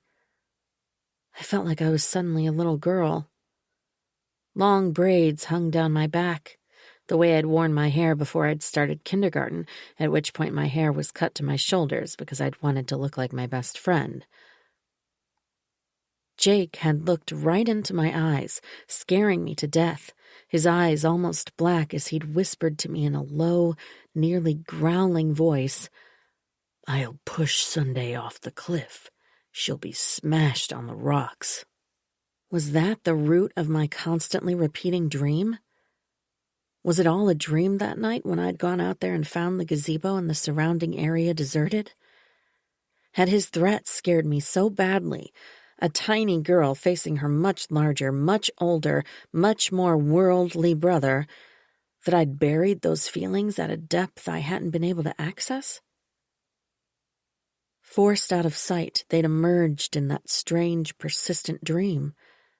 Maybe. I opened my notebook to the page where I'd written the ages 4 and 5. I made a note about the dream and also the memory of Jake's threat. What a horrible thing to say, to even think. Why would he say such a thing, especially to his little sister? It was terrifying. I turned to the middle of the notebook, where I'd dog-eared a corner and written a title page for dreams. I'd started writing what I dreamt, even when all I had were blurry impressions. I wrote about the dream with the details I could remember. After I'd written until my hand ached, I closed the notebook and sat staring out at the breathtaking view, watching the water slowly swallow the sun. It was so beautiful and soothing. I wanted to sit there forever. I wanted to forget about dreams and my older brother and that horrible memory that had erupted out of the depths of my heart. Soon, the sun appeared to be resting on the water, the light spreading sideways.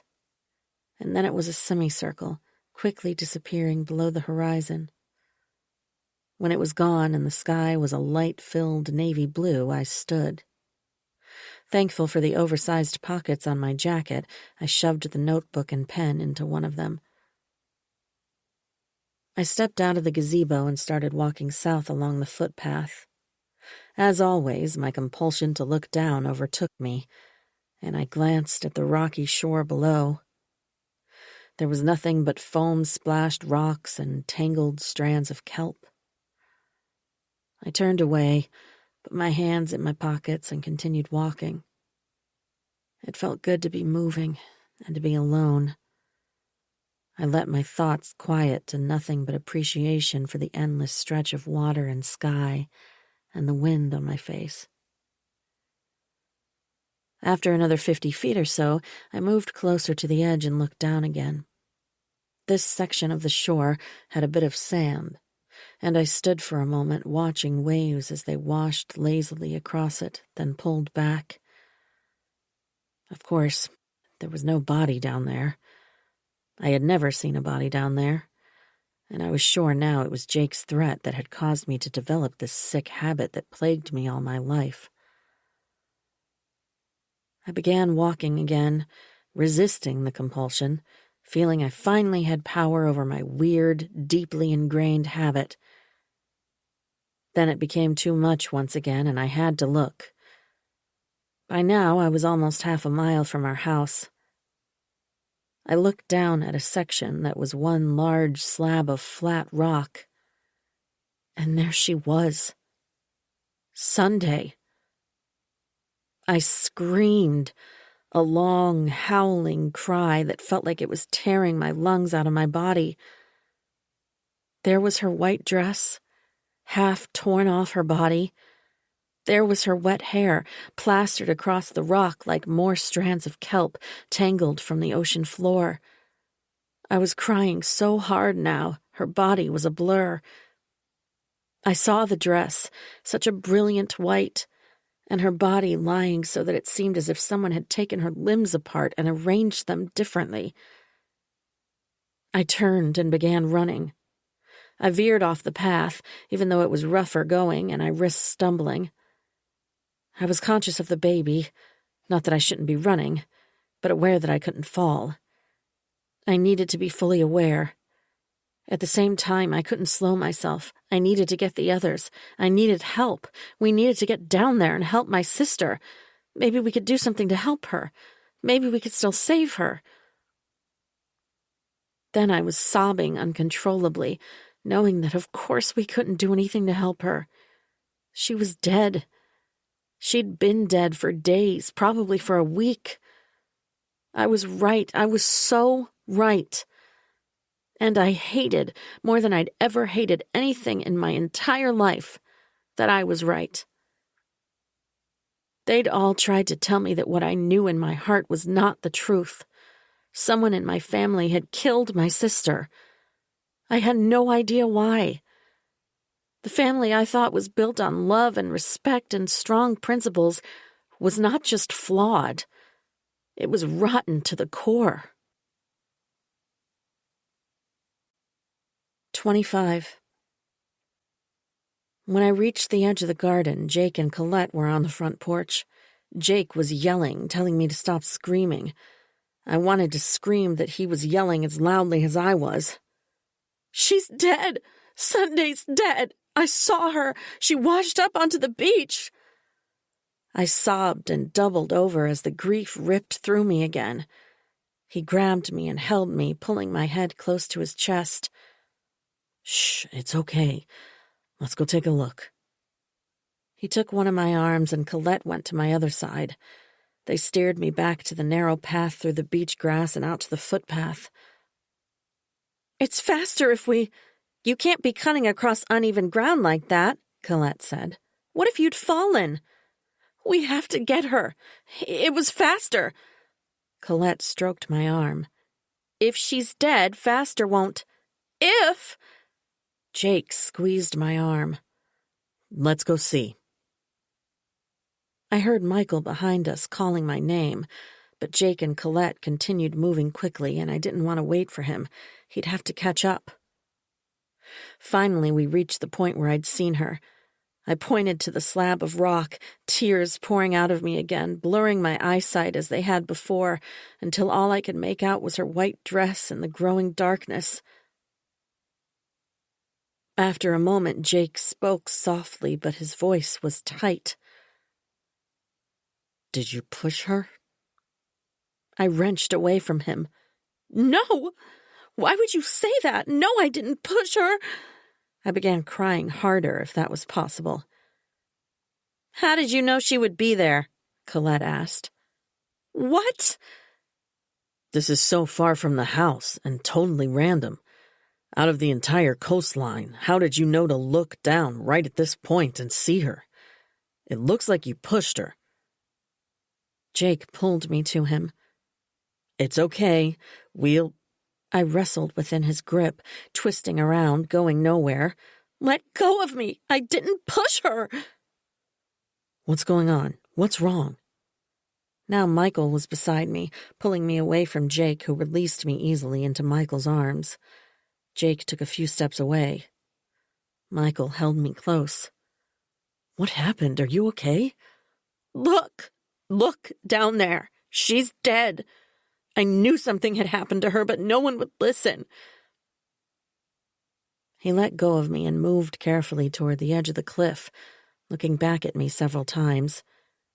He looked worried that I might rush up to him without warning, perhaps run too close and fall over myself in some crazed attempt to reach Sunday. He glanced down at the shore. I saw the shock burn through his body as he quickly looked away. He shuddered and took a step back. He came to me and wrapped his arms around me. "Why wouldn't anyone listen?" I wailed. "Maybe we could have found her. Maybe she didn't die right away. If we'd tried harder to look for her, this wouldn't have happened." "Okay, maybe a lot of things can happen. You need to calm down," Colette said. "She's dead! Do you even care?" "Of course I care, but we can't go blaming ourselves. We didn't know." "We did know." "You're the one who was so sure about it.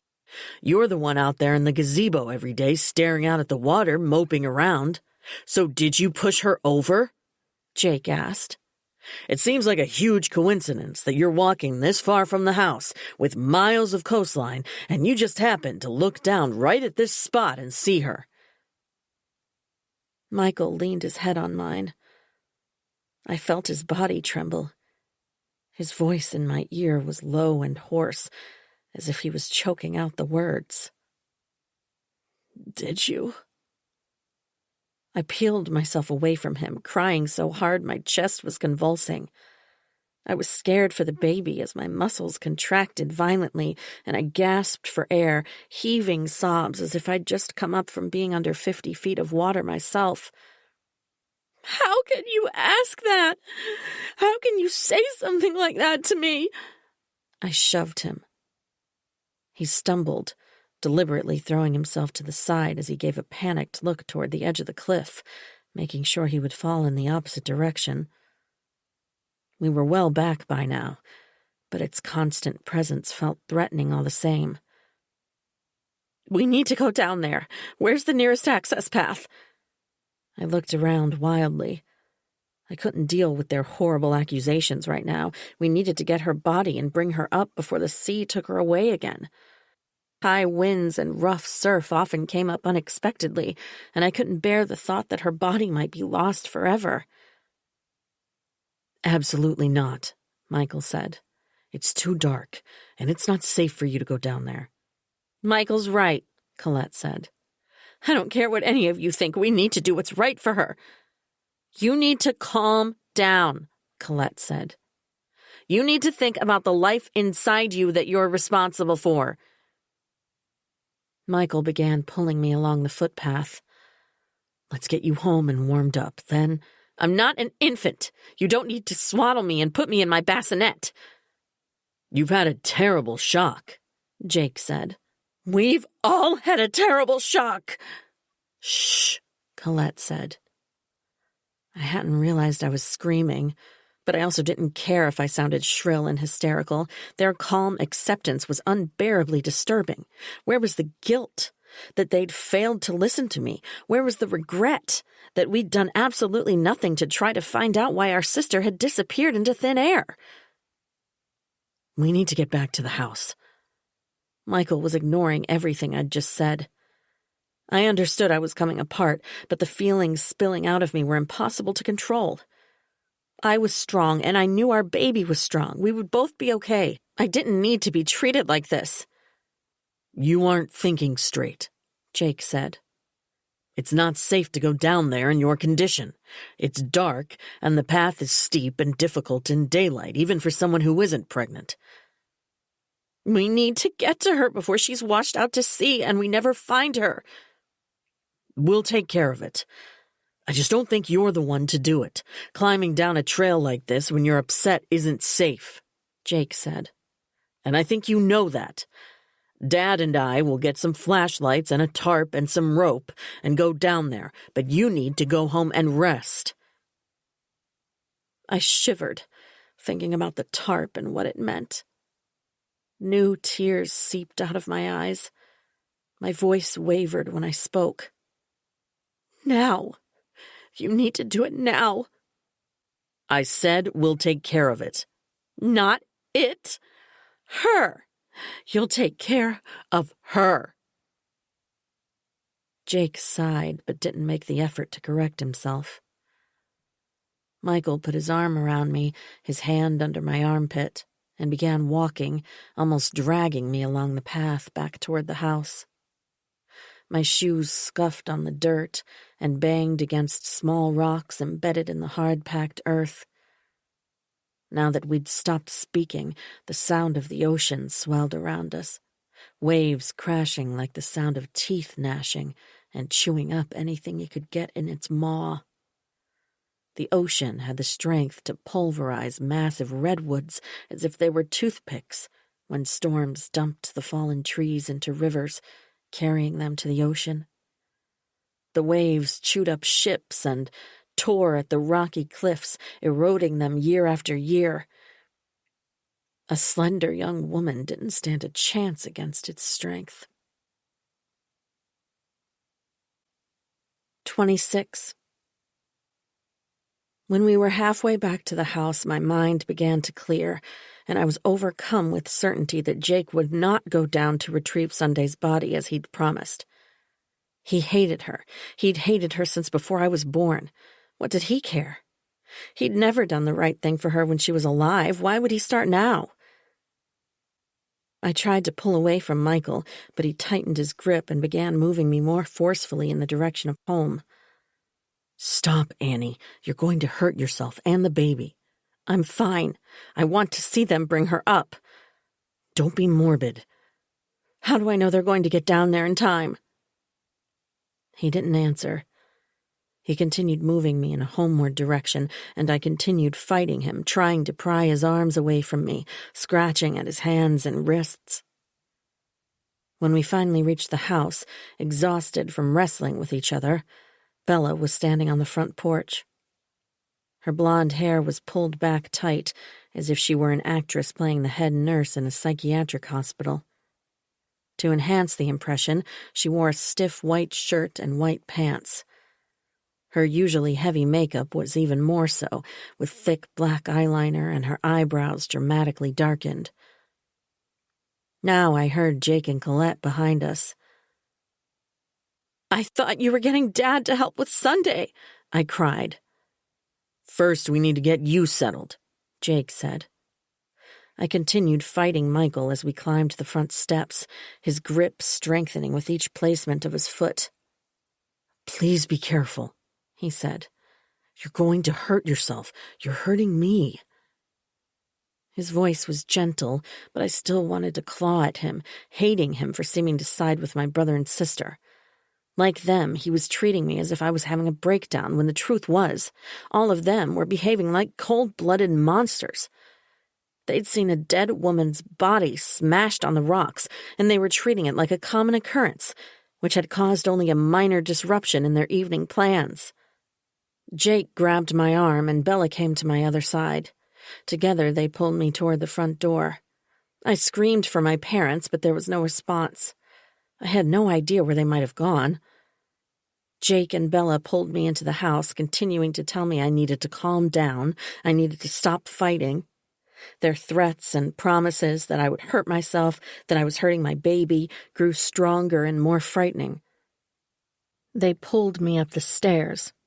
I tripped after them, resisting every step, but fighting with less strength now, knowing in my heart they were right.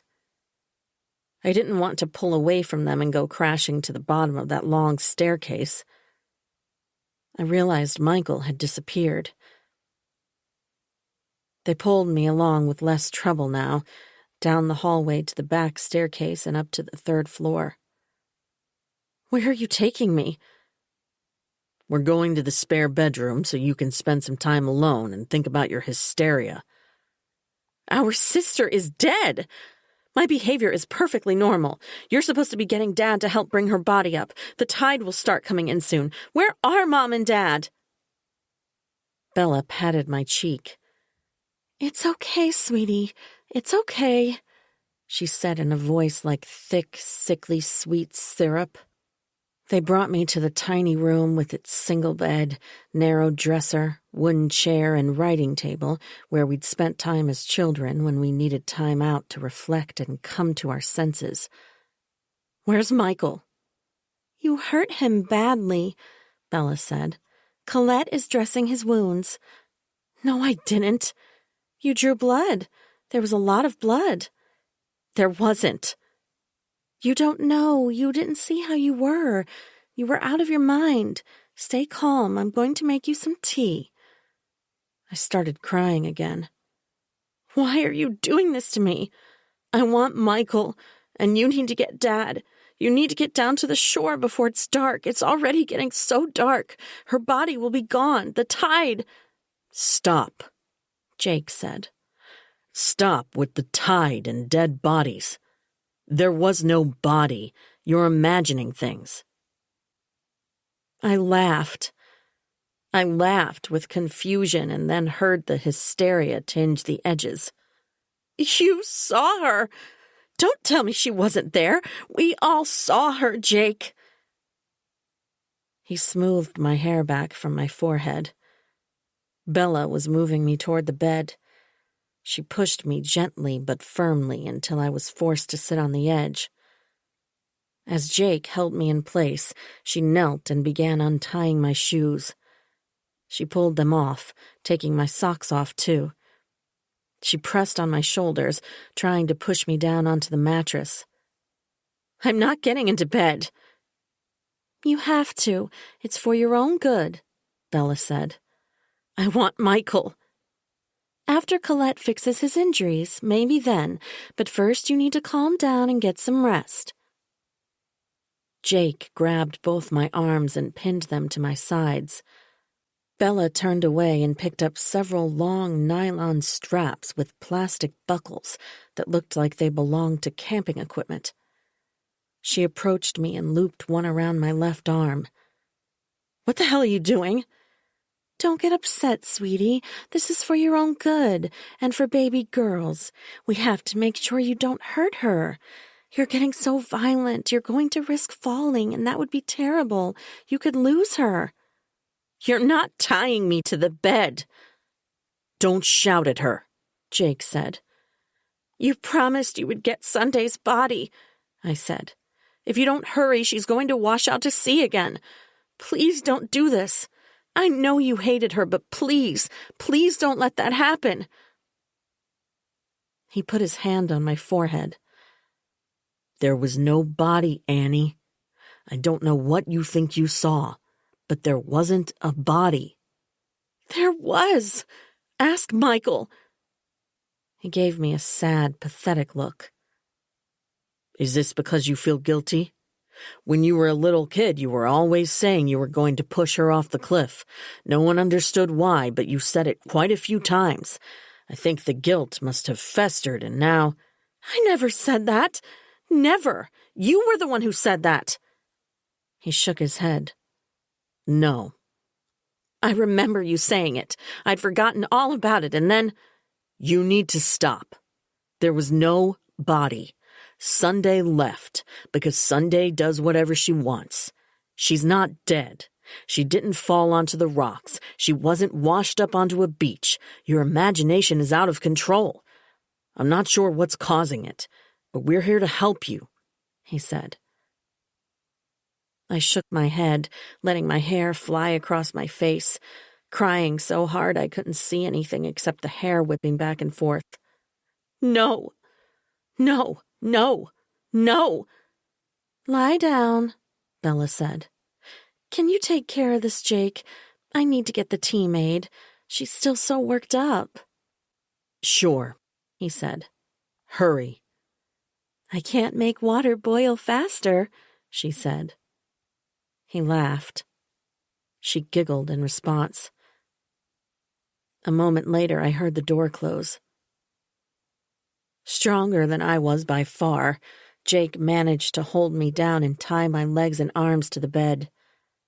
He pulled the blankets from underneath me and covered my legs and feet, warming them, which soothed me, despite my burning need to escape. I twisted, pulling at the restraints, crying for him to let me go. Jake said nothing. He moved close to the door and turned off the overhead light. The only remaining light came from a small lamp on the dresser, making it difficult to see more than the shape of him standing there, his arms folded across his chest in a show of power. I remembered you telling me you would push her over, I said. I remembered you looking me right in the eyes. It's like it happened yesterday. I never said that. You need to get some sleep. I whimpered, still making occasional futile tugs at the straps holding my wrists and ankles. Why aren't you looking for Dad? You need to get Sunday's body like you promised. Because there is no body. No more talking, or I'll leave you all alone. I can just as easily wait for Bella in the hallway. I started crying and continued weeping softly until Bella returned. She held 2 capsules in the palm of her hand. You need to take these. No, I can't take anything. You know that. I know what's safe. You seem to forget I'm an RN. This is just acetaminophen and diphenhydramine. It's perfectly safe while you're pregnant as long as you don't overdo it. I don't care if it's technically safe. I don't take anything that's not necessary. I don't have a headache. I don't have any pain, and I don't need it. You need to calm down and get some rest. You're very wound up and you're having what I would call hallucinations. I am not. Where's Michael? I want you to untie me right now. You aren't going anywhere, and you won't be seeing Michael until he's patched up. So you can lie here and cry and thrash around and maybe harm your baby, or you can get some badly needed rest. Those are your choices. I glanced toward the door. Jake was gone. In a pathetic and dismal hope that he only said there was no body to stop me from worrying and talking about it, and that he'd gone to find my father and recover my sister's remains, I gave in. I swallowed the capsules and sipped the tea. Bella settled in the chair at the foot of the bed, hanging my jacket over the back of it. I let myself sink into the bed and fall asleep. 27. The sun was up when I woke. The restraints and Bella were gone. The dream I'd had was crisp. It seemed as if it had lasted the entire night. The acetaminophen meant to make me sleep had stirred up my brain, as medications like that usually do, making my dream more vivid and detailed and confusing. I crawled across the bed and grabbed my coat off the back of the chair. My notebook and pen were still tucked securely in the pocket. I pulled them out. Sitting cross-legged, I began writing as fast as my hand could move, even though my fingers were still slack from the medication and sleep. In some ways, it was the same dream I'd had before, but it had changed shape. This time, I clearly saw that it was a man and woman struggling with each other. The woman wore a long white dress, but it was more like a nightgown. The man's face was obscured, not by darkness or any object, but by my own mind. The woman was also unrecognizable, but somehow, in the certainty of a dream world aftermath, I knew it wasn't Sunday. They struggled violently, then almost seemed to dance with each other. When the man disappeared, it wasn't because he'd dropped off the edge of a cliff, but because he'd collapsed to the ground, his body becoming part of the dark earth. As I wrote, as the images replayed themselves in my mind, I realized I hadn't dreamt I was near the cliff this time. I was near the playhouse that used to stand in our backyard. The vibrant pink trims stood out like a frame behind the two figures, glowing in almost neon color in the moonlight, although it hadn't been like that in reality. This was so different than the earlier versions of my dream, I wondered if it was even the same. Maybe my entire life was dissolving into a soup of images and memories. I wrote every detail, focusing on what I remembered about the playhouse, about how the figures moved, about what I was wearing and how I felt. As much as I tried, I couldn't recall whether I was hot or cold, whether or not my feet were bare. All I remembered was the white gown on the woman and the outline of the playhouse. Sitting in the prayer garden, remembering the playhouse, must have stirred it up in my memory. So was this dream an actual memory, or just something created out of thoughts I'd had the previous day? Had it only been 24 hours? I felt like I'd lived a week since I'd watched that bird splashing in the bath. I felt that I must have been 5 during the dream, because I no longer had the long, thick braids hanging down to my waist. I knew the playhouse was gone by the time I was in 1st grade. As I made a note on the timeline, I thought about how just the day before, I had believed the dream was reminding me of Jake's threat to push Sunday off the cliff. Now I thought it was something else entirely. I was younger when he'd said that to me. Besides, the dreams were different. The feelings they evoked were the same.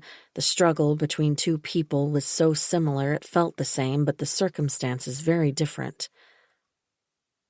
Maybe it wasn't that straightforward. Maybe I was looking at my brain as if it could be explained by pop culture or an app. I was pushing my brain to remember things. Being in my childhood home was doing its own work at exposing memories and prompting dreams. It wasn't as if it were a neatly cut jigsaw puzzle that I could piece together. It was an unknowable mass of impressions and flashing neurons. Hopefully, if I kept encouraging it, my mind would make sense of the things that troubled me. Eventually. I closed the notebook and tucked it back into my coat pocket. I lay on my side, pulling the blankets over me. I was drowsy again now that I'd lost the fire of writing about the dream. The effects of the medication were still obvious in my blurred thoughts, and a soggy feeling pushing me back toward sleep.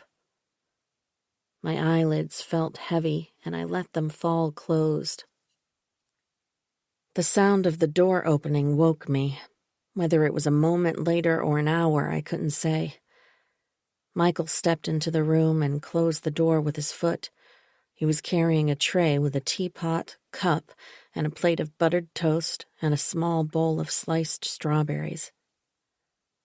He placed the tray on the writing table and came quickly to the bed. He knelt beside the bed and kissed my cheek. "I'm so sorry. I never should have said what I did. I have no idea why. I don't even know why I thought it. Suggesting you could have pushed Sunday off the cliff. You would never hurt anyone ever. You won't even uproot a plant." His eyes were glassy as he moved his face close to mine and kissed me softly on the lips. "I'm so sorry," he whispered. I turned my head away from him. It's the worst thing you've ever said to me. I know. I can't understand why.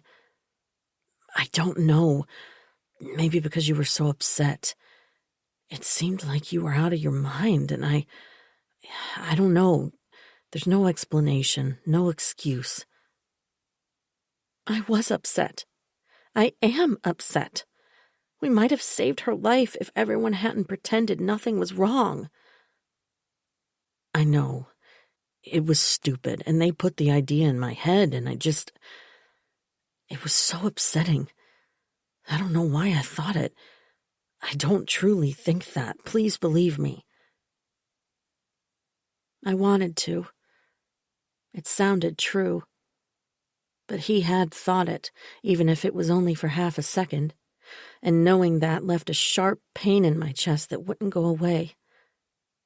I wanted it to stop. I wanted him to never have thought something so terrible about me. I didn't know what to say to him.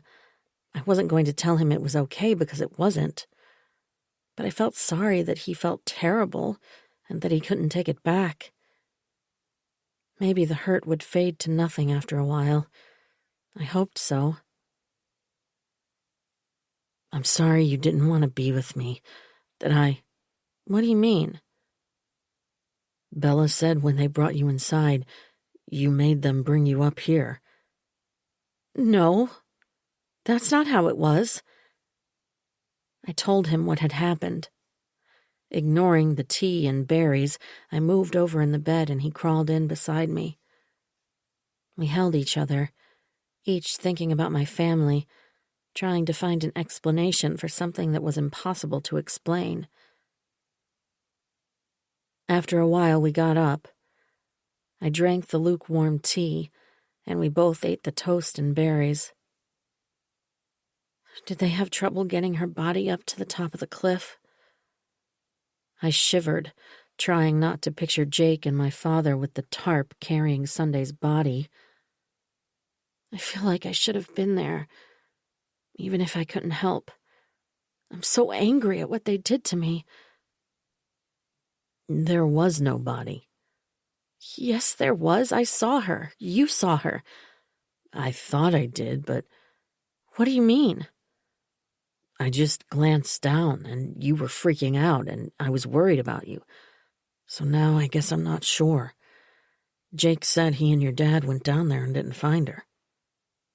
They took too long.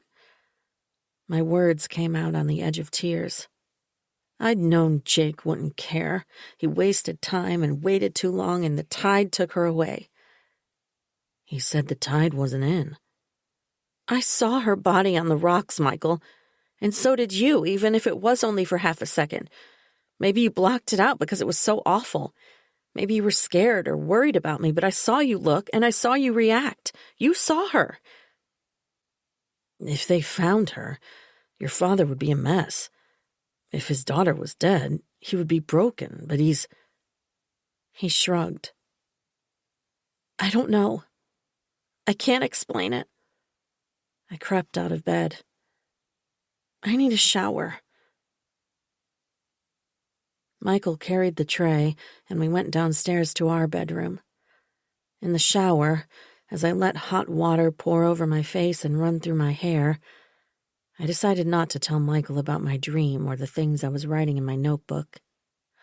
I knew he'd seen Sunday's body, even if he was doubting it now. Maybe my father hadn't seen her body. I had no idea what had happened on that rocky beach, but nothing was going to make me stop believing what I'd seen with my own eyes. 28. Michael and I walked into the dining room holding hands. I needed the comfort of his hand if I was going to look at the faces of my family and see them returning my look of grief with their blank stares. Their everyday expressions that made me feel like I was in a funhouse, seeing distorted reflections all around me. We took our seats, and Michael filled our glasses with orange juice. "Did you rest well?" Bella asked.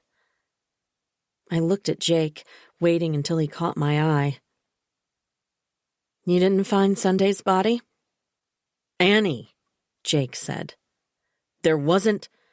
I know what I saw with my own eyes, and you saw her too. You accused me of pushing her off the cliff, so I know you saw her.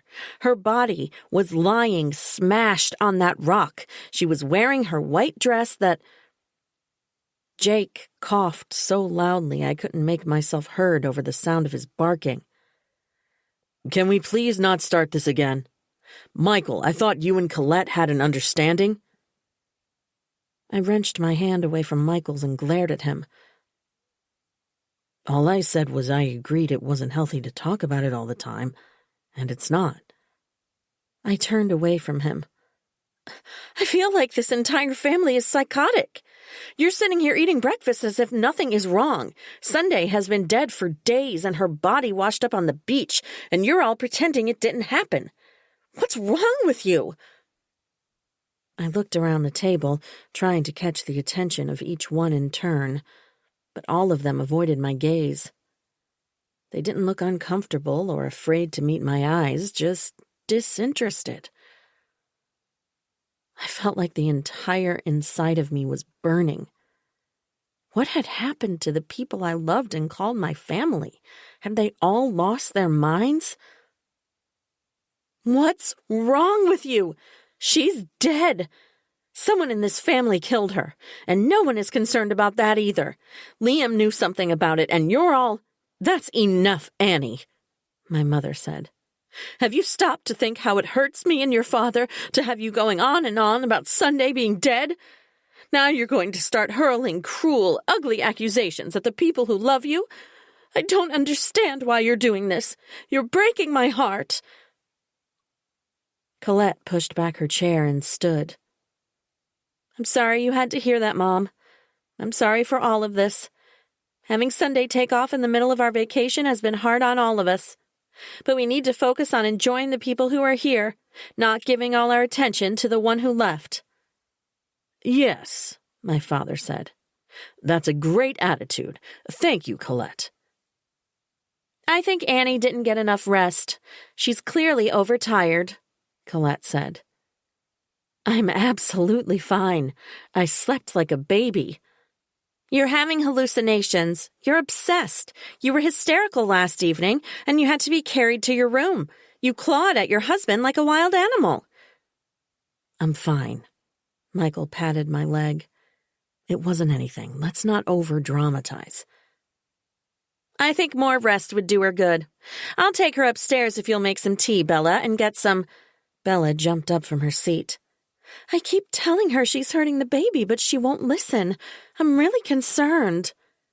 The baby is fine, I said. All the crying and shouting, it's not good, Jake said. We're all worried about you, my mother said. It's not helpful to be in such an emotional state. This should be a happy, peaceful time for you and Michael, my father said. I had a friend who, sadly, lost 2 close friends while she was pregnant, Bella said. The grief tore her apart. Literally, she ended up going into labor at 6 months. Luckily, the baby survived, but you know what a long, hard road that is, with a child born that early. I felt a cold chill run through me, imagining my baby coming out in just a few short weeks. It was a horrifying, sickening thought. She was so tiny, barely larger than an heirloom tomato right now. It almost seems like you don't care about your sweet little baby, Bella said. Hey! Michael's voice was loud and commanding. That's way out of line. Annie is a fabulous mother. You owe her an apology. I'm just saying, Bella said, that all this trauma is not good. I'll get the tea going.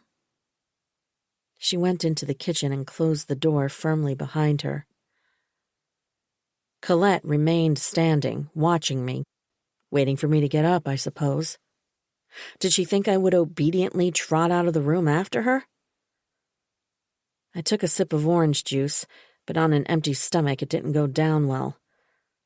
I felt a pain in my stomach, and suddenly their horror stories and elaborated fears felt like they might be real. Could I be wrong? Was all of this upsetting my body more than I realized, inflicting trauma on my baby? I placed my hands on my bump. Maybe I wasn't thinking clearly about my health. Maybe I wasn't thinking clearly about anything. My thoughts were so twisted around my dreams and memory fragments and the increasingly strange and disturbing behavior of my family. I almost didn't know what was real. If I was wrong about how my feelings were affecting the baby, could I be wrong about Sunday's disappearance and seeing her body? But I knew I'd seen her body on those rocks. I knew it without a single thread of doubt. Yet, listening to them insist I had not seen her had a strange way of making me think they could possibly be right. How could I hold those two contrary thoughts at the same time? It was a senseless impossibility. One of us was wrong, and I refused to believe it was me. When I looked down at the shore, I'd known I was right, and that I needed to trust my own view of the world instead of allowing my family to tell me what was real and what I should be thinking and what was best for me and my family. After Bella came out with the tea, I let Colette lead me up to our bedroom. I didn't want to fight her. I did want to take care of myself. I did want to rest if that was what the baby needed. Maybe they were all wonderfully concerned for me, and I'd been looking at them through a negative, suspicious lens. No matter what they were, or what their motives, our baby mattered more than anything. I owed her everything I could give, and that meant taking good care of myself. As I settled into the bed I shared with Michael, the pot of tea and a cup beside me on the nightstand, Colette pulled the armchair closer to the bed. "You need to remember the family principles, Annie." "How can I ever forget them?" I laughed softly. "We get reminded of them every day of our lives." "Because they matter, and showing excessive emotion makes a situation spiral out of control. If something happened to Sunday, we can't become hysterical about it. We need to be calm and accepting." "I don't think that means blandly accepting your sister died a brutal death." "You're hurting Mom and Dad. Have you thought about that? You're hurting them, and you're becoming a disappointment to them. You aren't following the principles, which always lets them down, and you're hurting them by constantly going on about their favorite child being dead. Just forget about yourself for one tiny minute and think about how that makes them feel." She held out the acetaminophen with diphenhydramine. Part of me craved that abnormally deep sleep of escape, but another part of me didn't want to be unconscious, plagued by troubling dreams. I was angry at my parents' blank acceptance that everything was fine with Sunday based on absolutely nothing. At the same time, a tendril of guilt had begun creeping through my gut, taking root, making me feel as if I'd hurt them terribly, when I didn't really have very much to go on except isolated events that could be interpreted differently. At least that was the case until I'd seen her body. I had seen her body. I knew I'd seen her body. Still, I took the acetaminophen and drank half the tea before burrowing under the covers, hoping for the relief of dreamless sleep. When I woke, I heard voices. It was still daylight, but the shadows filling the bedroom suggested it was mid to late afternoon. I'd slept through lunch. It was disorienting to know I'd slept all night and been awake only for breakfast. I propped myself up on my elbow and tried to figure out whose voices I heard and where they were coming from. As much as I strained, I couldn't make out any words. I couldn't even say for sure who was talking. I heard male and female, and that was it. I got out of bed and went to the door. I opened it carefully and stepped into the hallway. The people talking weren't on the landing as I'd thought. They were standing in the foyer, but their slightly raised voices, despite one of them, Bella, constantly urging them to shush, had carried up to the second floor. I took a few steps along the hallway closer to the landing. I still couldn't make out what they were saying, but I heard Bella, Colette, Jake, and Michael. What was Michael talking to my siblings about? Obviously me, but what about me? Why would he be speaking a single word to them without letting me know? I didn't care that I'd been asleep. I felt betrayed. Before I could make sense of the conversation, like a sharp, cold wind, I felt my mother's breath and heard her speak directly behind me. "Go back to bed. You shouldn't be up." Her voice was crisp. There was no warmth or concern, just a cold statement, almost like an order. Then she walked past me, hardly looking at me. At the landing, she turned toward the hallway leading to the back stairs up to the third floor. I had no idea where she'd come from, unless it was the large linen closet across from my bedroom, but why?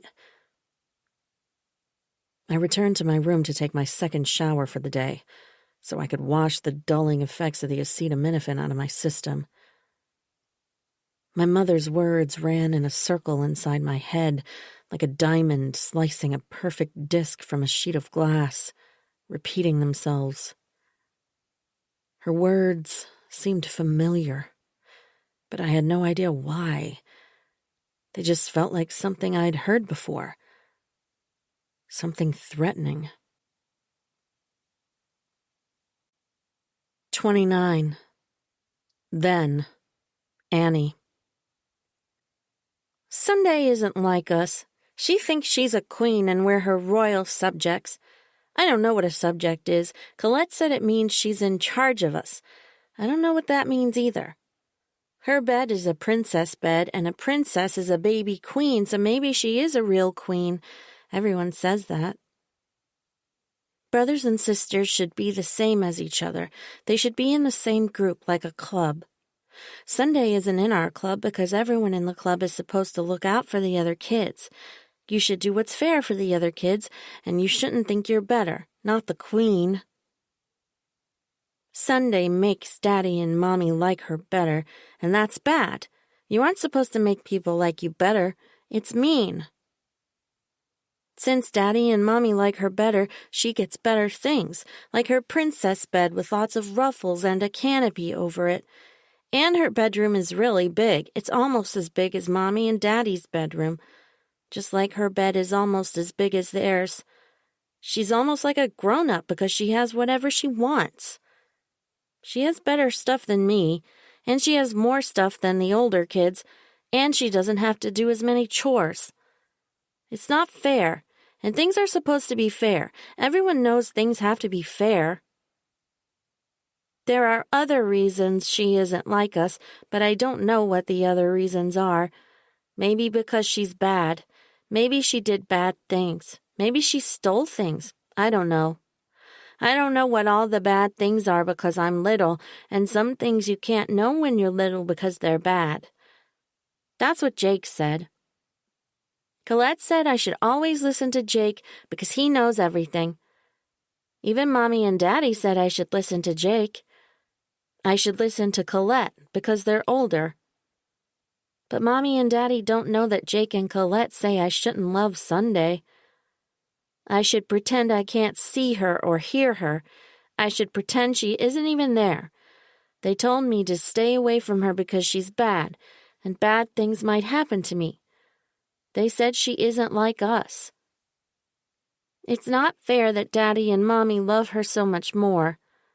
But Daddy said life is not fair. I don't know what that means. 30. The minute Michael came into our room, I pounced on him. Literally. I acted as if I were a cat sitting on the foot of our bed waiting for the door to open. When it did, I said, "Why were you talking about me?"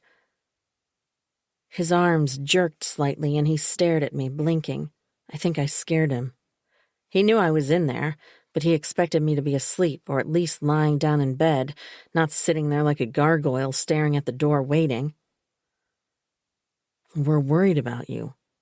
So I've heard. Why were you talking about me behind my back? Talking about how crazy I am for thinking I saw my sister's body. No one is going to talk me into thinking I'm imagining things. I really hope you aren't listening to them, that you're not going to turn into my enemy. You think your brother and sister are your enemies? They tied me to the bed. What do you call it? Someone in this house killed my sister. You don't know that. She could have fallen. She might have jumped. You already know she was upset. Maybe she didn't resolve things with the person she felt betrayed her, and she jumped. When he heard the sound that came out of me without me realizing it, he flinched. I know it sounds awful, but it's one possibility. No matter how it happened, she's dead. So why are they trying to make me think I'm losing my mind? He sighed. I don't know. I believe that you saw her. And just so we're clear, I wasn't talking behind your back. I thought you were asleep, and I was going to tell you what we talked about. I do agree with them that you need to take a step back. You need to consider your health and the baby's. I'm sorry if I've lost sight of that. I just don't think pregnant women need to be treated like we have a life-threatening illness. I got up and went into the bathroom. I brushed my hair and put on lip balm and hand cream. I returned to the bedroom. Michael was still standing by the door, looking slightly dazed.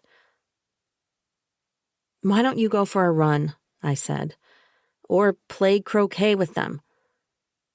I could hear their voices drifting up from the lawn as they set up another game. I really liked the game, but I couldn't face the surreal atmosphere of normal family life. I had to figure out what I should do next, how I could make them stop living in their disturbing state of absolute denial. Using Michael to keep them away from me seemed like a good idea for now. He came toward me and put his hand on the side of my head, weaving his fingers through my hair. Are you sure? Colette gave me more acetaminophen with diphenhydramine, and I'm really groggy. I'll just rest and drink lots of water. I need to flush this stuff out of my system. Michael brought me a large bottle of cold water and a plate of crackers, sliced cheese, and red grapes. He kissed my nose and left to play croquet. It wasn't his idea of a good time, but maybe he sensed that the best thing he could do was exactly what I wanted, keep them away from me. Once he was gone, I ate the entire plate of food, took out my notebook, and started writing. I didn't know if my thoughts came from dreams or memories. I just wrote down everything that had floated to the surface while I slept. I started with my memory of the playhouse being torn down. The suddenness had shocked me. I'd felt as if my childhood was being ripped away. Of course, I didn't put it in those complicated terms at the time, but later I did see it that way. All the other kids in my family had enjoyed playing in it for years. Then, just as I reached the age when I began developing the ability to engage in imaginary play, the tiny house vanished as if it had never existed. I hadn't seen it dismantled. I hadn't heard the blow of a hammer or the crack of boards ripped from nails. One day it was there, the next it was gone. Quinn had done the work. I remembered it was soon after his father had left. I wrote about my memories of Quinn's father, Connor Wiley.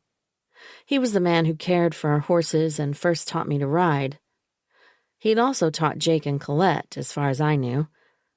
Sunday, of course, had private lessons, one of the many privileges that enraged Colette and Jake. Connor and his wife Lori had lived in the cottage that Quinn now occupied alone. Lori died of cancer when I was so small I had no memory of her. All I remembered of Connor was that he was tall, almost always wore a cowboy hat, and Colette used to whisper that he was so good-looking. When Quinn and Jake were both 15, Connor took off.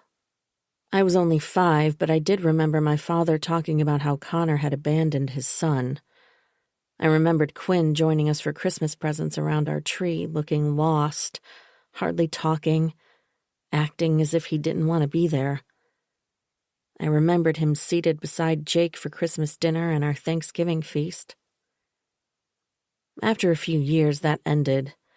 I supposed by the time he was in his 20s, he'd found his own friends and no longer wanted to pretend his employers were his family. I'd never talked to him about it. I knew him as someone who loved horses and needed to be outdoors. He'd told me he couldn't imagine living more than a few miles from the coast, so I assumed those desires led him to continue working for my parents for all these years. I also remembered that my writing lessons stopped suddenly after Quinn's father left, and it was several months, maybe nearly a year, before Quinn started teaching me. Turning to the front of my notebook, I wrote my memories of Connor and the destruction of Playhouse and writing lessons on the timeline. I wrote the date of the last time I remembered Quinn joining us for Christmas dinner. I figured it was better to be complete, and I was starting to realize that the more notes I made, the more memories rose to the surface. Kate must have had a lot of experience suggesting people keep timelines and dream diaries. So far, it seemed to work. Writing things down, even random, disconnected bits of memory, was having the effect of sweeping the constantly repeating memories and dream fragments out of my head, clearing space for the things that had been buried under the clutter.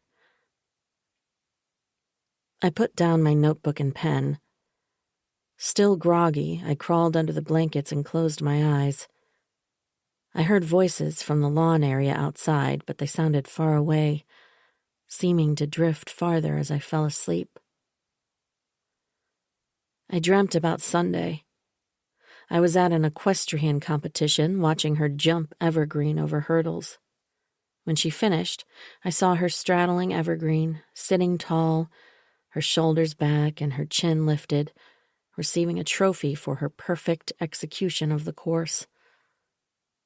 When I woke, I had a smile on my face. I had always loved my sister from a distance. I had never felt the violent jealousy that tormented Jake and Colette. Maybe because I was younger. Even though I was afraid to be near Sunday for some unknown reason, even though Jake and Colette constantly warned me to stay away from her, they couldn't touch the inside of my heart. They couldn't see how I adored her. I loved how she looked at her trophies and ribbons and never bragged or acted important. Instead, she laughed that she was so lucky. But Jake couldn't even let that go without anger seeping out of his pores like sweat. When my parents couldn't hear, he grabbed Sunday's wrist. "You aren't lucky. You're privileged. It's not the same thing. Don't ever forget that." Sunday laughed and shook him off.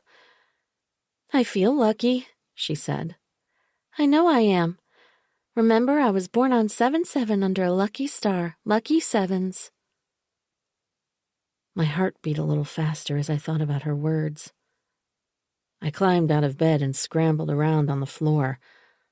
I pulled her phone from under the bed, where it was still lying next to my charger.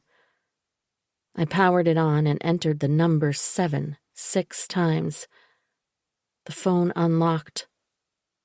I felt like I'd hit the jackpot myself.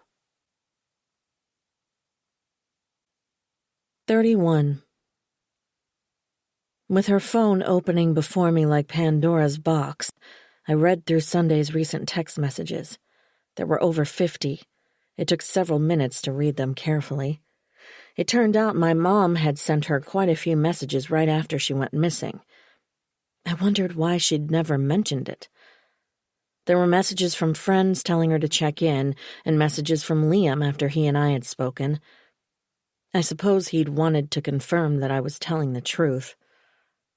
I looked through all her social media to double-check that she hadn't posted anything since the last time I'd seen her. She hadn't, which felt like another stab in my heart. I'd been so eager to get into her phone, but I wasn't sure what I'd hoped to find. So far, there was nothing that told me a single thing I didn't already know. The notice for her email account showed she had 150 unread messages. I opened her email and scrolled through quickly to see if anything caught my eye in the midst of promotional offers and newsletters and payment and appointment reminders. Then it jumped out at me like a snake striking at my ankle on a mountain trail. The sender was one of the well-known DNA testing companies, and the subject line announced that the report on her DNA sample was now available in her account. My heart thudded as my thoughts rushed back to the previous Christmas. My family had been drinking coffee and eating cookies shaped like reindeer and snowmen. The pie was gone, and my father had just asked who wanted an after-dinner drink. He was standing behind his chair, looking down the table, smiling at his family.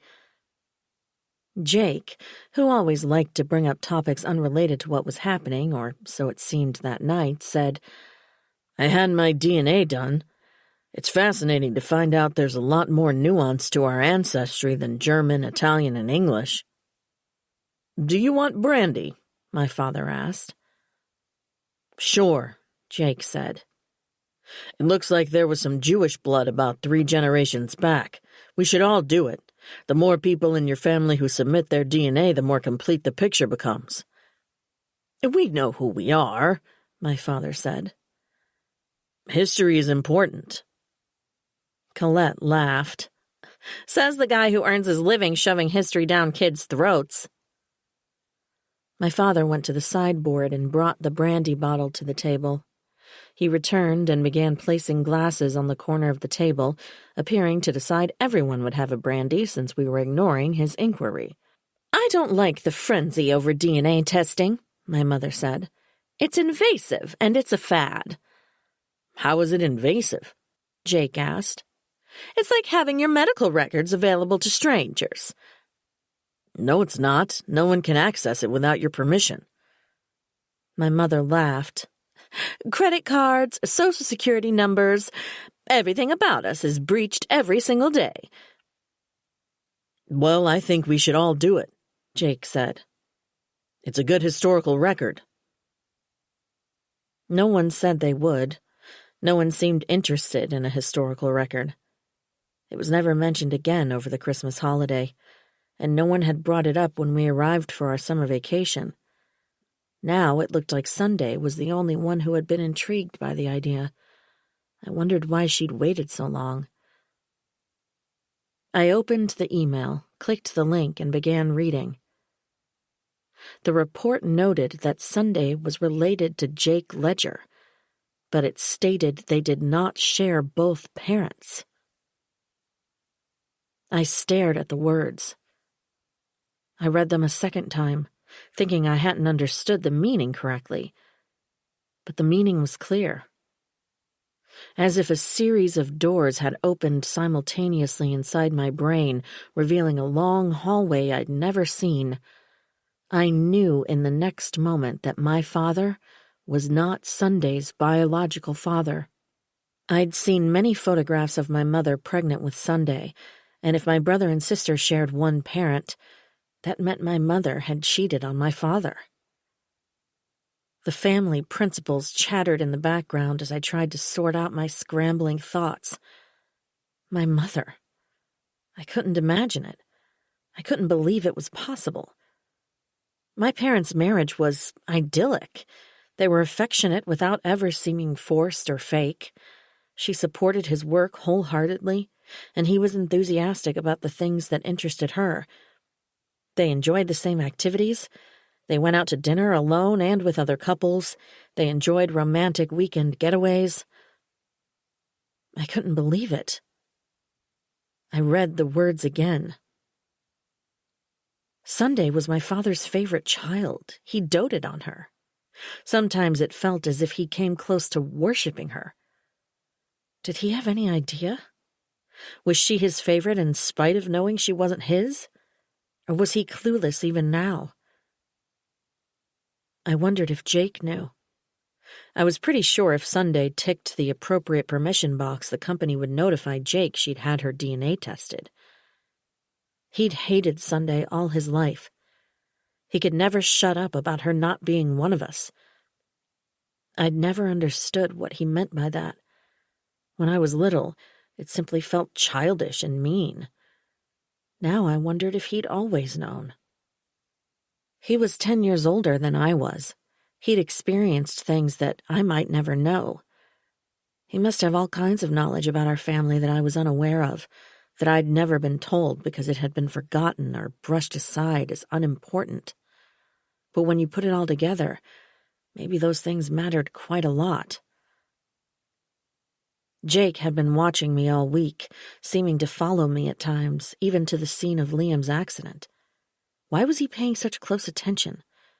Was he worried that I was asking too many questions? Had he done what he'd threatened to do since I was a little girl, shoved my sister off the edge of the cliff to her death? Despite knowing how incredibly jealous he was of her, I still couldn't believe that of him. I loved my big brother. Even when I was angry at him, afraid of him, or frustrated by him, I still loved him.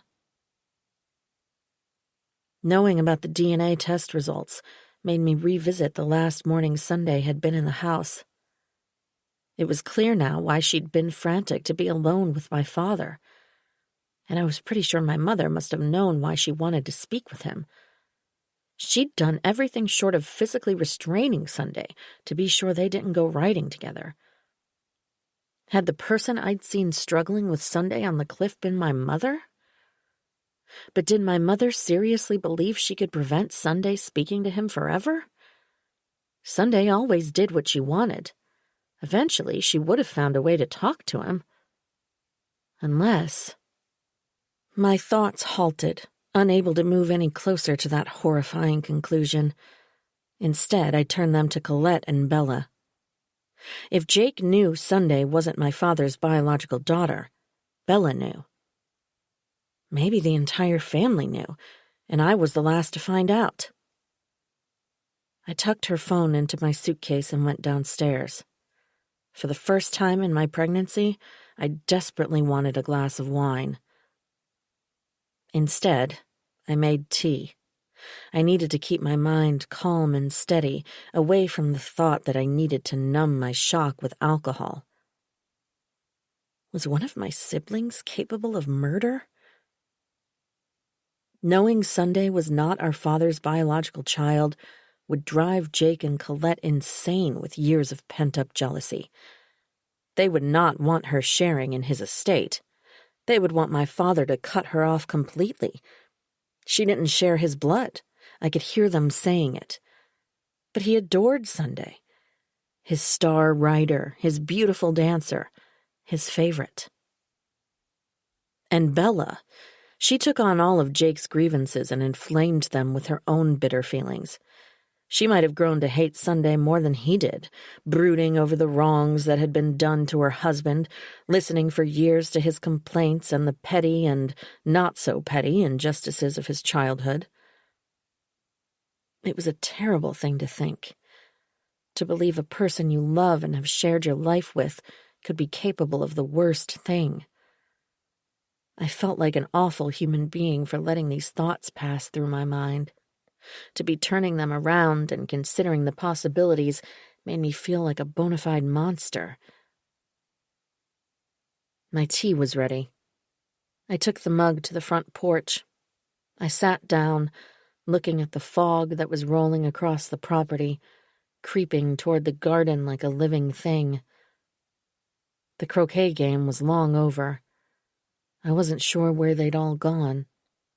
Somehow I'd managed to come downstairs without seeing anyone, make my tea, and escape again to the front porch. It was a miracle of logistics. I smiled, and it was the first time I remembered feeling a smile on my face in days. The sensation disappeared quickly. I took a sip of tea and watched the fog dancing closer. The front door opened and closed behind me. "Hey," Michael said. "I was looking for you." He kissed the top of my head. He sat in the chair beside me. I told him to move closer. leaning my head toward his and nudging him to do the same. I spoke in a low voice, telling him what I'd found on Sunday's phone. When I finished, we moved away from each other. The fog had advanced to the steps of the porch. I shivered at the drop in temperature.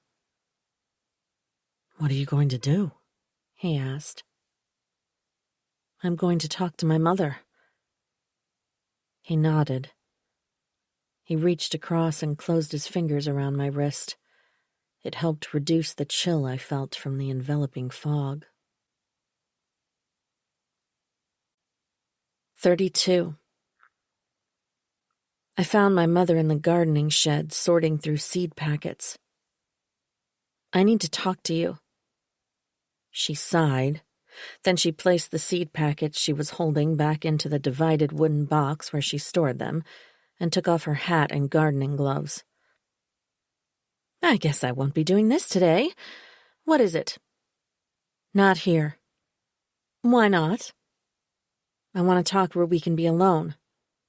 "We are alone." "Where we can be sure no one will walk in. Can we go to your bedroom?" She laughed. "Seriously?" "It's really important." She sighed again. The door to her bedroom was partially open, as it usually was. Even so, my parents' bedroom was separated from the other bedrooms by a short hallway, and then a sort of foyer of its own. It felt like another world, and I couldn't remember the last time I'd stepped inside.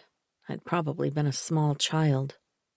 Something about being in that room struck awe in me. Their king-sized four-poster bed, 2 massive dressers, the 8-foot-wide mirror over my mother's and several of her large glass figurines on display. Off to one side of the room, near glass-paneled doors leading to a small balcony, was a sitting area with a love seat, an armchair, and a coffee table. She sat in the armchair, and I sat cross-legged on the love seat. She looked at me as if she wanted to reprimand me for putting my stocking feet on the upholstery, but she said nothing. I decided not to obey the unspoken message. "I assume this is about Sunday," my mother said. The calm in her voice unsettled me. "It is, but I can't understand why everyone is pretending she isn't dead. It's creepy. It breaks my heart that no one is grieving."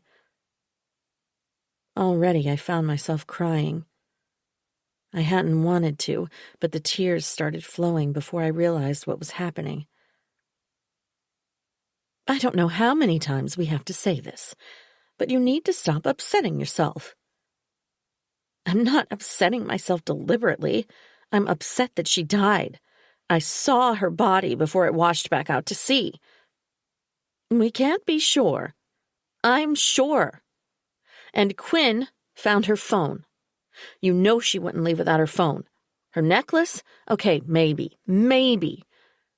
Her phone was right by the edge of the cliff."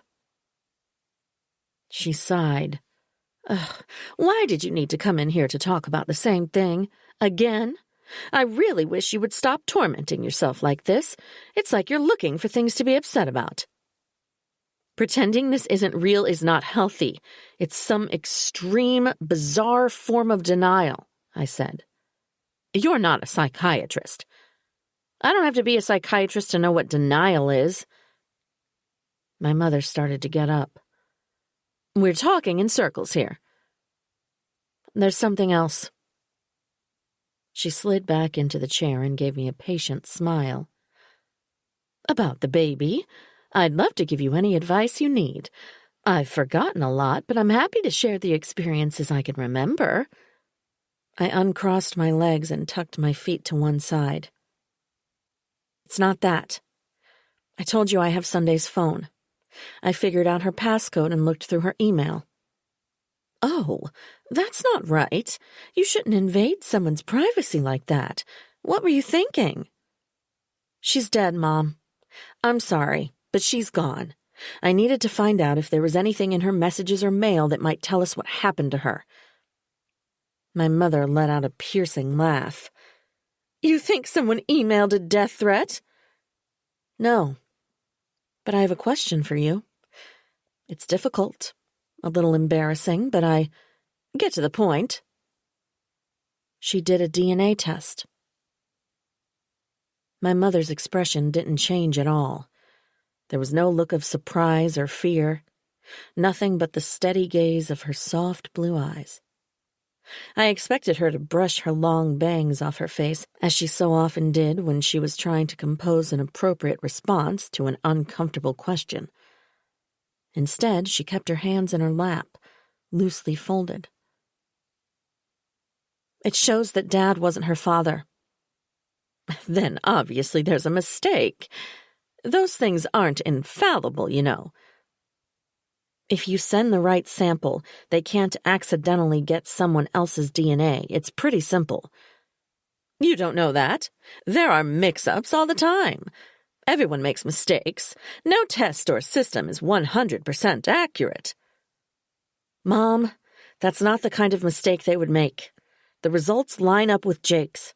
It clearly shows she and Jake have the same mother, but different fathers. Please don't lie to me. Please. Tears filled her eyes and ran down her cheeks. She still had a tiny smile on her lips. Her eyes stared directly at mine, but I had the feeling she wasn't seeing me. I wasn't even sure she knew she was crying. After several minutes, she whispered, "It was a terrible mistake. The worst mistake of my life. But your father was gone all the time. I was lonely. I know I—" The flow of tears increased, but still there was no sound of sobbing. I wanted to get up and hug her, but I was still too shocked and disappointed. It was a terrible thing, but so unjust for Sunday. Couldn't she see that? When that conversation happened at Christmas, hadn't my mother considered it could easily come to this? She moved to the edge of the chair. She rested her elbows on her knees and clasped her hands in a position of prayer. Please, please, Annie, you can't ever tell your father, or anyone, but your father can't know. Please, please don't tell him. It would destroy him. How can you live like this, lying to him every day of your life? I'm not lying. I'm putting our family first, just as the principles advise. You know that. The family comes first, and our marriage has to come first, before any imagined need to unburden myself or some modern obsession with bearing your soul in the name of truth-telling. But your marriage has a terrible flaw. It does not.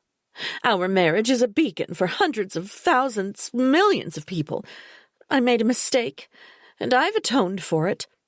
Your father adores Sunday. He always has. I made up for my mistake by treating Sunday with extra love and care, and making sure your father felt connected to her in every way. He is her father. He's the one who loved her, who nurtured her, who provided for her physical needs, the strong center of her life. It explained so much, but it was so distorted. Her view of how she'd fixed things didn't fit the principles at all. She'd twisted them all around to protect herself.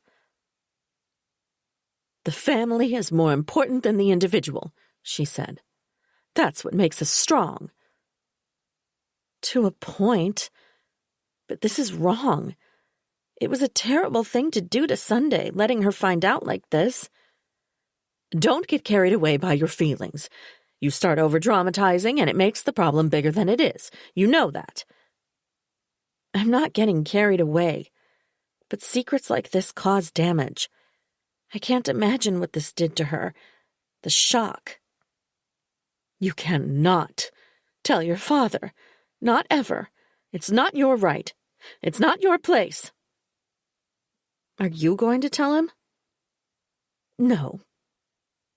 Her voice softened. This is between you and me. It's something the two of us can share, as mother and daughter." She stood and came to sit beside me. "You can't tell Michael. If you tell one person, you might as well tell everyone. It's something you and I will take to our graves, and that pledge will bind us to each other forever." She took my hand. I was overcome with the most conflicting storm of emotion I'd ever felt in my life. The idea of not letting emotion consume me was impossible to practice. Ever since I could remember, I'd ached to be closer to my mother. I'd longed for her to want to be close to me, to share her thoughts and feelings, the real parts of herself, like other mothers shared with their daughters. Instead, I heard about the family principles and expectations and my amazing sister. Since the moment we'd told her about the baby, that changed suddenly. She seemed to want to pull me closer, but after a lifetime of distance, I wasn't sure what to do with that. Now she'd finally confided in me, but instead of sharing something to spark a deeper friendship, she'd asked me to hide a terrible secret. One part of me wanted to forget everything she'd told me. I didn't want to be part of the way she'd betrayed my father, the way she'd hidden the truth from my father and Sunday for over 30 years. I felt like I was turning on them and hurting them as deeply as she had. At the same time, I felt her need for me in a way that I'd never imagined possible. I wanted to share our secrets. I wanted to feel close to her. And I wanted her to look at me and hold onto my hand like she was right now. The feeling of knowing we were connected to each other was so enormous, it was difficult for me to make room even for my grief over Sunday. I felt as if the one thing that had been missing in my life had suddenly materialized right before my eyes. I wanted to stay in that room with my mother and drink it in for as long as I could. Tears began spilling out of my eyes. She pulled me to her, and we clung to each other for quite a long time. Finally, we pulled away, but she kept my right hand between both of hers. Her hands were warm and soft. The comfort of her touch made me, for several seconds, doubt that Sunday was truly dead. How could my tender, compassionate mother maintain such composure if her daughter was dead? Was it possible that all my dreams and my fixation on the past had distorted my senses? Was it possible I was hallucinating? I didn't want to believe that, but didn't hallucinations, by their very nature, make you think they were real? I didn't want to return to those tormented feelings of self-doubt, but the two views of reality would not reconcile themselves in my mind. "What did you say when she talked to you?" I asked. "What do you mean?" "I saw you fighting with Sunday that night before she went missing, out near the gazebo." Her eyes seemed to glaze over. She said nothing, refusing to confirm my belief that she'd been the figure in the hooded jacket. "Did you tell her?" She released my hands. "Tell her what?" She looked down at her legs. She ran her palms across her thighs, smoothing the fabric of her jeans as if they might have wrinkles she didn't want seen. "Who her father is?" I took a deep breath. "Who is he?" "That's not important." "It is to her." "This is all ancient history. There's nothing to be gained from digging up the past." "It's not the past, it's her life." "She has a father. She doesn't need two." "But she has a father who absolutely adores her, and that's all that matters." "She has had a right to know, and I just wondered—" "Your interest is bordering on salacious, Annie. The relationship is over, and the most important thing, the only thing, It's respect for your father. I'm not being so... That's enough. She smiled at me as if I were 5 years old and didn't know the meaning of the word.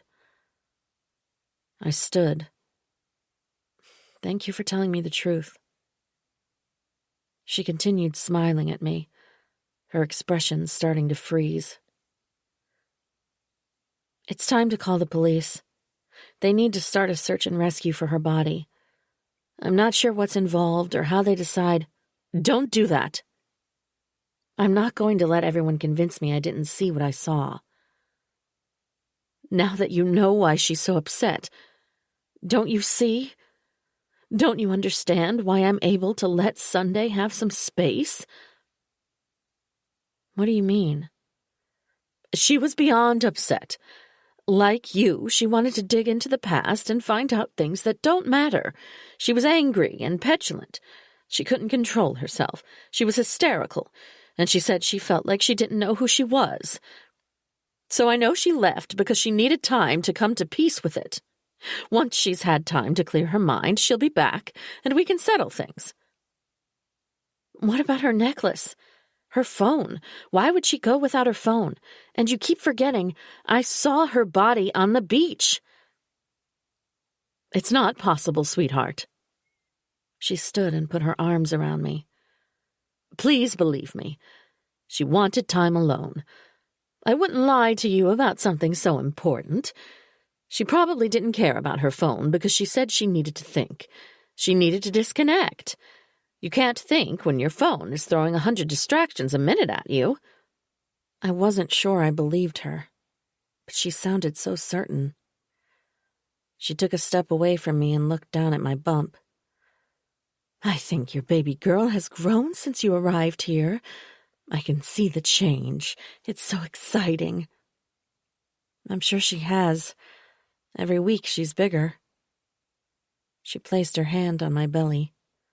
It's such a miracle. I hope you're enjoying every moment. It goes so very quickly, you have no idea. You'll blink and she'll be all grown up.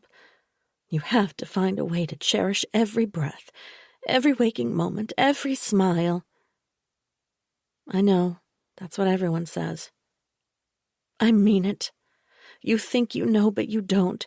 So fast, so very, very fast. It brings tears to your eyes. It crushes you. And then you can hardly remember. You forget what being pregnant feels like. You forget that incredible sensation of another life inside you moving around, drawing its life from you, needing you so desperately. I nodded. That's why we keep telling you to focus on your baby and your health. The days go so fast. And after she's born and you're tired and busy, you have to take every second you can to hold her and just look at her little face. Enjoy the wonder of her existence. I will. I promise. I'm so happy for you and Michael. Your father and I both are. I know. Our family is growing. The roots are spreading out to a new generation. I nodded. She hugged me again. Then, without me realizing what was happening, I was at the doorway to her bedroom, and then she was opening the door and I was stepping into the little entry room, and she was kissing my cheek and rubbing my bump and telling me she needed to lie down, suggesting I should do the same. When the door closed, and I was alone in that small room outside their bedroom, I felt like I'd lived half of my life over in the past hour, and that it had been entirely different from the life I'd thought I had. I felt warmed and loved. I felt broken by grief, confused and shocked. I'd never been more drained in my life. 33. I stepped out of the entry room and into the hallway, closing that door as well, figuring my mother wanted all the privacy she could get while she thought about our conversation. I desperately wanted to know what she and Sunday had talked about, but judging from what I'd seen in their violent struggle with each other, words failed them in the end. I turned and saw Jake sitting at the end of the short hallway. He was sprawled on the window seat that looked out on the backyard, the prayer garden, and the wooded area beyond. He gave me a slow, lazy, wicked smile. "Were you eavesdropping?" I asked. He laughed and swung his feet to the floor. "I have no interest in a weepy, hormonal conversation between you and Mom." Clearly he had been listening, or he wouldn't have known we were crying.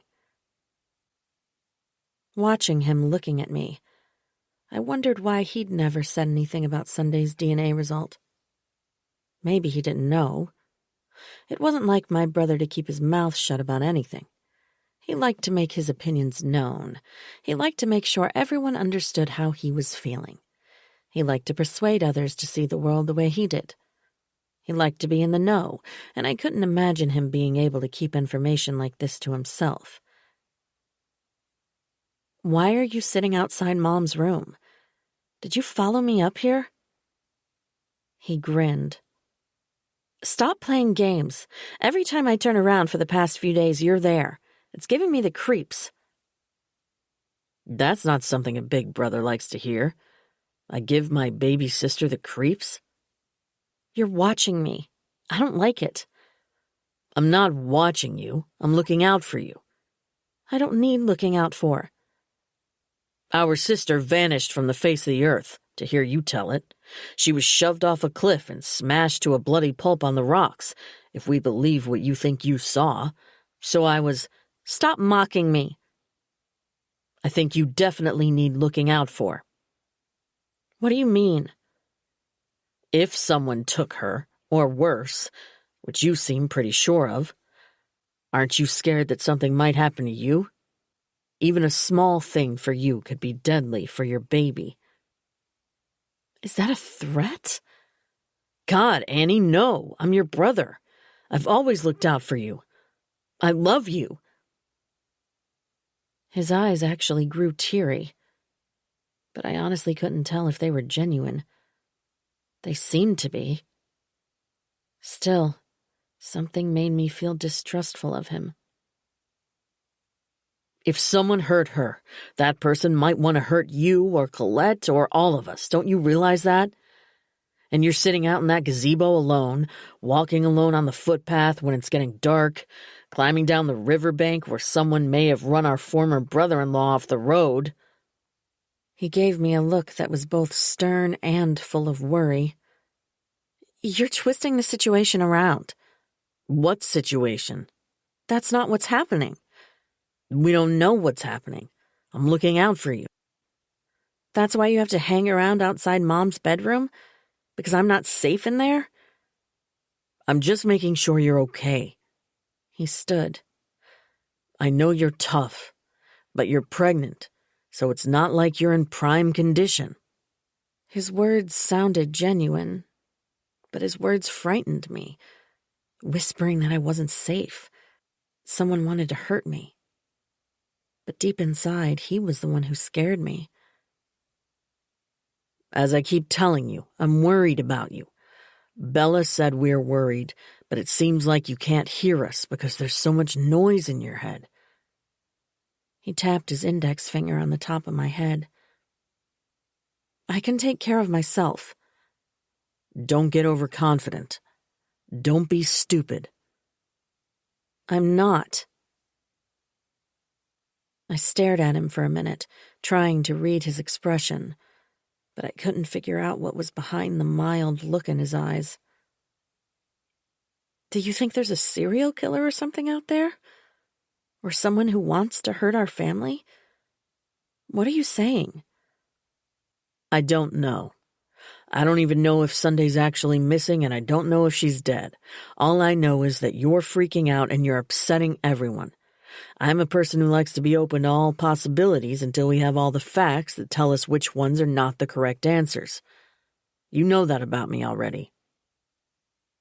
"Yeah?" What I knew was that Jake liked to think he was open to all possibilities, but he had an inflated view of his intellect. I need to make sure no one gets close enough to hurt my little sis.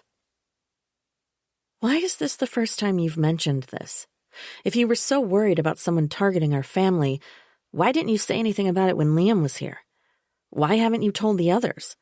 Why aren't you watching over Colette or Bella? Not everything has to be a family discussion, and I can multitask. He squeezed my shoulder. Don't worry, I'll watch out for you, even if it gives you the creeps, which I'm sorry to hear. I learned the family principles better than anyone, and I always put our family first. You mean the world to me, Annie. He ruffled my hair, making me feel like a 5-year-old for the second time in less than an hour. He strode down the hall and turned the corner. I couldn't hear his footsteps on the stairs. It felt as if he'd been absorbed into the walls of the house. That structure, its rooms, its memories, was so much a part of all of us. It was possible that bits of us clung to the wood and tile and brick, becoming part of its own DNA. I ran my fingers through my hair to smooth it from Jake's rough hand, to get rid of the feeling he was playing games with me, messing with my head, and to rid myself of the absurd thought that this ancient house contained actual physical pieces of the members of my family. It was a creepier thought than the others I'd been entertaining lately. Even though Jake could have been pretending he'd heard my mother and me talking, it was equally possible he'd already known Sunday was not my father's biological child. If he had heard us, he also knew that my mother refused to say who Sunday's real father was. Either way, Jake had learned nothing new by hanging around outside her bedroom door. All the things he'd told me about why he was slinking around, watching me, made sense. His constant presence should have made me feel loved and protected. But somehow, his explanation sounded like a lot of excuses designed to make himself look good. I didn't feel safe at all. I felt smothered and scared that someone in my family was not at all who they appeared to be. 34. Then, Jake. Colette wasn't listening to me. It was hard to make her listen sometimes. I was 2 years older, so she should pay attention to me, but she ignored me. Even though she was only 6, when I looked in her eyes, she looked like the 6th-grade girls who were taller than me and acted like teenagers. I grabbed her wrist. You have to come with me. Jake. All she had to do was say my name. That was what Mom and Dad told her. If she said my name, I was supposed to let go of her. It was annoying. She wouldn't listen. How else was I supposed to make her pay attention to me? I have something important to tell you. What? She continued opening plastic storage containers in the walk-in pantry, trying to decide what she wanted for a snack. I can't tell you here. Why not? No one can hear this. It's a secret. Who can hear you? We're the only ones. Mom could. Dad might come home. That's only 2 people, and we're in a closet. They can't hear. Still, I made her follow me outside to the playhouse. We went inside and sat on the tiny chairs that were too small for both of us now, but especially for me. She'd brought a bag with 4 Oreo cookies, a small bag of potato chips, and a plastic cup filled with chocolate chips that were supposed to go in cookies. What's secret? She asked. I saw Mom doing it. Doing what? Sex. She was naked in her bed, and there was a man with her. Oh. It wasn't Dad. She stared at me. She probably didn't know as much about doing it as I thought she did. I told her jokes I heard from kids at school, and she heard jokes when her friends and my friends were together, but she was 6. She probably didn't get as much as I thought she did. even though she was pretty smart. It's how you make a baby, remember? She nodded. She pulled apart one of the Oreos and started licking the frosting. I didn't think she was really listening, but she was looking right at me. The man with her wasn't Dad, because Dad was gone at a seminar when he went to Colorado for a week. She stared at me. The baby in Mom's belly isn't ours. Sex is how you make a baby, and she made that baby with someone who's not Dad. Oh. She pulled apart another Oreo. Should we tell her? No, it's a secret. Just between you and me. But it means the baby isn't our sister or brother like they keep saying. Making a baby with someone else is bad. She shouldn't have done that. Will she get in trouble? I shrugged. I had no idea. I didn't think grown-ups ever got in trouble for very many things. Some grown-ups went to jail, but that was for really bad stuff like killing people or stealing things. I didn't know if you got in trouble for doing regular bad stuff that would get a kid grounded. They didn't get in trouble for using bad language or cutting in line or anything. It seemed like no one cared. Grown-ups could do whatever they wanted. They could stay up as late as they wanted and eat candy or drink soda whenever they felt like it. They didn't even go to jail for really bad stuff unless they got caught.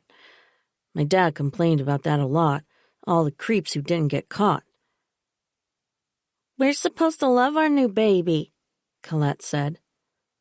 We should probably be nice to it, but we shouldn't forget it's not like us. We're different. We belong to Dad, and the baby belongs to a different guy we don't know. She stared at me. But it's in Mommy's tummy.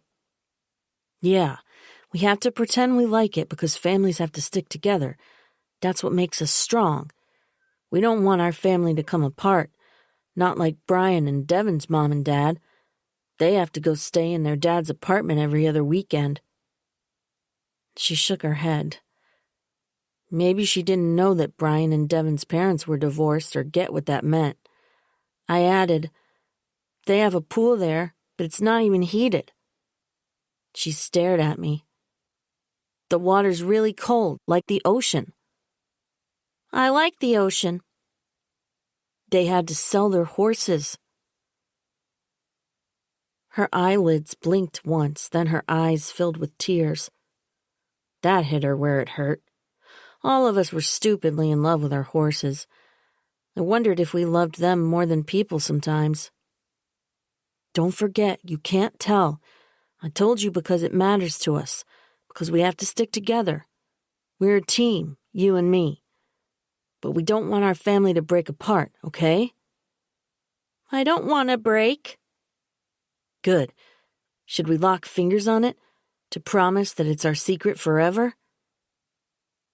She crooked her pinky finger, and I looped mine through it. Promise? We squeezed our fingers and closed our eyes as if we were wishing for something. Maybe we were wishing. We just didn't know what for. 35. After talking to my mother, I had to escape from the house. If I stayed inside for another second, I wouldn't be able to breathe. I couldn't even face Michael yet. I wanted to believe my mother, but it felt like my choice was to believe what she'd said or believe myself. At the same time, it felt wonderful to imagine that Sunday might still be alive. I tried picturing that for a moment. I told myself I'd seen a sea mammal or just a bunch of fabric or even, unbelievably, another drowned body on the shore. Maybe none of her things that I'd found meant what I thought they did. Maybe Sunday had taken off because my mother had refused to tell her the name of her father. I could imagine Sunday doing that. I could imagine her fired up, needing to know, not wanting to wait a moment longer. And if my mother refused, it might even explain leaving her phone behind. It might explain not caring any more about her diamond necklace, because it came from parents who had lied to her about who she was from the moment she took her first breath. She might have gone back to her home and used her laptop to begin a search for the man who shared her blood. But wouldn't those emails have shown up in the account I'd scrolled through? I supposed she might have other accounts that weren't linked to her phone. It was a slightly comforting thought. It meant distrusting myself, and I didn't like that feeling. But I didn't want to be blind to the truth because I refused to consider all possibilities. In reality, I felt like I'd been punched in the stomach. Everything I'd known about our family was a lie. Sunday would have felt that 100 times more than I. How could my mother hide this for all these years? She'd treated Sunday like a queen. Was that why my father considered Sunday his favorite? Had my mother encouraged and pushed that as a way to hide the truth, hoping that if he was overly devoted to Sunday, he would never once take a step back, never look at the timing of her birth or her physical characteristics from a colder vantage point?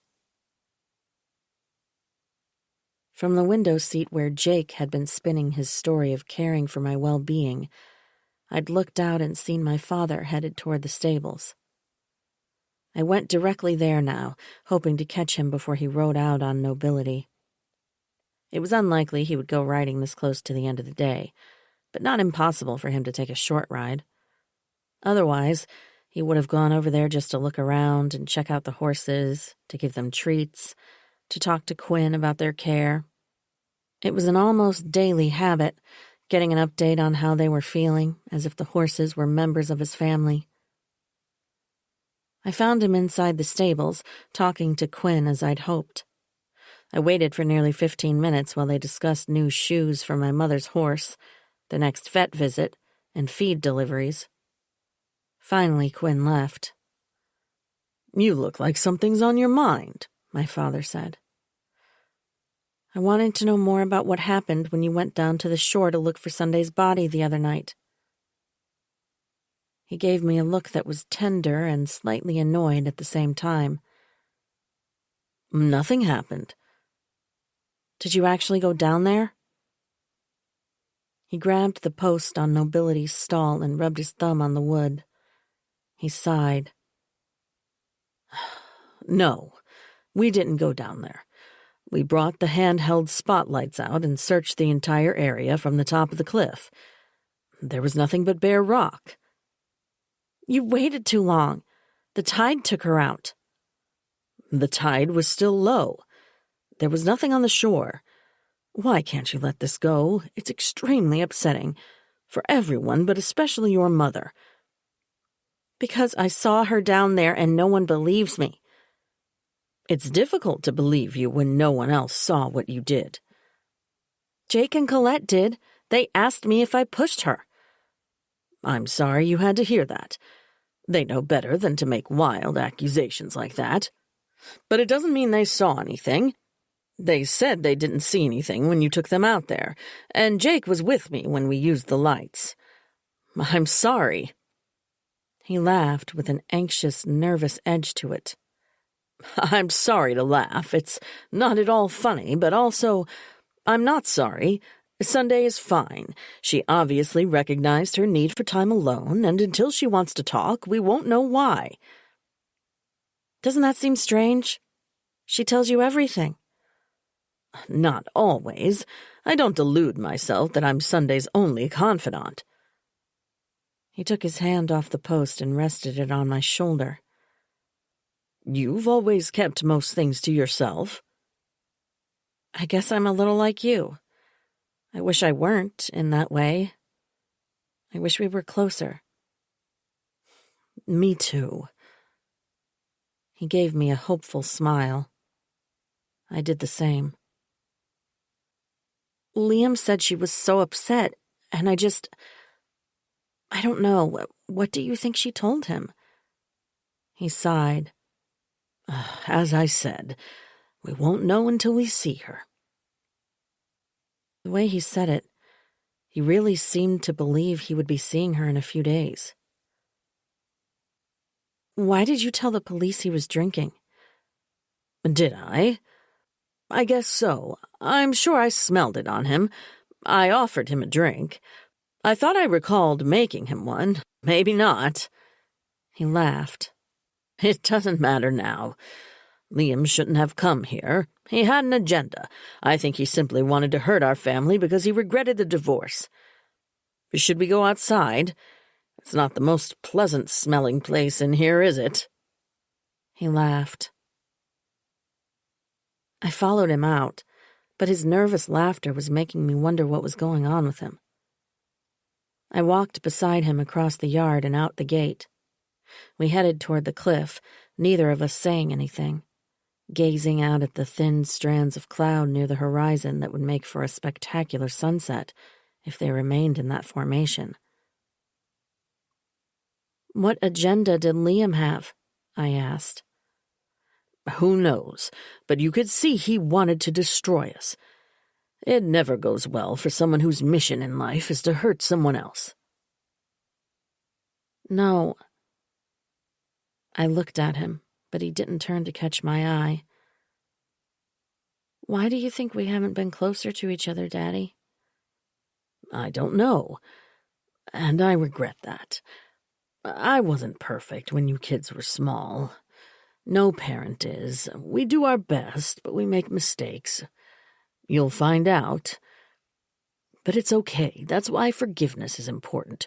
You do the best you can, and—" I didn't come looking for advice on parenting.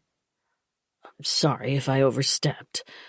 I forget sometimes how well educated you are, that you're all grown up."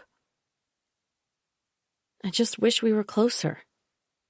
To be honest, I've always been a little jealous of your closeness with Sunday." He stopped abruptly. "I'm sorry to hear that. I never realized—" "I think there are too many secrets in this family, don't you?" "Secrets?" Maybe that's the wrong way to put it. What I mean is, you should be able to tell me what's on your mind now that I'm an adult. And I want to do the same. To have father-daughter conversations that are between two adults, not child to parent. "That sounds nice. I'd like that." He smiled and put his arm around my shoulders.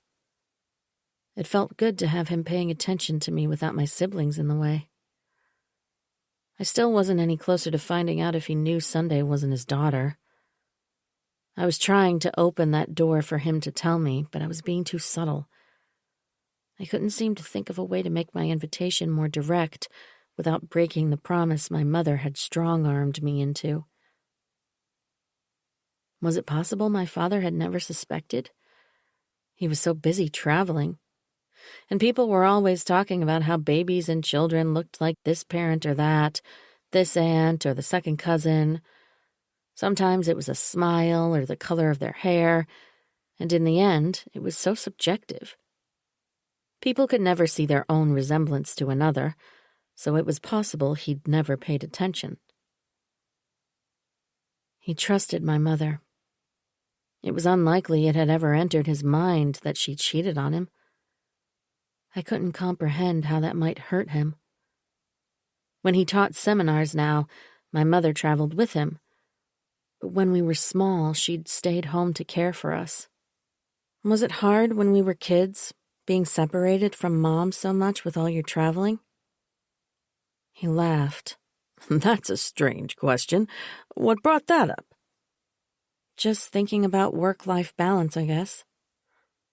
"You'll keep running the nursery after the baby comes?" Yes, but I'm hiring a general manager, so I'll only be there a few days a week. And I hope that some of the time I can take her with me. I guess she couldn't take 3 or 4 kids traveling to hotels and week-long conferences. "No, but we managed. You all turned out wonderfully." Was it lonely? Is there a point to this conversation? I'm just realizing there's so much I don't know about your life. Like I said, I wish we were closer. Well, we can't fix all that in a single conversation, can we? But we'll definitely work on that. Once the baby comes, you and I should go riding together when you come for visits. Grandma can watch the little one, right? Sure. We walked a bit farther, then stopped to look out at the ocean. The water was a deep blue, tinged with black, the sky pale in comparison. "How long are we going to wait before we talk to the police more seriously about searching for Sunday?"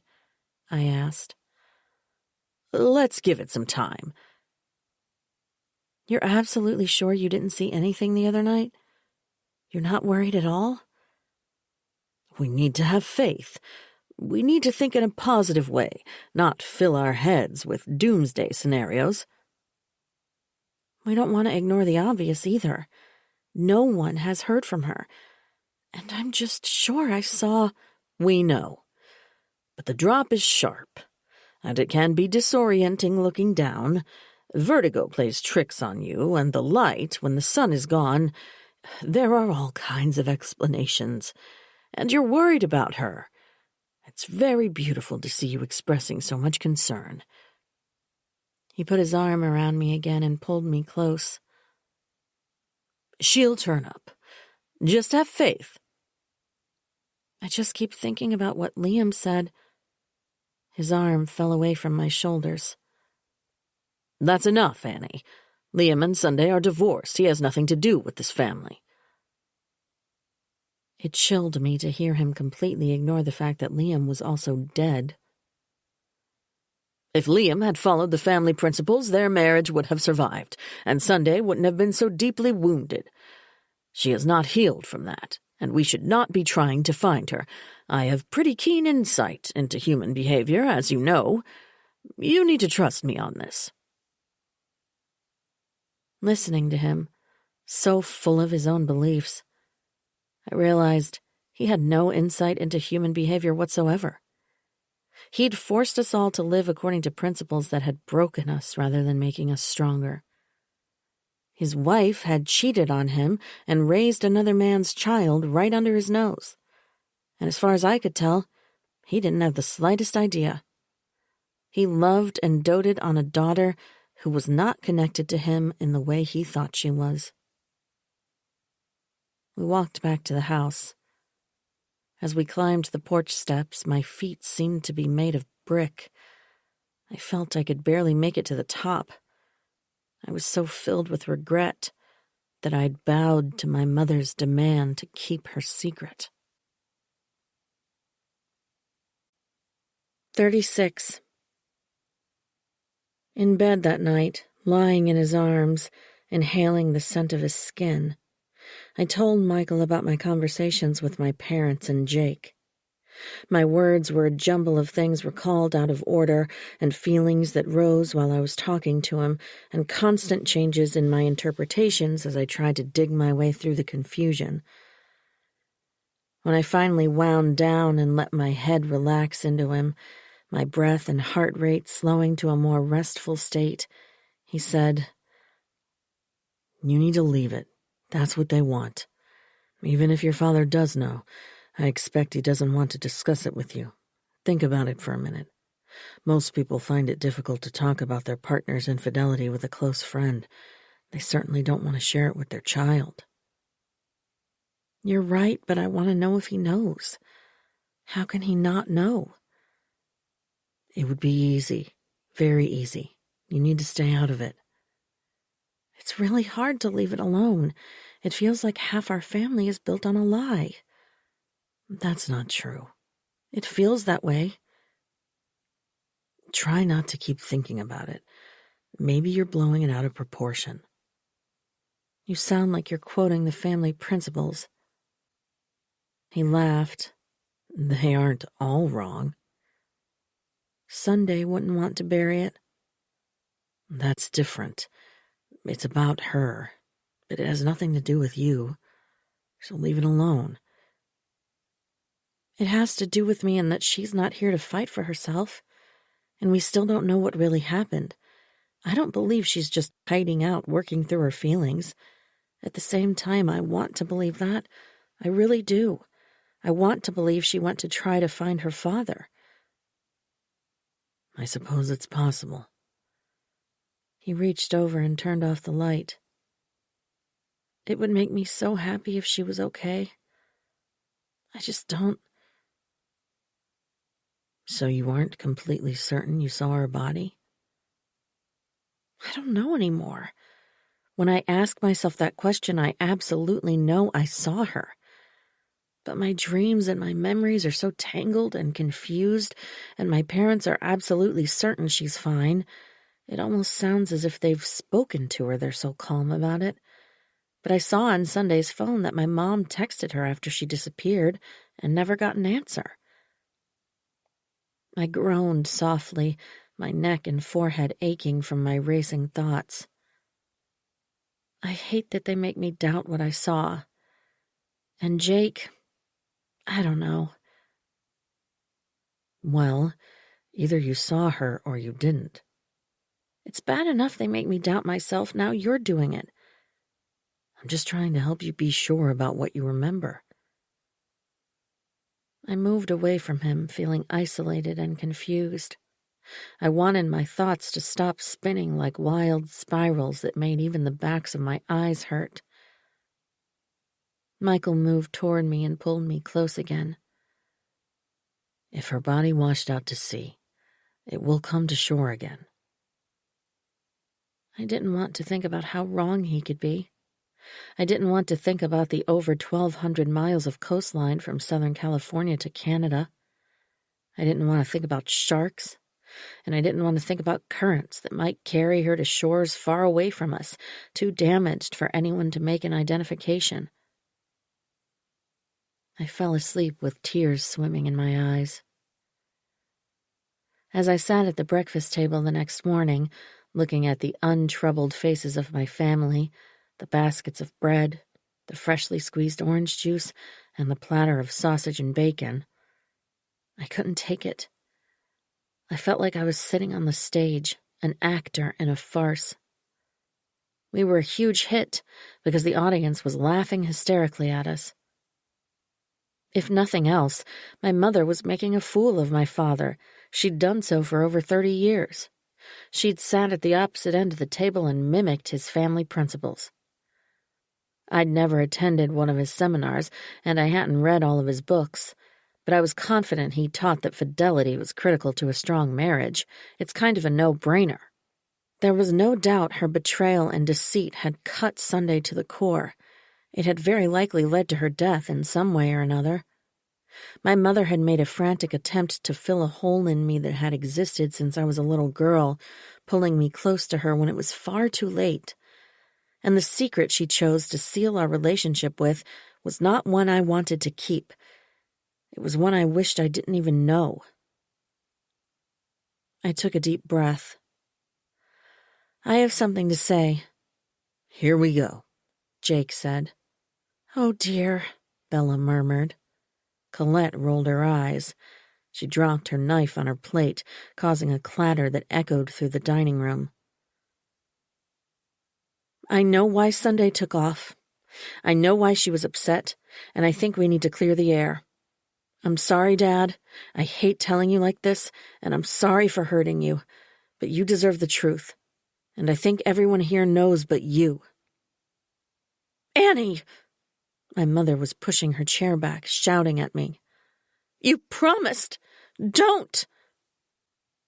Sunday submitted her DNA to the same company Jake used last year. And because he was already in the database, the report told her that she and Jake don't have the same biological father.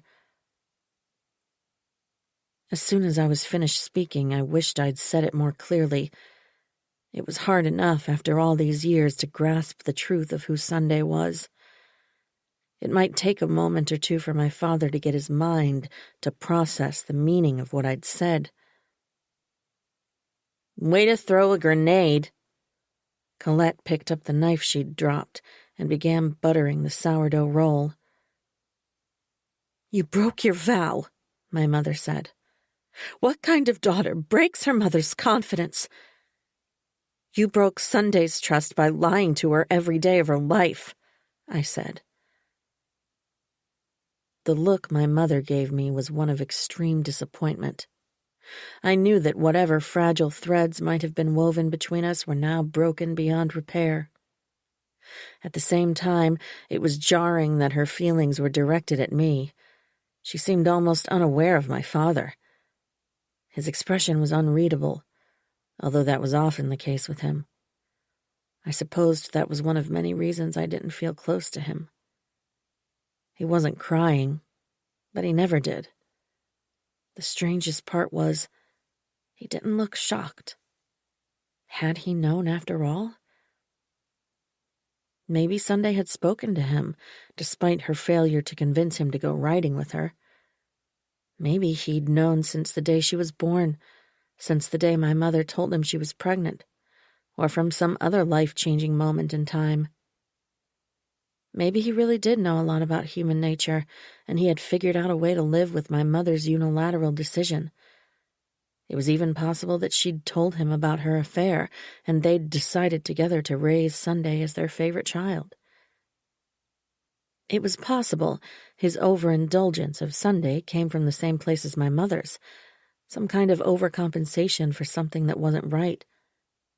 He wanted to make her feel loved and welcomed into a family that wasn't entirely hers, so he went to the extreme in trying to demonstrate his love. As a result, he alienated the rest of his children. "Why do you have to make everything into a Shakespearean drama?" Jake asked. "No one needed to get into this at breakfast, and the one person it affects isn't here, so why are you bringing it up? Are you trying to make Dad feel like a fool? Do you want to punish Mom? Are you trying to destroy all of us? What are you after? I don't get it." "I keep saying her hormones are causing some mental instability," Bella said. "I think it's more than even I realized." "That's absurd," Michael said. He placed his hand on my leg. His touch felt slightly hesitant, and I'm sure he thought the timing of my announcement was a terrible choice. But in that moment, I hadn't been able to hold it in for another second. It was bad enough pretending Sunday was off clearing her mind when she was dead. The pretense made me feel like I was losing my grip on reality. You can only live a lie for so long before it messes up your perception of everything. "You promised." My mother's voice was damp with tears, but still firm and harsh. "I thought we had an understanding. I thought we agreed we were going to—" Her voice trailed off. "Are you okay, Dad?" Colette abandoned her role and got up. She walked to my father's chair and positioned herself behind him. She put her hands on his shoulders and massaged them gently. He didn't push her away. He seemed to hardly notice she was there. "I'm fine," he said. "We should eat before all this great food gets cold," Jake said. "How are you, Mom?" Bella asked. "Can I get you anything?" My mother stared blankly at the center of the table, not making eye contact with anyone. Bella stood and walked to my mother's end of the table. She knelt beside her and leaned her head against her shoulder. My mother continued staring at the center of the table. I wondered what she was thinking. It was difficult to tell if she was even aware of Bella's presence leaning into her.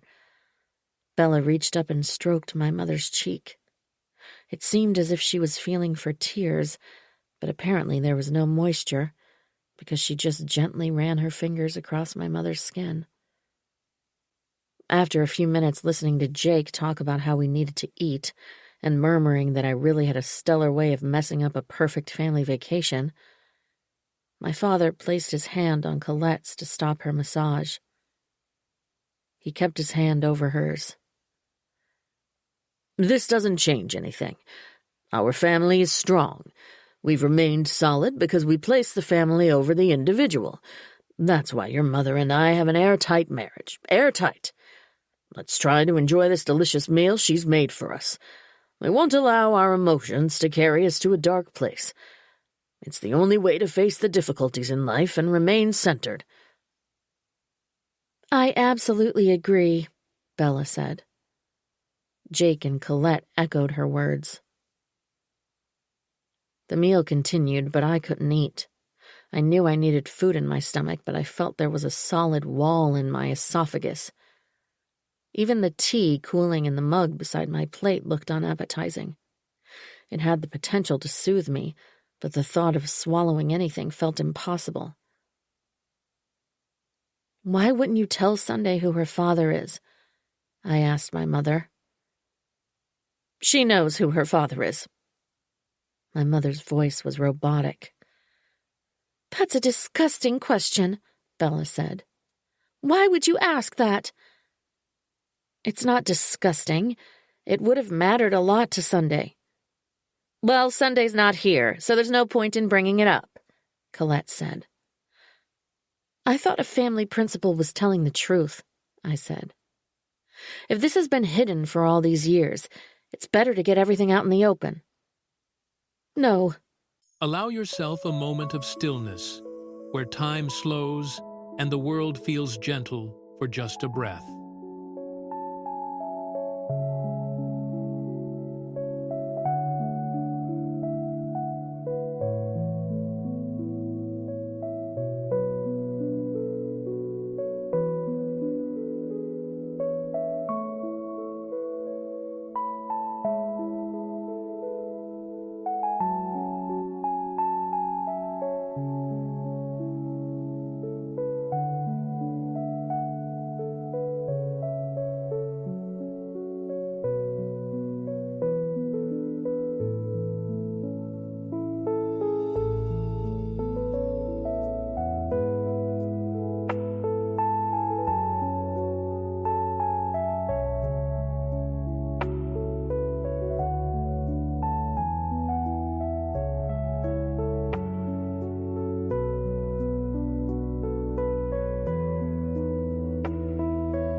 My mother said. "It's not better." "Your interest is sordid," Jake said. "It's ancient history," my father said. They continued eating. Michael put food on my plate and tried to urge me to eat as if I were a small child. He even went so far to cut up a piece of sausage for me, stabbing a section with my fork and holding it for me to take the fork from him. I refused. I couldn't imagine tasting and chewing and swallowing. I felt like I was living inside one of my dreams, unclear whether the things happening around me were real or imagined, because I couldn't believe these people were flesh and blood human beings. After breakfast, alone in our bedroom, Michael told me either we needed to return home or I needed to stop pushing it. His preference was to leave, and he thought that was the healthy choice for me. I told him again. I wasn't leaving until Sunday's body washed ashore. I asked him what he thought was involved in getting a search and rescue team to look for her. He said it was doubtful they would be willing to search at least 20 to 30 miles of coastline for a possible missing person. The police already had her on their radar. That was all we could do. Maybe out of desperation, I turned my thoughts to the nearly hopeless idea that I'd hallucinated seeing her body, and Sunday had gone looking for her father. Maybe I could find a way to find out who he was without my mother's help. 37. Although he was trying not to argue about it, Michael desperately wanted to leave. I could feel it in every taut muscle of his body and, most of all, in the pleading look in his eyes. But I was rooted to this place. If I left, I would feel as if I were abandoning Sunday. She would disappear as if she'd never existed. And there was a growing sense that I'd already abandoned her once before. Michael said he was going for a run. I assured him I would keep myself busy, although I didn't specify how I would do that. I already had something in mind. After the rest of my family had left the breakfast table, their bellies full, mine still repulsed by food, I'd finally managed a few sips of tea. I'd carried my mug into the living room, hoping it would stir my appetite if I continued sipping it slowly. I needed to eat for the baby, and if my stomach didn't settle soon, I would have to force myself to eat. As I'd stood by the fireplace and looked at the framed photographs on the mantel, I recalled Liam noticing the picture of Sunday's 16th birthday and the memory it had evoked. I thought about our family photo albums filled with so many more moments than what was on display in the living room. After we'd left home, my mother had packed the albums away in the basement. Once technology took over, no one had looked at them much. We kept the photos we liked on our phones. My mother had vowed repeatedly that she wanted to scan all of our family photos and put them into a shared digital album for all of us, but so far she hadn't even begun that monumental task. I finished the rest of my tea and went into the now empty kitchen. I stood by the window and slowly ate a cup of yogurt, followed by half a pear. The food agreed with me, and I was glad I'd made the effort. I went to the door at the back of the pantry, which led to the basement. Leaving the pantry light on, I opened the basement door and turned on the light in the stairwell. I walked down, holding the railing. The basement had a concrete floor and walls. It was rare to have a basement in earthquake-prone California, but they existed, especially in homes this old. The space was small, only extending the length and width of the kitchen and the foyer. My parents used it to store holiday decorations and a few toys and boxes of memorabilia from our childhoods. I went to the shelves at the back, grateful for my mother's precise labeling of every box. The holiday boxes didn't simply note the contents were for Christmas or Easter. They specified glass ornaments, tree lights, winter scene with train, blown eggs, ceramic rabbits. The photo albums were in plastic bins to protect them from moisture. They were on a shelf several feet off the ground, but not too high that I couldn't easily lift them. I removed the box labeled 1990 to 2000 and placed it on the floor a few feet from the stairs. It held 4 albums. I opened a large bin labeled sleeping bags and pulled out a child's bag. Overcome for a moment with nostalgia at seeing my pink sleeping bag imprinted with fluffy gray kittens, I unrolled it, folded it in half, and sat on the concrete floor. I opened the box and pulled out the first album. Flickering at the edge of my mind had been the idea that maybe the man my mother had her affair with was a friend of the family. When we were children, the house was always full of other kids and their parents. Family friends whom my parents had become close to through my dad's seminars, and others who worked as support staff, the editorial team for his books, the group of technical experts who recorded and produced his CDs, before he and that same team transitioned to podcasting. Neighbors, of course. My parents loved to host holiday parties and summer barbecues that also included friends from the equestrian competitions my siblings and I were involved with. Maybe that was one reason I hadn't always been aware of the bullying from Jake and Colette, or seen how oppressive the family principals were. Our life was filled with so many people, there wasn't a lot of time for reflection or for zeroing in on how any individual members of our family were behaving. Life was overflowing. Busyness and activity cover up a lot, with a numbing hum that keeps your mind occupied with the surface of life. I'd thought that looking through the pictures, someone might stand out. A man who was around more often than others, a man who was too often standing close to my mother or always at her side in group photographs. Putting that into a coherent thought, as the cold concrete crept through the sleeping bag into my bones, made it seem unlikely. But it was clear I was not going to find out from my mother. This was my only thread of hope, and a vaporous thread of hope that Sunday could still be alive. And right now, I needed any delicate threads I could find. After pages of baby pictures of myself and the accompanying family portraits, I slowed in turning the pages. I lingered over every photograph of parties and equestrian events. I pulled a few photos out from behind the plastic, studying the slightly faded images, looking for something that I couldn't truly identify in my own mind. I lingered over photographs of myself in Sunday.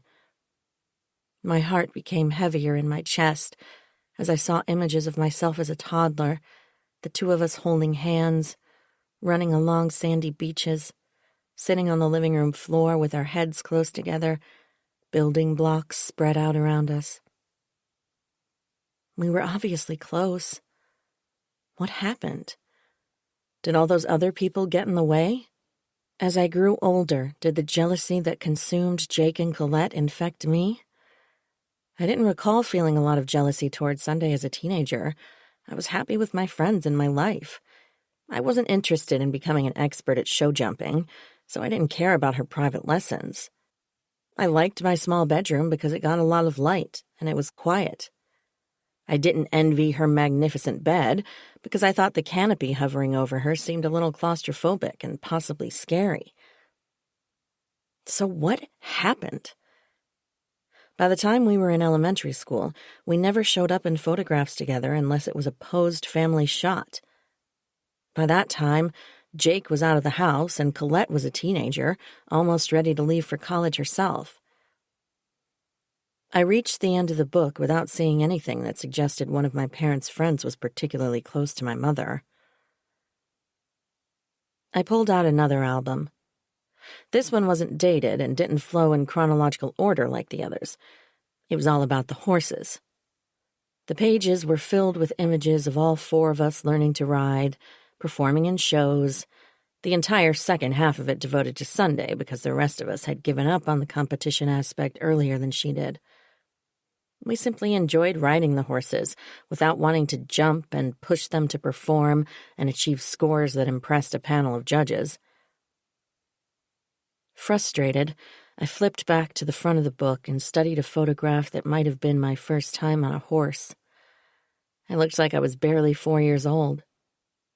The man by my side was wearing a cowboy hat, so it was difficult to see his face, but it had to be Connor, Quinn's father, because he'd taught us to ride. In the background, Quinn was sitting on the fence watching. He was about 14 years old. His hair was long, almost to his shoulders. Having just seen so many photographs of Sunday performing on horseback, I was suddenly struck by the fact that Quinn looked very much like her when she was 14. I felt a sudden coldness through my whole body, a coldness that gripped my head and neck. As I continued staring at the photo, I realized Connor did not have his attention on 4-year-old me astride a pony. His head was turned to the side. He was staring intensely at my mother, who was watching from outside the corral fencing. I peeled back the corner of the plastic to remove the picture so I could get a closer look. As I did, I heard a loud creak. Without any other accompanying sound, the lights blinked out, and the room was bathed in total darkness. I cried out. In response, I heard nothing but my own voice, the sound deadened by the solid earth surrounding me. 38. Knowing there was nothing to fear, but my hands shaking violently nevertheless, the plastic I was trying to peel back slipped from my fingers. I struggled to my feet, anxious that there was nothing to hold on to, frightened that my legs might give out because my joints had become slightly numb from sitting on the ground for quite a while. "Is anyone up there?" My voice had the same deadened sound, making me feel I was in a tomb. There was no response. I called louder, but still heard nothing. Unless someone was in the kitchen, it was unlikely they would hear me. But who had turned off the light? The door must have closed somehow while I'd been sitting there because there wasn't a whisper of light. I couldn't even make out the shadows of the shelving or figure out where the stairs were in relationship to where I stood. I took a cautious step, moving my feet carefully to be sure I didn't trip on the bunched-up sleeping bag. I inched my way in the direction of where I thought the stairs must be, since I'd sat down with my back to them. The rubber soles of my Ugg boots made an awful scraping sound on the concrete, the sound of something scratching at the walls. It sent chills down my arms and legs. I couldn't escape the thought that there must be spiders and possibly mice or rats hiding in the rarely used basement. The darkness would entice them out of their hiding places where they'd scurried when I turned on the overhead light. Still calling out every few steps, even though I knew it was futile, I moved my arms in a circular motion in front of me. I didn't want to swing them wildly and risk slamming my arm into the wall. Finally, the back of my hand bumped the end of the railing for the stairs. I grabbed hold of it and slid my foot forward until I found the step. Planting both feet on each step, I made my way carefully to the top, then ran one hand across the wall until I found the light switch. I turned it on, opened the door, and fell into the kitchen, whimpering with relief.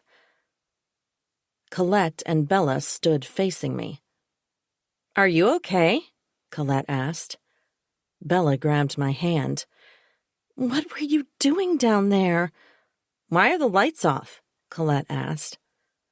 "I was looking at photo albums. The lights went off for no reason." I glared at them, taking in their wide-eyed innocence.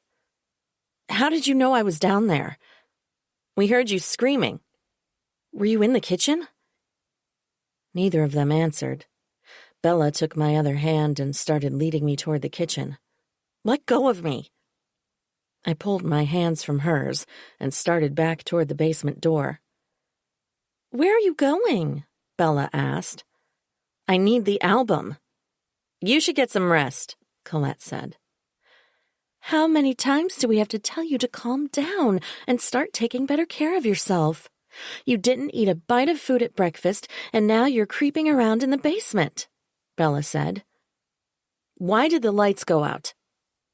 They both shrugged. "I need the photo album." "Not now." Colette took a firm grip of my upper arm. "You're breaking Michael's heart. It's all over his face when you do crazy things, like that upsetting announcement you felt you had to make at breakfast, an announcement that helped nobody. Let go of me." "You need to rest." Bella took my other arm, and they began leading me through the kitchen toward the foyer and the front stairs. "I don't." "After we get you settled, I'll make you some toast and tea," Bella said. "You have to eat." "I ate something." "What did you eat?" Bella asked. "It's none of your business." We'd reached the stairs.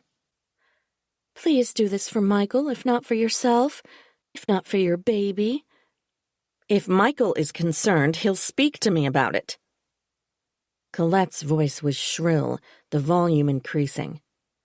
"No one can get through to you because you're out of control. You embarrass Mom, you hurt Dad, you—" It needed to be said. "Enough about that," Bella said. "Let's go." I couldn't fight them. As much as they claimed concern for my baby, the way they were tugging me forward, if I'd tried to pull away, I risked falling and truly hurting my child. I yielded and allowed them to lead me upstairs. I would get the photograph later. I wanted time to think about it. If I got it now, I would be forced to show it to them before I was ready. That would be a mistake. Once we reached my bedroom, Bella left to make toast and tea. Colette threw back the covers. She ordered me to take off my shoes and slide into bed. I followed her directions, tired of fighting for the moment. "Is Michael back from his run?" I asked. "I haven't seen him. You had a scare. Focus on getting some rest." "I will." She settled in the armchair across from the bed. "I'm fine by myself. I'll wait until Bella brings the toast. I don't need a caretaker." She smiled and folded her hands on her lap. I closed my eyes. The room was silent, and I kept my eyes closed, not wanting to look at her strange smile. When Bella arrived with the tea and toast, they finally left, closing the door behind them. I got out of bed and checked that they hadn't locked the door. While I waited for the tea to cool, I pulled my notebook out of the nightstand. Finding a few blank pages between the timeline and the dream section, and without attempting to follow a chronological timeline, I wrote down every single memory I could think of from the time I was 4 and 5 years old. It didn't matter how trivial, and I didn't worry about whether or not I knew for certain I was either of those two ages. If I thought I recalled something, I made a note of it. I wrote as many details as I could remember. I wrote about toys I'd liked, and friends who had come over for playdates. I wrote what I remembered about our horses and my siblings, and stories my mother read to me.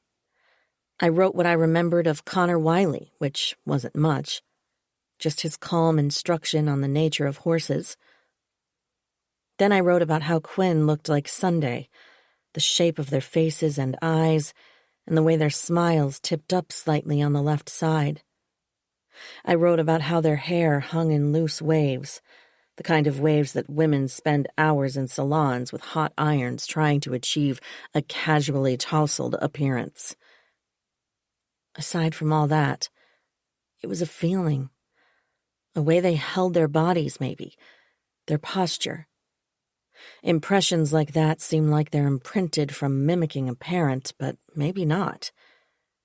It's hard to say what comes from genetic programming and what comes of watching the people who raise you. Impossible, really. Half my tea was still in the mug, and it was bone cold. The same for the toast, although I'd managed a few bites. I was exhausted, and my hand ached. I pulled my pillow to the side and curled up like a kitten. I tugged the blankets over my shoulder and closed my eyes. Sleep came quickly, and so did my dream, although I felt partially awake, aware of the weak sunlight coming in through the window, and conscious of the fact that I was wearing leggings and one of my favorite tops, and that my hair was getting mussed on the pillow. The dream was far more detailed than usual. I felt like I was standing closer to my mother and the man than I had in previous dreams, as if my mind was zooming in on the scene. As I watched them struggle, I couldn't tell if they were fighting to get away from one another, or if they were desperate with passion, each trying to pull off the other's clothes, or if one was trying to hold on while the other tried to escape. There was no sound, just the tense struggle that seemed to go on endlessly. Then, instead of looking from any distance at all, I felt as if I was right beside them. I saw that my mother had a large knife in her hand. She pulled her arm back and shoved the knife into the man's stomach, so deep that it seemed as if her hand and wrist might follow it inside, her entire arm being swallowed. As the man collapsed to the ground, I whimpered softly. My mother turned. Her face glowed like the moon.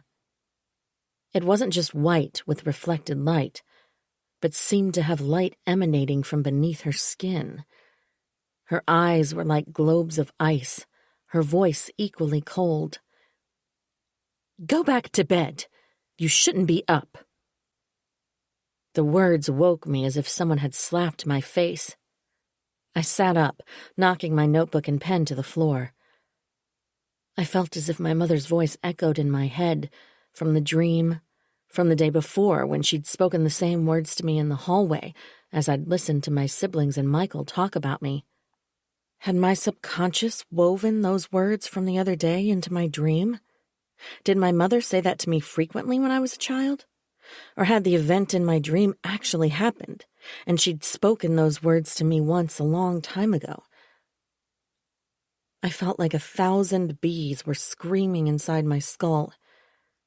I pressed my hands to the sides of my head, trying to quiet the noise, but the effort was useless. Unable to figure out what had just happened, whether I'd had a dream or remembered something very real, I climbed out of bed. I picked up my notebook and pen and shoved them into the drawer. I tugged up the sheet and blanket and tucked them in, pulling the comforter over them and arranging the pillows. As I started toward the bathroom, intending to brush my hair, the bedroom door opened and Michael stepped into the room. I rushed toward him and wrapped my arms around his waist, pressing myself against him. He held on to me. "Hey, what's wrong?" "I wasn't sure where you'd gone." "Your mom asked me to run to the market for some sliced meat and tomatoes and avocado for sandwiches." "Oh." I clung to him. "Are you okay?" I nodded, my head rubbing against his shirt. I couldn't put the images from the dream into words. He stroked my hair for a few minutes, then I pulled away. I told him about the photograph. "It's possible," he said. "Connor is as likely a candidate as anyone. It would definitely explain why he took off like he did." "But Sunday was 6 or 7 when he left, so that doesn't make sense." "I don't know, I can't explain it, and the only one who can won't." "I can't be around them right now," I said. "Let's go to Mendocino. We can walk around the botanical gardens, eat dinner there, and come home after everyone's in bed. I need to think. Or not think." "Or we could go home." "I told you I can't. Not yet." He sighed. "Mendocino sounds nice." "Will you make sandwiches for us? I want to take a shower and I just—" "Sure." He kissed me and left. I stood in the shower for a long time, not thinking, still feeling like 1,000 bees were swarming inside my skull. 39. As I'd hoped and expected, the house was dark when Michael and I returned from Mendocino at 11:45 that night. Tired from the drive, Michael collapsed into bed and was asleep before I'd finished brushing my teeth.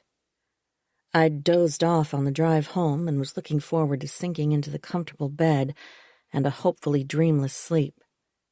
Instead, the moment I had myself settled under the covers, my mind sprang into action. I moved from side to side, cuddling against Michael, then twisting onto my back, stretching out, curling up. Nothing felt comfortable. My mind grew more and more agitated. I realized I had to have that photograph. It had been a mistake not going back for it right after my forced bed rest that morning. I got out of bed, threw a hoodie on over my nightgown, and slipped quietly out of our room. I went downstairs and into the pantry, where I flicked on the light and opened the basement door. This time I had my phone with me. If there were any unexplained power outages, I had a flashlight. I walked down the stairs and saw that the sleeping bag and the box of albums had been put away. The box labeled 1990 to 2000 was in its place on the shelf. I pulled it out, but the album I'd been looking at was missing. I stared at the empty space, disbelieving. Had Colette and Bella told my mother I was looking at photographs, and she'd come to remove any suggestion of evidence? But how would she know what photograph had caught my eye? Or had my sister and sister-in-law removed it themselves, assuming that whatever I was interested in, it couldn't be good? Unable to accept that someone had hidden it from me, I pulled out all the other boxes, checking to see if they'd put the album in the wrong box. But of course, that wasn't possible because they were all neatly fitted, 4 to a box, so there was no room in any of the others. I returned to the kitchen and filled the kettle with water. I put tea leaves into the infuser and leaned against the counter, waiting for the water to boil. When the water was ready, I poured it slowly over the waiting leaves and set the timer on my phone. "Is there enough for me to have a cup?" At the sound of my mother's voice, I turned, shocked out of my hopelessly circling thoughts. "Sure." "Can't sleep?"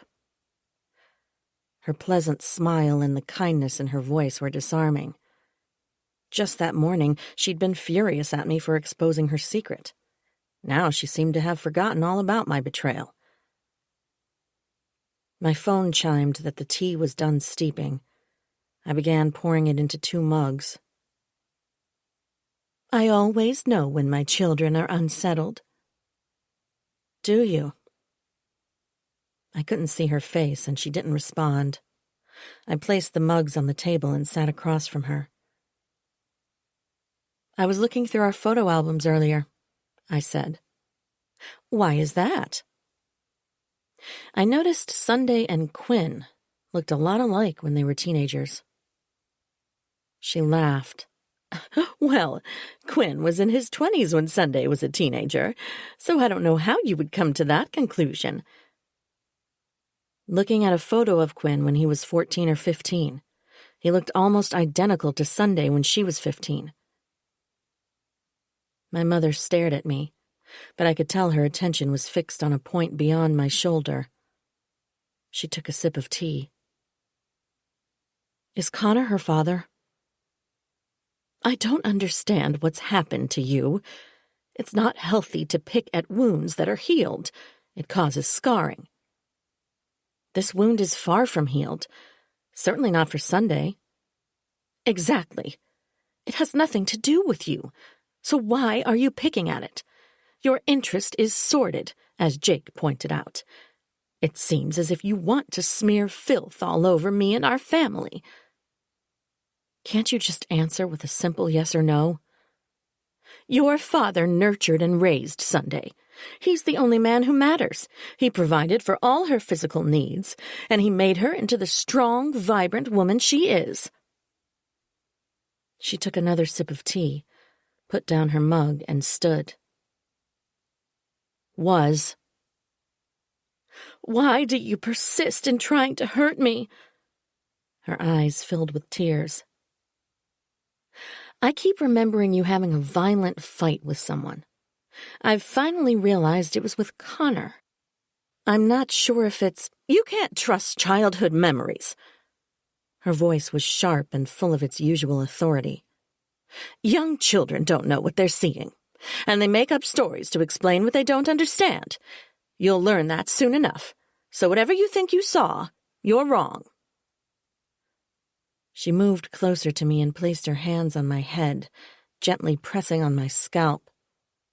The firm pressure of her fingers was soothing, even though her words made me angry. "Why are you doing this to yourself?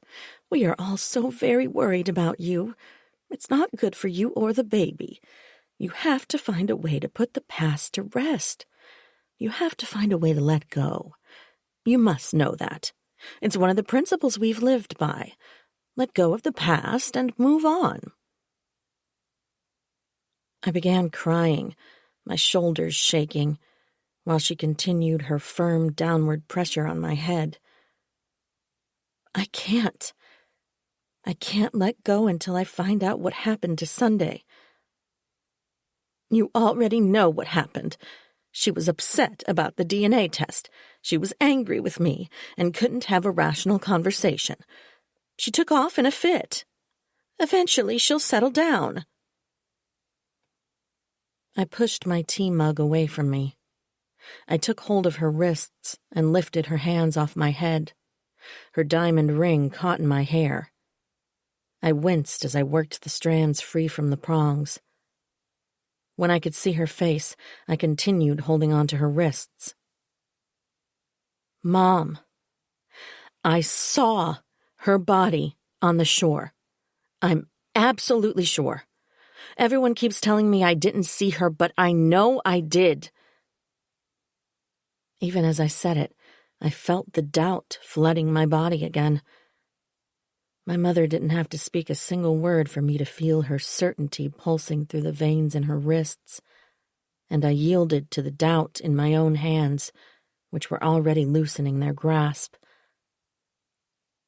If you saw a body, which is debatable, because it was dusk, and the shadows and the glare are tricky at that time of day, and you were far away at the top of the cliff, it could have been anyone or anything. How often has a body washed up on the shore in the years you've lived here? It could have been anyone. You continue to ignore the fact that Sunday packed her things and took her suitcase.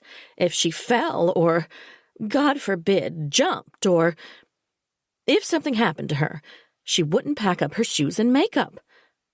It's almost funny if you stop to think about it for a minute. I didn't see anything funny about it. I stared at her. I let go of her wrists, and she took a few steps away from me. This is hurting me deeply, Annie. I need it to stop. She walked out of the room. I remained seated at the table, sipping my tea. I pushed aside my mother's attempt once again to be sure I doubted what I'd seen and turned my thoughts to what she'd said before that. It had shocked me so deeply I hadn't fully absorbed the meaning while she was speaking. It had almost felt like she'd believed she could shove that memory out of my head by pressing her fingers into my skull. She'd never done anything like that before. And although it felt soothing, it also felt like she wanted to make me feel like there was something wrong with me. She'd insisted that I couldn't trust childhood memories. Whenever I thought I'd seen, I was wrong. She tried to tell me that whatever I remembered taking place between her and Connor, I had made up because I didn't understand. But she'd interrupted me. She hadn't given me a chance to tell her I wasn't sure if it was a memory or a dream. Because of that, she'd assumed it was a memory. She'd assumed I'd seen something. And that must mean she had a similar memory. I had seen her struggling with Connor. She'd told me to go back to bed, hoping I would think it was a dream, hoping I would forget. Now she was trying to make me believe that I'd made up the knife in her hand, made up the shock of her plunging it into his body, because I didn't understand what I was seeing. But I knew enough about young children to know that was not the most likely story a child who had never witnessed violence, even on a TV show, would invent. My hands were so cold. I could no longer lift the mug to my lips. My bones were cold. My lungs and heart felt icy cold as I absorbed the realization that I'd witnessed my mother stabbing Connor Wiley to death. 40. Not caring that my feet were bare, I shoved my phone into the pocket of my hoodie and zipped it up. I went into the living room, took the picture of Sunday at her 16th birthday off the mantel, and went out the front door. I hurried along the path through the garden and then across rougher ground to Quinn's cottage. It was nearly 1:30 in the morning, but I couldn't wait another minute. I knocked on the door several times, pausing briefly in between. After several rounds of this with no response, I walked to the side of the cottage to his bedroom window. I knocked on the glass. I felt bad waking him like this, knowing it would scare him, but the longer I knocked, the more my anxiety grew. Finally, the blinds shot up and the window opened. His voice was loud but strangely calm. "What's wrong? Did something happen to one of the horses?" His head disappeared from view, and I heard thumping as he tugged on jeans. "Nothing's wrong, but I really need to talk to you." His voice came from below the window. "Did you find Sunday's—" "No, I just have some questions to ask you." "It's almost 2 in the morning." "I know. I'm sorry, but it's really important." I walked back to the front door, and a moment later he opened it. He wore jeans, but his chest and feet were bare. His hair was snarled on the left side. He squinted at me from the porch light shining into his eyes. "What's the emergency?" "Do you have a picture of you and your father when you were about 15 or 16? He laughed. "It's 1:30. I held up the picture of Sunday. "I think your father is Sunday's father." He stared at me. "You're crazy." "Look at this." I held the picture directly under the light. He glanced at the photograph. "I'm going back to bed." "Go get a picture of yourself. If you don't have one with your father, at least get a picture of yourself when you were—" "Come on, Annie, I'm tired. It's the middle of the night. You're acting crazy. Are you walking in your sleep or something? You can't be high." "No, please, just get a picture." I wouldn't even know where to start. "Your yearbook. Do you have any high school yearbooks?" "Senior year, I think." "Get it." "You sound like your mother." "Please." "I'm really tired. Please, Quinn, this is really important." "I don't think it's important to do it right this minute in the middle of the night, and there's no chance my father was, or that he—" "You could have gotten the picture by now." He sighed and left me standing at the door. He returned several minutes later, holding a high school yearbook. He flipped to the page with his senior portrait and held it out to me. I placed the framed photograph of Sunday on the opposite page and held the book so he could see both side by side. "Don't you see it?" "No." "I think it's hard to see in yourself. People are always going on about how I look like my mother and I can't see it at all. But with you and Sunday, it's completely obvious to me. Look at your eyes. Look how your smiles are almost identical." "I think you're really upset about what's going on with her, and you're going a little bit nuts. I need to get some sleep, so I'll say goodnight now." I closed the book with the framed photograph inside and handed it back to him as he started to shut the door. "Wait." I put my hand against the door. "Can you tell me about when your dad left? I was so little I don't remember very much about it." "There's nothing to remember." "What happened?" "He left. End of story." "And you have no idea why?" "Yeah, I know exactly why. Because he was a loser and a sorry excuse for a father and a human being." "But before, he wasn't always like that. Why would he suddenly—" "I have no idea. I don't talk about him. I don't think about him. And I definitely don't like being woken in the middle of the night to talk about him." "You have no idea why he left? Doesn't that seem strange? You were 15. He didn't leave a note or give any hint in the days before? Nothing about him changed?" He leaned against the doorframe and placed his hand over his eyes. "Why are you doing this?" "Because it makes no sense. The story you believed all your life. But it does make sense that he and my mother had an affair. I think she got pregnant and pretended Sunday was my father's child. Then something happened. I don't know what. But you and Sunday look so much alike, it's impossible not to notice when you see the two of you at the same age.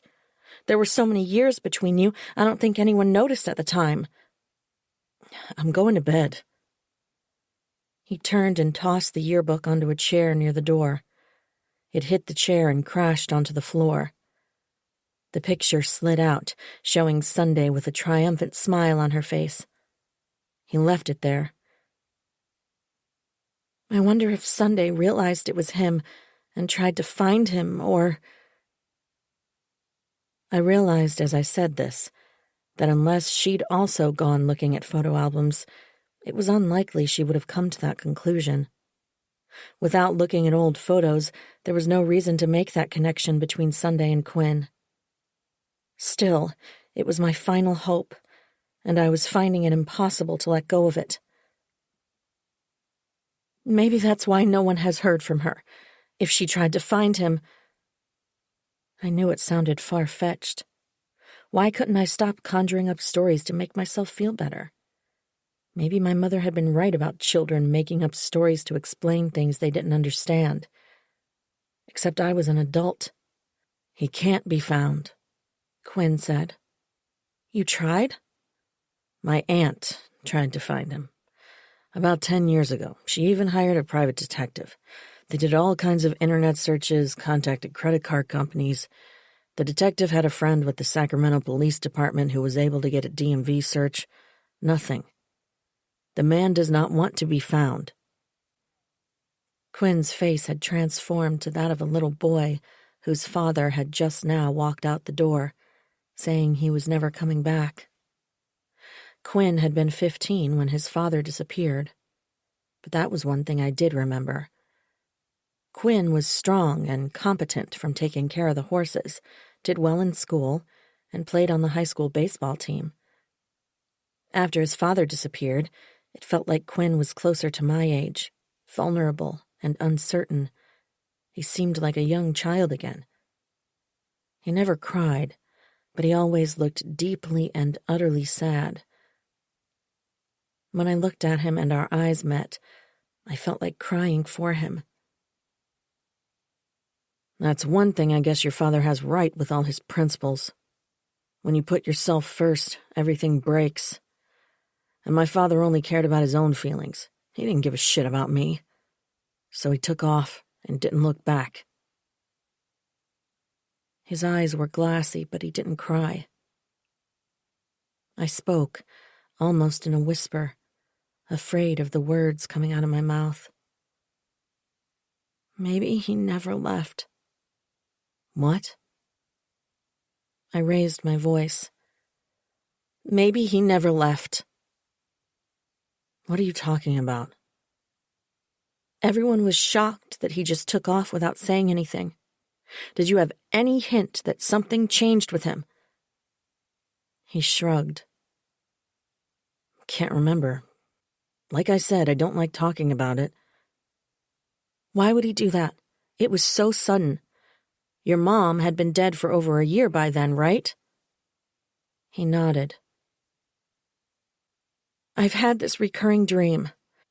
It's changed over the years, but recently I realized it's a memory that has seeped into my dreams, and when I talked to my mother about seeing her with a man, that I saw her struggling with a man, and then she stabbed him. I gasped slightly, realizing I'd spoken so fast I was out of breath. When I was a little girl, I saw her kill a man. Quinn took a step back from the door. I need to get back to sleep. It sounds like you need some sleep, too. He closed the door. 41. I should have been exhausted, and maybe I was, physically, but I slept for only a few hours. I woke as the darkness was fading and the outlines of trees were becoming visible through our uncovered bedroom window. I ran my fingers gently down Michael's spine several times until he stirred. He turned toward me and opened his eyes. You look wired. I told him about not being able to find the photograph of Connor gazing at my mother, of Quinn sitting on the fence looking like a twin to Sunday.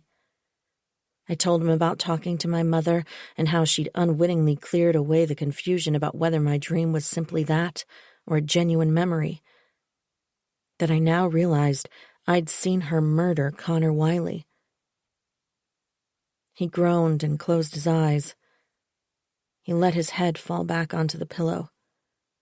He put his hand on his forehead, covering his eyes at the same time. "Don't start giving me a list of reasons why I'm wrong," I said.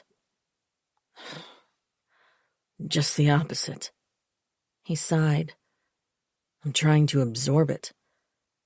And I'm starting to see why you've been tormented by these dreams and memories." I told him about my conversation with Quinn. I sat up, waiting for his reaction. When he didn't speak, I got out of bed. "Where are you going?" "I can't sleep anymore." "Come back so we can talk. We need to figure this out." "I need to know what Quinn is thinking." "Not right now. I'm sure he's sleeping since your news probably kept him awake for quite a while." I climbed back into bed. I feel like she's a stranger. "Your mother?" "Yes. She killed him. I feel like I don't even know who she is. How could she do something like that? It's so awful. How can you kill a human being? I don't know how you can even think about it. I've never hated anyone that much."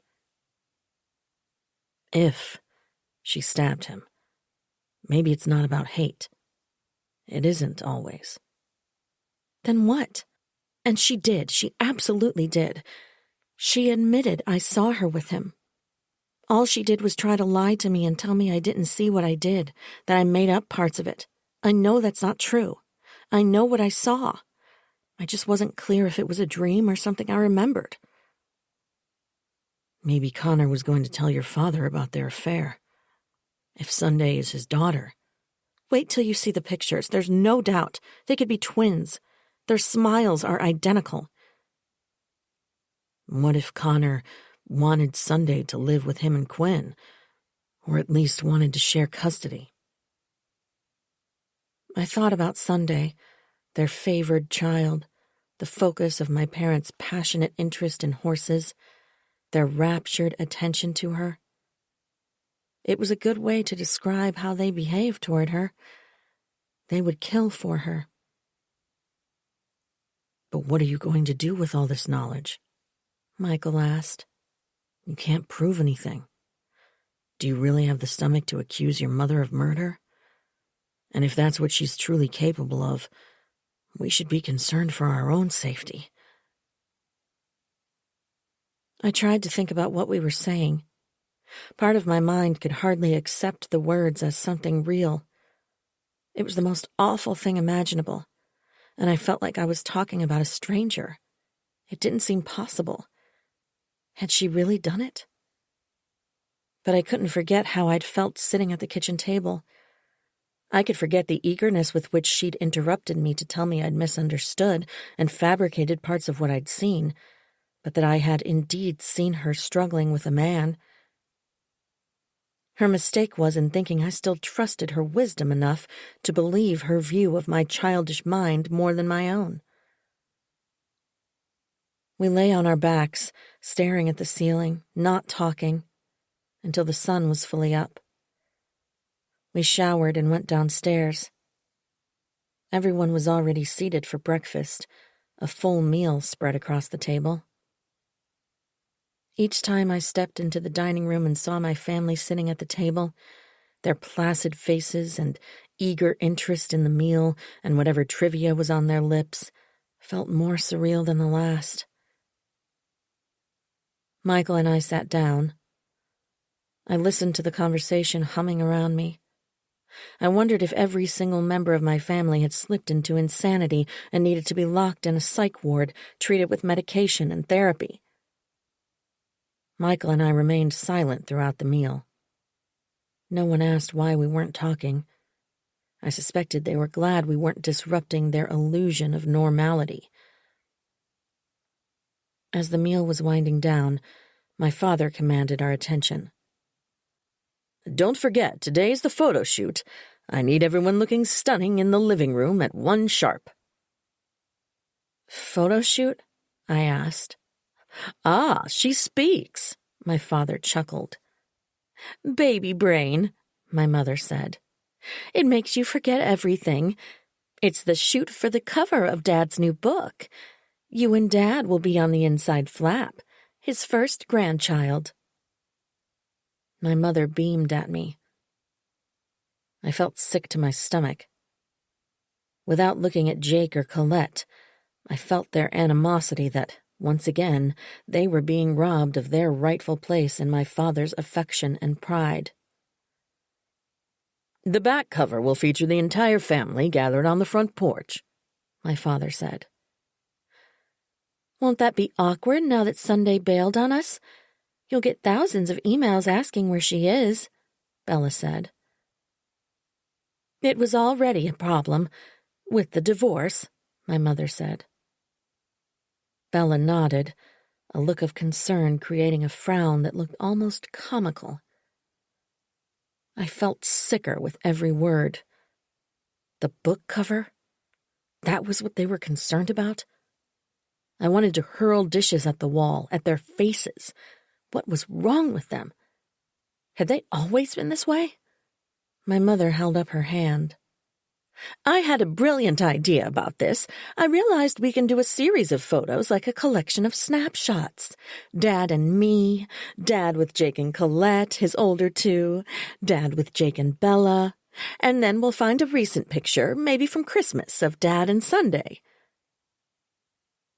I noticed that Michael would not be included, and I absolutely did not care. I was sure he felt the same. I wished I could escape them entirely, which made me wonder why I was so tangled up with them that I felt I couldn't. That afternoon, while we waited for the photographer to set up his lights and screens on the porch, I stood alone in the foyer. Michael was in the kitchen, listening through the open window in case I might need support, but not wanting to be part of the circus. The air in the spacious foyer shifted, and I felt someone behind me. I turned and saw Jake grinning like he was about to reel in a fish. Ready for your big moment as the first to produce a new heir? I'm not thinking that at all. I'm sick about all this pretense. I don't understand. It's a little scary. Ooh. He wiggled his fingers at me and made ghost sounds. I wanted to smack him. Sunday's world was turned upside down by that DNA test. I wonder if she wanted to find out who her father was and they wouldn't tell her. So maybe she killed herself. You make up a different story every time you open your mouth. I'm not making up stories. I'm trying to figure out what happened. I'm trying to find an explanation. Whatever. Did you pressure her to take that test? He shrugged. Did you always know Dad wasn't her father? Why do you ask that? Answer the question. You first. You were always whispering that she wasn't one of us. Dad needed to know the truth. There's a lot of wealth that this family has all contributed to building in one way or another, and you know how he feels about the solidarity that comes from a shared bloodline, about purity and breeding the horses. It matters. It keeps the family unified. It connects you on a visceral level. Mom made a fool out of him and his belief system for 30 years. 30 years!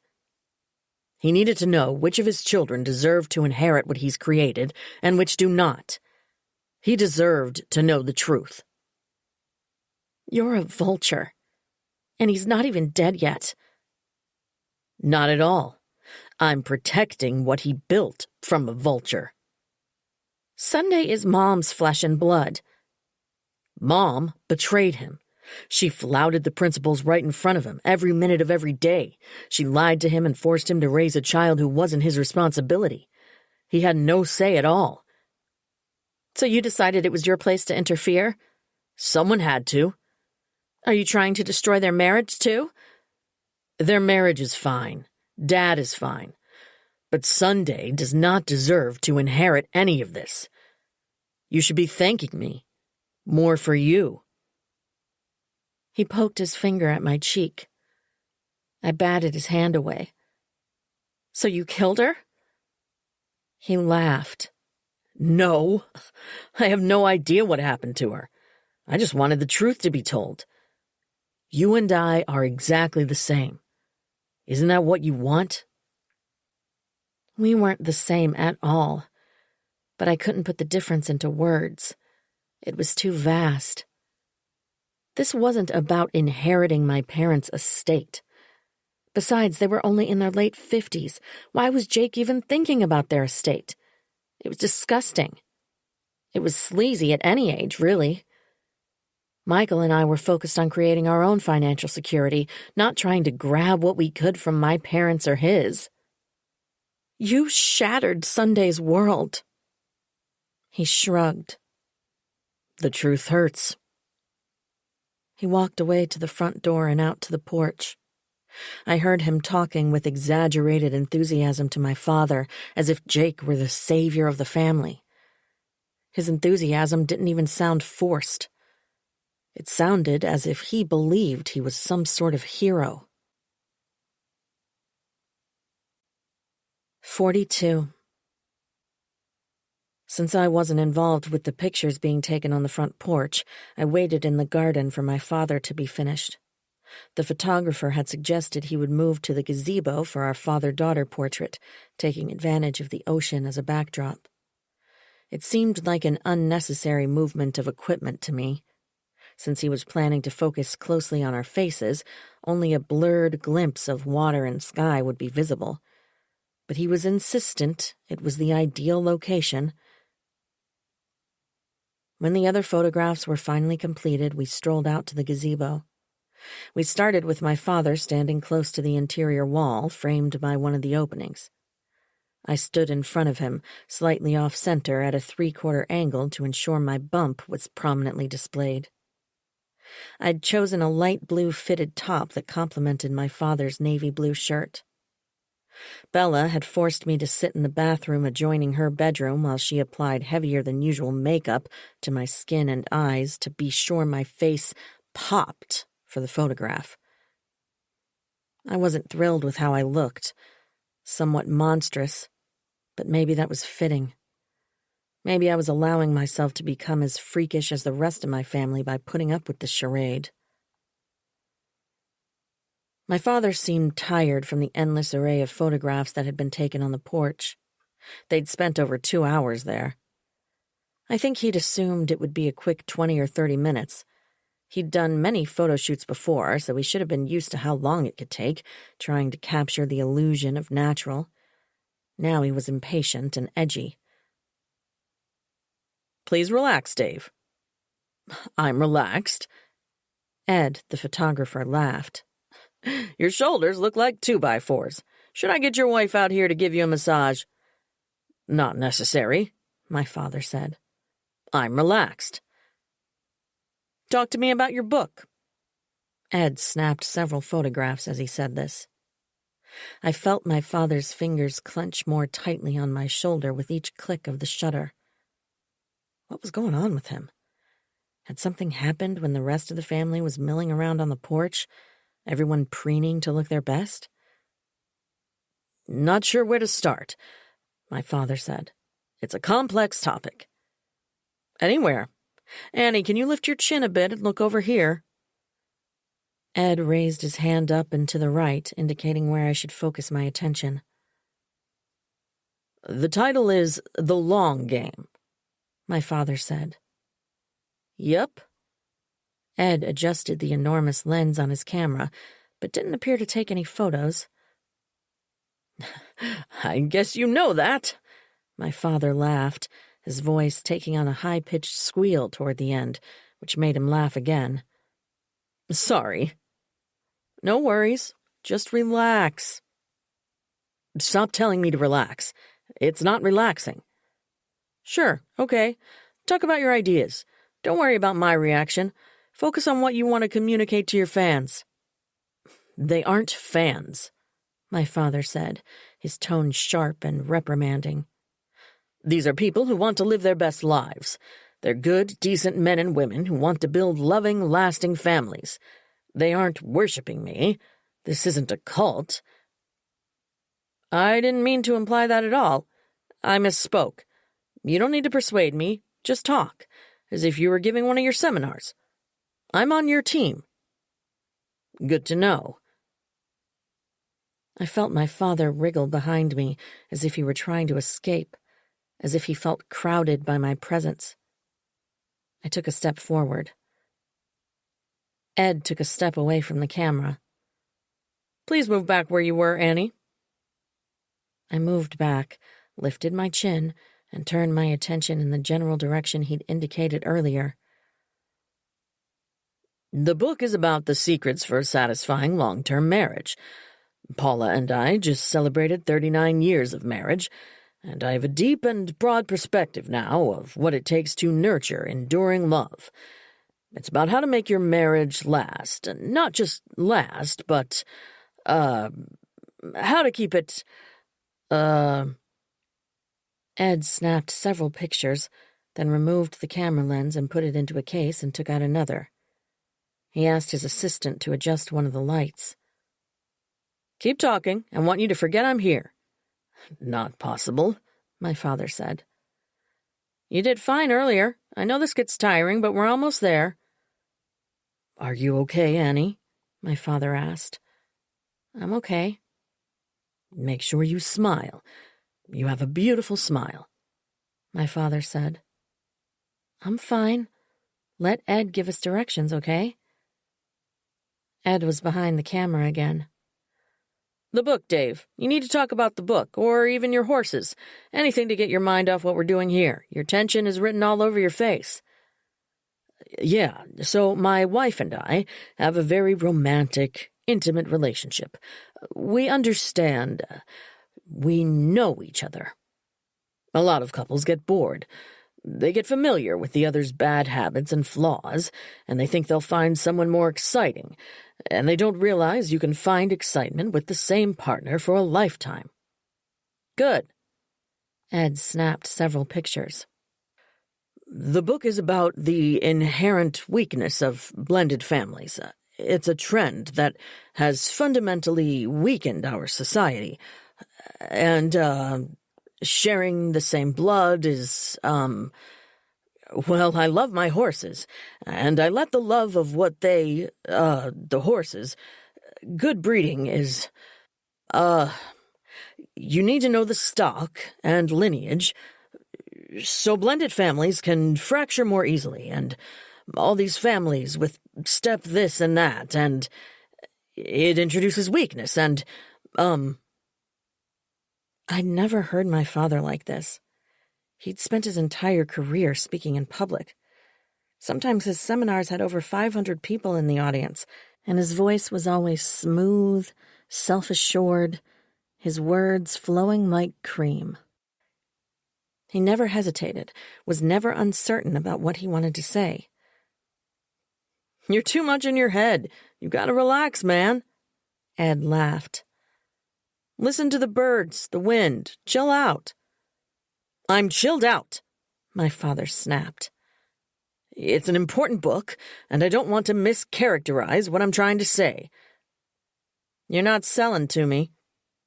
"I'm aware of that," my father said.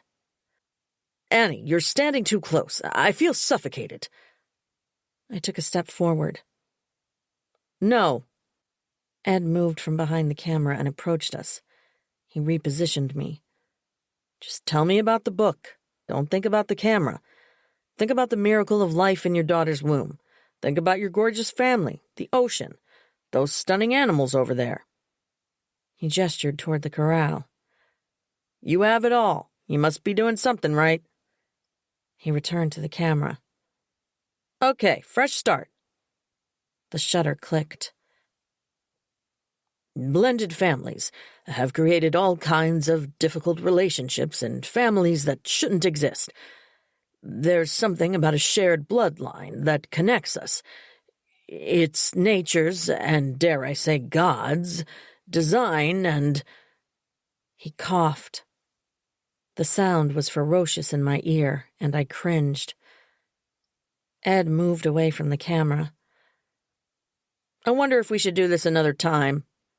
The magic is gone, and I don't think—" "There's no magic. It's a photograph," my father said. "It's your job to get good pictures, so get them. I don't need to give you a book report." I'd never heard him so upset. This ridiculous exercise was bothering him more than Sunday's death or the revelation of my mother's affair. Maybe it was all just sinking in now. Or maybe he'd suddenly realized that what he'd written in his book was going to be a lie, because he no longer had a family that was connected by blood. His choices were to disown his favorite child or change his philosophy. Both seemed impossible. I should have felt empathy for him, but instead, I wanted him to feel something himself. I wanted him to be devastated that Sunday was dead. I wanted him to admit she was dead. "I know my field as well as you do yours." Ed removed the lens from his camera and slid it into the case. "We've lost something here, and now the light is changing. We need to do this another time. My daughter doesn't live in the area. She won't be here another time," my father said. "I'll be here for a few more days," I said. Ed nodded. "I can come back Monday morning. 10?" My father moved away from me and walked to the doorway of the gazebo. I followed him, unwilling to let him run away from me when he was obviously in a vulnerable state. Maybe I could finally get him to talk. He started toward the house, and I hurried after him. I grabbed the back of his sport coat. I heard a few threads rip before he stopped. "Careful! What are you doing?" "Jake always knew Sunday wasn't your child." "I don't want to talk about this." "He knew, because when we were kids, he was always saying she wasn't one of us." "Kids say all kinds of ridiculous things." "It wasn't like that. He meant it. He threatened to push her off the cliff. I guess he made good on it." I'd never seen my father angry. I'd seen him upset or frustrated, but I'd never thought of him as a man with a temper. I'd always considered myself lucky for that fact, especially when I heard friends talk about fathers who yelled, who had tirades, worse, those who became violent. His voice rose. "Don't you ever say anything like that again." "He said he would push her off the cliff and tell you I had done it. He scared me to death. I was terrified to even look at Sunday when we were kids. I was so afraid he would hurt her." "Stop it. Don't talk about your brother like that. We're a family." "I don't even know what that means anymore." "Why is your heart so dark? I don't know what's happened to you. Are there problems in your marriage that you haven't mentioned? You can confide in your mother and me. We can help. We can—" "My marriage is great. My heart isn't dark. This isn't about me." "You keep assuming the worst about her, and now you're accusing your brother of the most horrific crime imaginable. I don't understand what's wrong with you. Jake did not kill Sunday. Don't ever say anything like that again." "Are you sure? He's hated her all his life." "If she's dead, and I want to remind you that no one saw her body but you. She jumped. She was out of her mind over that test. She just had to know the truth, like you. What is this obsession with the truth? You act as if the truth is one thing. Truth isn't always one simple, uncomplicated thing, and it's not always pure." "So you did talk to Sunday about the test? I thought you said—" "Your mother told me. Now let's get you inside. The wind is picking up." He put his arm around my shoulders and pulled me close. He began taking long strides toward the house. My mother had not told him about the test. My mother had cried and begged me not to tell him. Until I'd forced the news down his throat at breakfast, he hadn't had a clue. Knowing that someone in my family had possibly murdered my sister, that my mother had killed her lover years earlier, made me feel so ill I thought I might throw up, a constantly recurring sensation the past few days. But there was nothing I could do.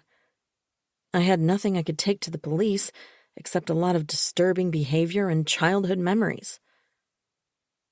My family wasn't built on the principles my father taught. It was built upon the foundation of protecting the lucrative family income and the superficial appearance of a family that exemplified what my father preached. I struggled to keep up with him, but he didn't seem concerned that I was stumbling and forced to cling to his jacket to prevent myself from falling.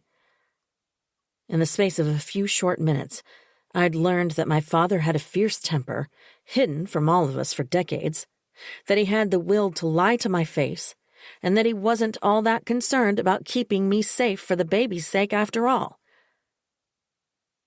I wondered if he believed that Jake had pushed Sunday off the cliff. I also wondered if he had seen her body on the shore that night. Had they allowed the waves to take her away again?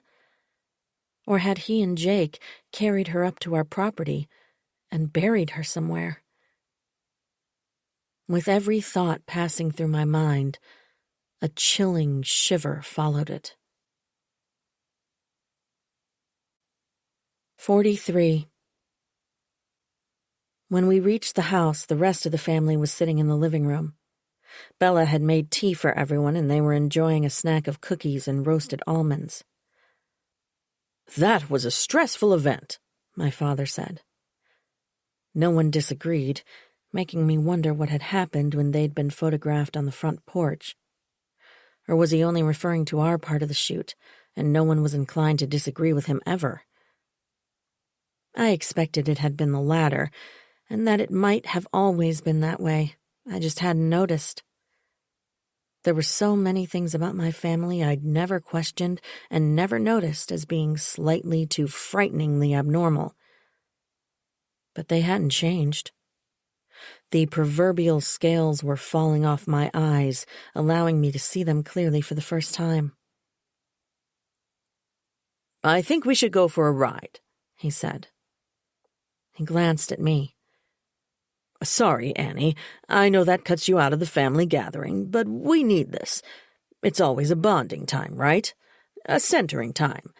Nothing clears my mind like riding along the cliffs on nobility." My father pulled his phone from his pocket and tapped the screen. "Quinn, will you get Nobility, Grace, Atlantis, Mystic, and Princess ready? We're going for a ride." He paused. "I know it's getting late, but plenty of daylight left." He pocketed the phone and looked directly at me. "Michael will have to stay and look after you." Michael appeared shocked at the tone of my father's voice, offended both that my father felt he needed to order my husband to care for me and that he was dictating how he should spend his time. I went to Michael and sat beside him on the sofa. At the same time, Jake, Colette, and my mother stood and began moving toward the doorway. Bella was on the other side of me. Before she stood, she patted my knee. "Sorry if you feel excluded." "I'm fine." I was pretty sure my father wanted me to feel excluded. I'd been disloyal, and that was contrary to the family principles. Excluding me wasn't about my pregnancy. It was about leaving me alone to think about what I'd done wrong and to come to the right conclusion about how I could be a stronger part of the whole, about how I could repent and return to the fold. But their leaving was what I wanted. The moment they disappeared from sight, I kicked off the high heels I'd worn for the photo session. I put on my walking boots and headed toward the corral. Michael followed after me, reaching for my hand, but missing because I was a few steps ahead. "Let's not do this now," he said. I ignored him. We found Quinn putting fresh water in the trough. I leaned on the fence a few feet from where he stood, Michael beside me. Quinn saw us and turned off the hose. What took you so long? I expected to hear you knocking on my door at sunrise. I'm glad you can laugh about it, I said. Am I laughing? I smiled. He moved closer to where I was standing. Look, I don't really see anything in myself in Sunday, but I do think she looks a little bit like my father. Maybe, a little. It's the first time I've looked at a photo of him in 23 years. That's how long I've hated him. For good reason, I said. As far as you knew. Thinking about it now, it seems not quite right that he would be able to disappear so completely my aunt couldn't find anything about him. And I didn't know. He never made me think he was pissed with me before he left. I guess I thought he secretly hated me, and he hid that from me. But now, if I think about it, that sounds like teenage paranoia. Maybe. I don't know. I nodded. So it could be what you said. It's possible. Anything's possible. And your dad was away from home all the time. Your mom was here alone. My mom had just died. So, yeah, maybe. And it sounds like you remember something bad. You seem pretty sure about it. But what are we going to do about it? There's no proof. And what does it matter after all this time? Don't you care? That you hated your father your whole life? And you thought he hated you? And it wasn't that way at all? You didn't deserve that. No. But there's no proof. There's nothing I can do about it. She must have buried him herself, I said. He shuddered. Here. He must be here. Somewhere. He looked ill. He began wrapping the hose around his arm, backing away from the fence. Wait. I know it sounds awful, but he must be here. She killed him by the playhouse, and then it was torn down.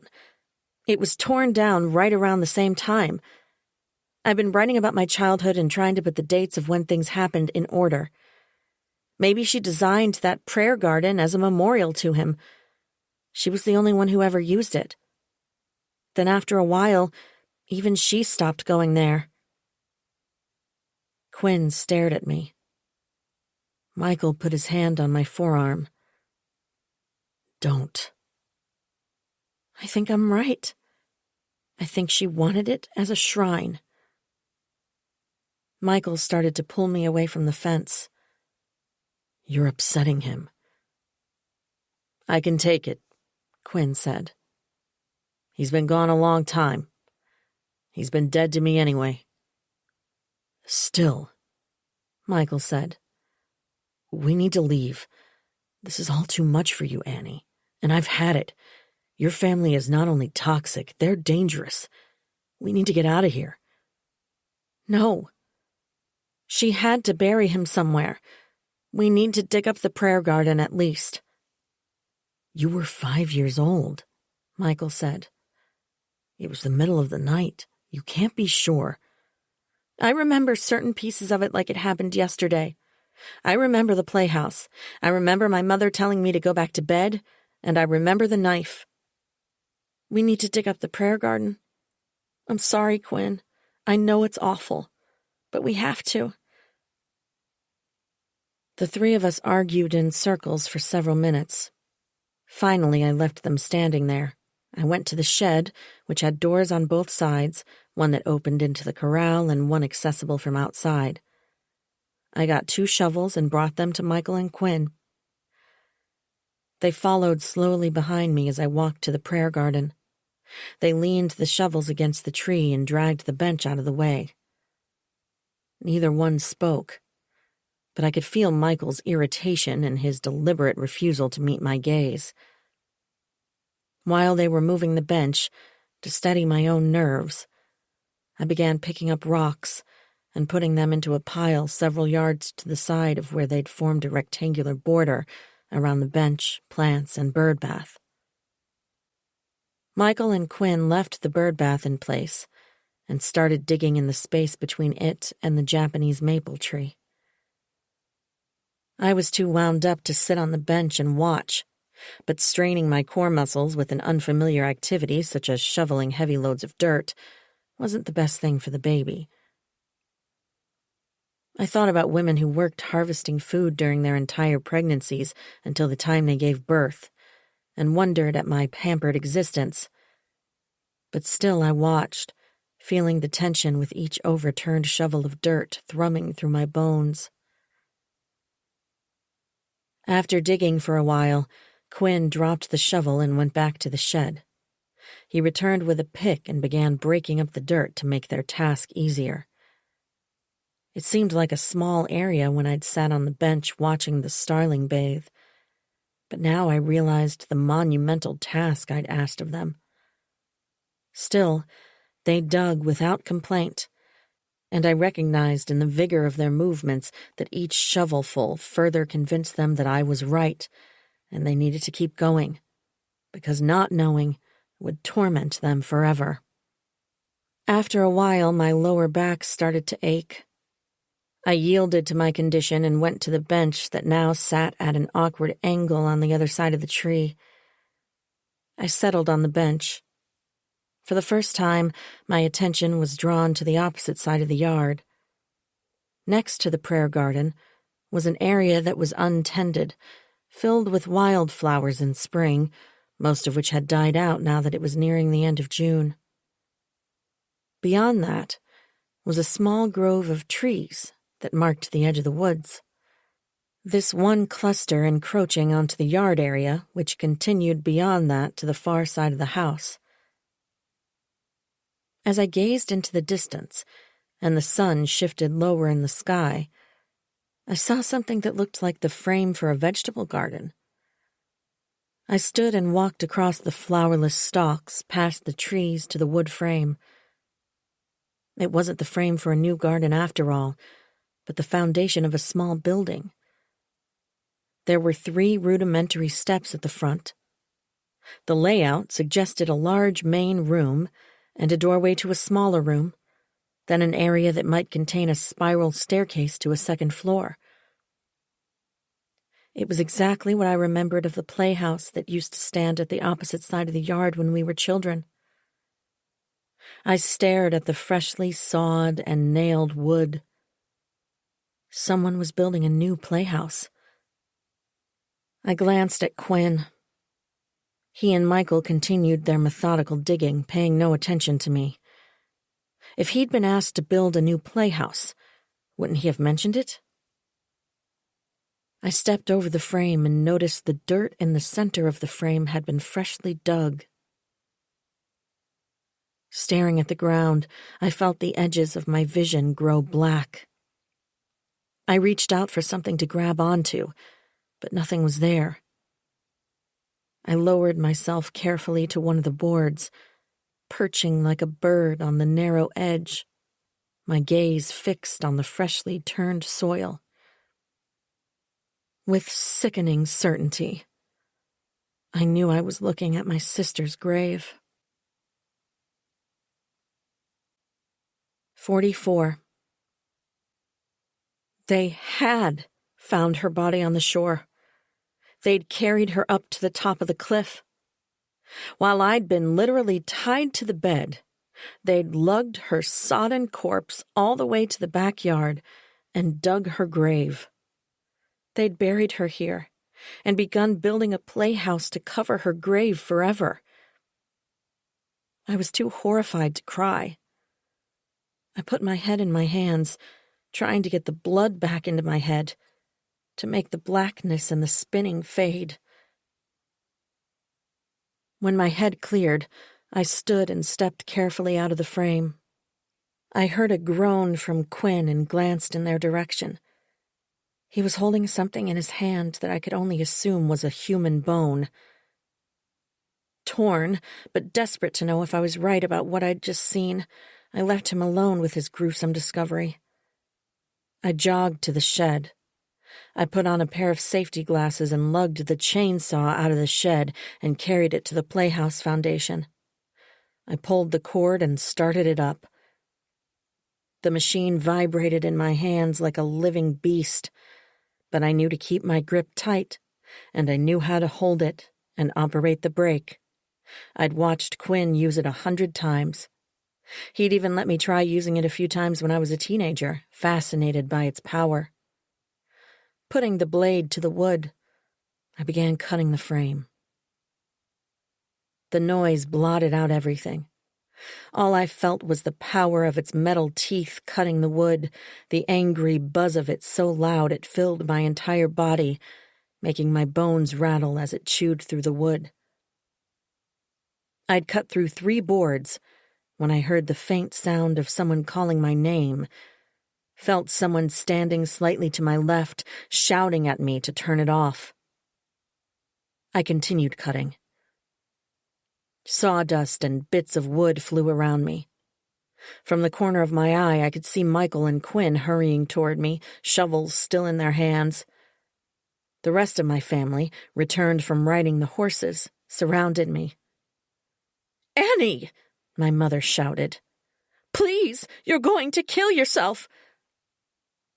I continued cutting, driven by an urgency that suggested Sunday was lying beneath the ground still alive, and I had to get to her before she suffocated. "Annie, please!" My mother took a few hesitant steps forward, coming dangerously close to the chainsaw blade. "I don't know what has got you so upset, but we need to talk. Please turn that off before you cut off a limb. Please!"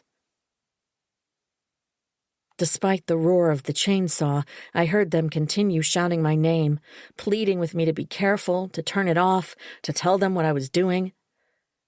Finally, my shoulders aching and my arms growing numb from the vibration, I turned it off. "What on earth are you doing?" my mother asked. "You could have killed yourself." "Sunday's here. There's fresh dirt." I was choking, finding it hard to speak. I coughed from the particles of wood still floating in the air around me. I began sobbing. The chainsaw was heavy in my hands, but I didn't want to let go of it. I wanted to splinter the wood into a million fragments. I wanted to... The horror of what lay under my feet overcame me, and I let out a cry that sounded like the shriek of an animal caught in a metal trap. "Shh, calm down. Shh." My father was suddenly beside me, his arms around me. He pulled me close, resting his head on top of mine, pinning my head in place so my gaze was forced toward the ground. "It's okay. It's not what you think. You're so wrong. It's a playhouse. I wanted to surprise you, sweetheart. It's a playhouse for your little girl. You loved the one you had when you were small, and I wanted your little one to have something brand new." As my father was filling my ears with his lies, Quinn placed his shovel against one of the standing sections of the wood frame. He stepped over the board that separated the two of us and placed his hands on the handle of the chainsaw. I let him take it away from me. He moved to the center of the foundation and yanked the pull cord. For a moment, no one spoke as the sound of the saw cutting through wood filled the air. My father let go of me. He shouted at Quinn. "Stop! You're destroying all my work! What the hell is wrong with you?" He started toward Quinn, but hesitated, not wanting to get too close. After several minutes, Quinn turned off the chainsaw. He placed it on the ground and began ripping apart boards where he'd cut them enough to weaken them significantly. Wood clattered as he tossed boards to the side. He picked up his shovel and began digging. "No!" My mother rushed at him, slapping at his arms and chest. She grabbed at the shovel, trying to pull it out of his hands. "Please don't do this!" Quinn held the shovel firmly. He drove the blade into the ground and leaned on the top of the handle. "Is she buried here?" "Yes." My mother was crying softly. "Don't dig her up, please." She let out a gulping sob. "Please!" She stood there for several minutes, trying to compose herself. "I begged her not to tell Dave. I told her everything would unravel. I begged her, but she wouldn't listen. She came at me like a wild animal. I couldn't control her. I grabbed her, the necklace broke, and she fell. She ran away from me. She wouldn't let it rest. Couldn't let things be, just like Connor, wanting to tear everything apart for the truth. When he realized Sunday was his, when he saw how she suddenly looked like Quinn, as if she'd changed her skin overnight, he wanted her to live with them. I couldn't. That wouldn't. Then Sunday had to tell your father. She couldn't let it go. She had to have it her way." "That's because you let her do whatever she wanted," Jake said. My mother ignored him, tears continuing to spill out of her eyes. "You're a visionary, Dave. A shared bloodline is everything, and I ruined it by bringing bad blood into ours." Quinn had moved away, and now I knelt on the freshly turned dirt, letting my tears fall on Sunday's grave. My father tried to pull me up. "I'm so sorry. I couldn't believe what she was telling me, and for a moment, just one fraction of a second, it was so fast, for one heartbeat, I felt I was looking at the face of a stranger. I shoved her away from me, and she just went over. It was—" He began weeping, his tears falling into my hair as mine fell into the dirt. Michael came over and gently lifted me to my feet. "We need to call the police," I said. I reached into my pocket and pulled out my phone. Suddenly, Jake was beside me, grabbing my phone from my trembling fingers. "And what will you tell them? That Sunday lost her mind when she found out she wasn't Daddy's girl after all? She jumped off the cliff? A private burial is a misdemeanor, easily solved with a permit after the fact." "Connor is buried here too," Michael said. "Quinn and I found—" His voice caught in his throat. "Parts of him. I think the police will also be interested in that, which might cast Sunday's death and haphazard grave in a different light." "They can't prove anything," my mother said. "A little girl walking in her sleep decades ago? It doesn't mean anything." "And Liam." My voice sounded limp, knowing they would quickly find excuses and explanations for his death as well. They already had. "They ruled it an accident," my father said. "End of story." I looked at the slowly hardening set of his lips, his eyes hidden by his sunglasses. The hint of grief a few minutes earlier had disappeared entirely. I remembered how easily and eagerly he'd lied about serving Liam a drink. I thought about him terrorizing Liam, forcing his car off the road, then climbing down the embankment to be sure he was dead, dropping his toothpick. He might even have noticed he'd dropped it and didn't bother to pick it up, knowing the police revered every word out of his mouth. Slowly, my parents, Jake and Bella, and finally Colette, moved toward each other. Dressed in their classic riding clothes, they stared at me through dark glasses, barely perceptible smirks on my siblings' faces. They were already composing their logical, well-coordinated stories for the police. I was defeated before I started. Sunday would lie restless in an undignified grave forever. 45. In silence, my family returned to the house. Michael and I ate dinner at Quinn's place. We had time to calm ourselves over large plates of spaghetti and sourdough bread. We talked in low voices about finding Sunday's body and Connor's bones. We talked about my parents' crimes and my siblings' latent desire to remove Sunday as if she were cancer. I cried freely and often. Quinn also grew teary.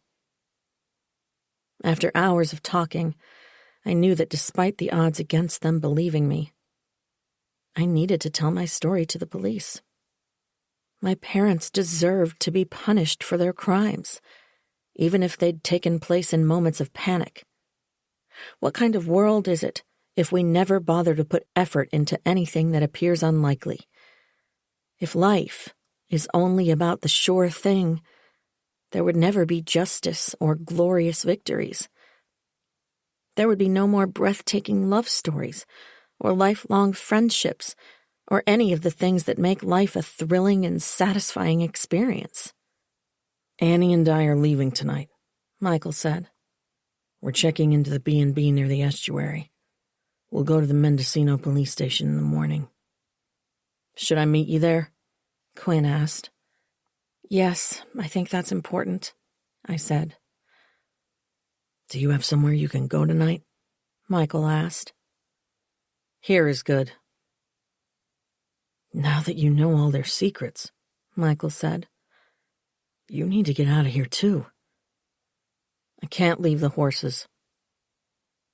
My family isn't incapable, I said. They know how to feed them, the basic stuff. I would feel terrible leaving them. It's not right. Who knows if your father would even think to look after them? They're a pretty dangerous group, Michael said. Quinn stood and began clearing plates off the table. I can take care of myself. No worries. Really. We stayed longer, not wanting to return to the house until everyone had retreated to their bedrooms. Quinn made coffee and tea, and we talked more, as if repeating the horrors of what we'd lived through in the past few hours, and decades ago would make it easier to absorb. Finally, Michael and I went back to our bedroom, packed our suitcases, and drove to the B&B, where he'd already made a reservation for a late arrival check-in. The bed was heavenly. I don't know if it was exhaustion or grief or good quality bedding, but it felt like I was curling up on clouds. We were asleep before we could kiss each other goodnight. At 2:15, we were woken by the scream and wail of sirens. Red lights flashed through the curtains. Both of us were instantly alert as we heard 2 or 3 fire trucks race by on Highway 1, not far from our window. I turned from the window in time to see my phone screen light up with a message from Quinn. Fire. You might want to get over here if you can. It's bad. Michael and I threw on our clothes and drove as fast as was safe back toward the house. We saw the flames from a quarter of a mile away. When we neared the end of the driveway, a firefighter blocked our way and told us to turn around. "It's my parents' home! My family is inside!" I found myself crying, shocked by the ferocious blend of rage and disgust and fear for their lives, the love and the grief all battling for control. The firefighter asked us how many people. He handed me a card and asked me to sketch the layout of the second floor, showing the bedrooms and access points. He ordered us not to get out of the car under any circumstances. After he walked away, I saw from a distance that Quinn was moving the horses out of the corral, taking them to an area inland for safety. Michael and I sat in the car for hours, our bodies and minds numb. We didn't talk. We stared out the windshield at the flames and smoke and listened to shouted commands and the incredibly loud streams of water coming from reserve tanks on our property. It seemed like we sat there for a lifetime. I saw firefighters enter the house, but I never saw one come out with anything resembling a human being. When the flames were out, the firefighters spoke to Quinn, Michael, and me. They were gentle and looked in pain when they told us that 5 people had died of smoke inhalation, all asleep in their beds, so likely not suffering. The smoke detectors didn't go off, the lead firefighter said. The 3 we've checked so far had the batteries removed. We stared at him in shock. Why would they do that? Michael asked. The firefighter shrugged. I've seen it before, but usually it's only 1 or 2 where it was too sensitive to kitchen smoke and people grew tired of the alarm. But I'm guessing we'll find that none of them were functioning. Dave was always leaving that damn fire going all night, Quinn said, his voice strained with despair. I told him it wasn't safe in that old fireplace, but he liked coming down to a fire ready to blaze to life in the morning. I swallowed and felt a tightness spread across my chest. My father never left the fire going all night. What was Quinn saying? As the firefighter asked about the fireplace screen, I sneaked a glance at Quinn. He looked calm, eager to provide a detailed answer to every question. We waited while Quinn explained what had alerted him to the fire, the sound of something crashing, which was probably a beam falling, and other details about the property and the condition of the house. He didn't know much about the house, he said, because he wasn't the caretaker. His job was the horses.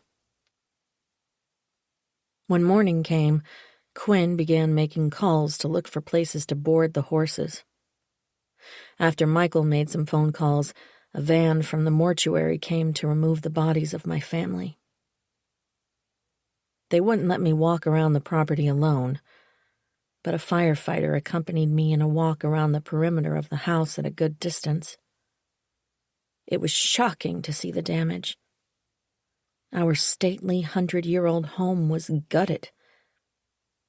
In the back, which was really why I wanted to walk around, I saw that the bench was back in its proper place in the prayer garden, and the rocks once again lined the area. The dirt had been raked, and other larger rocks from the shed had been placed to create a Zen garden effect. The spot where the playhouse had been torn apart was gone. The statue of the angel that used to sit in my mother's front garden had been moved to the area, and decorative pebbles from my mother's supplies had been spread over the entire area. Seeing it all, I knew that Quinn had avenged his father and his sister. Epilogue. 1 year later. Michael and I sat on the front porch, 2 glasses of chilled white wine on the table between us. We looked out at the Pacific Ocean, our view unobstructed by the gazebo that used to stand on the cliff. The house behind us was one that Michael had envisioned, and I'd fallen in love with. All straight lines and glass, the curves and softness coming from our artwork and furnishings. Seeing the new home we'd built, Quinn was thinking about knocking down his cottage and replacing it with something more contemporary. Michael had relocated his law practice to Mendocino.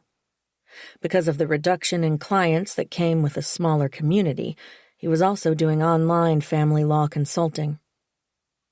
Since we'd completed the house, I'd been preparing a section of our property to be a nursery I planned to open the following spring. Inside, our infant daughter, Celeste, was sleeping in her crib while we watched her on the baby monitor. Outside, the sun appeared to be settling into the water with the same air of tranquility.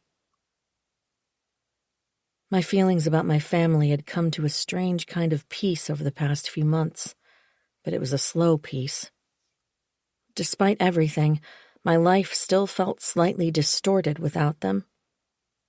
I kept expecting to pick up my phone and see messages from my parents and siblings. The holidays had been beautiful with our little family, but so very different from anything I'd experienced before. There was a sadness at the edges, because the celebrations weren't what I'd known every year of my life. It was the shock of the unfamiliar, and the sadness of losing what felt safe simply because of its longevity. When Celeste was born, I'd reached for my phone to call my mother. When our daughter began giggling for the first time and I took a 2-minute video, I was getting ready to text it to my parents before I remembered.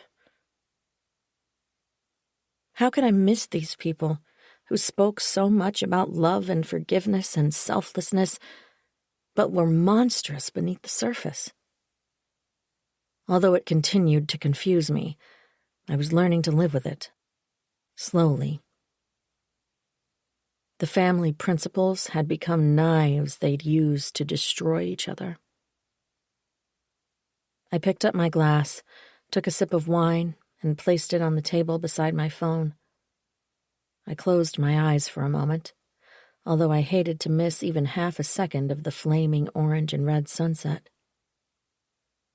My phone buzzed. I picked it up and saw I had a new email from an account I'd favorited. "It's here." My voice sounded disembodied. I unlocked my phone without looking at Michael, but I could feel him watching me. The email was from the same DNA testing company my sister and brother had used. It confirmed what I'd begun to suspect after hours of scrutinizing the photo album I'd taken with me when I first moved out of my parents' home. The only one that remained, because everything else was destroyed in the fire. Looking at the pictures, recalling my childhood, I'd considered how close Sunday and I were in age. I'd begun to wonder how long my mother's affair had lasted. Long enough that she'd built a memorial garden for her lover. The test results informed me that Sunday Ledger was a 100% match as my sister. And therefore, I knew that Quinn was also my brother. I wondered if that was why I'd felt close to Sunday, loving her despite Jake's Herculean efforts to divide us. My thoughts drifted to my father's final book. The photographer had found a picture of my father and me that was deemed acceptable. Now the book was out there, selling very well. My proud father embracing his bloodline, standing with his hand on the shoulder of a daughter who wasn't his, carrying a grandchild who didn't have a drop of his blood in her body. The irony almost made me sad for my father.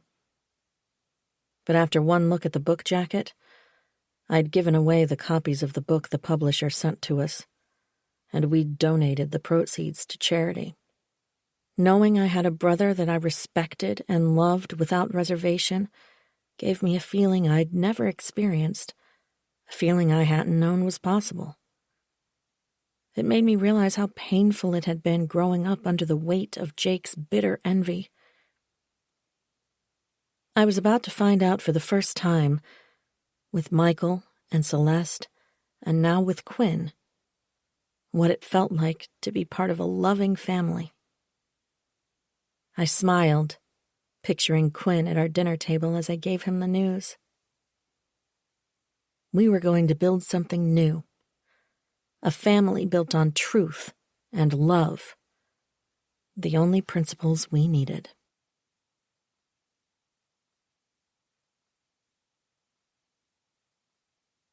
This recording of The Favorite Child was presented by Dreamscape Media, LLC, narrated by Natalie Duke, produced by Ben Coy. Text copyright 2022 by Cathryn Grant. Sound recording copyright 2022 by Dreamscape Media, LLC. This recording may not be copied or played for an audience without the written permission of Dreamscape Media, LLC. This recording was produced by arrangement with Incubator Books. Thank you for listening. Please check dreamscapepublishing.com for Dreamscape's latest releases.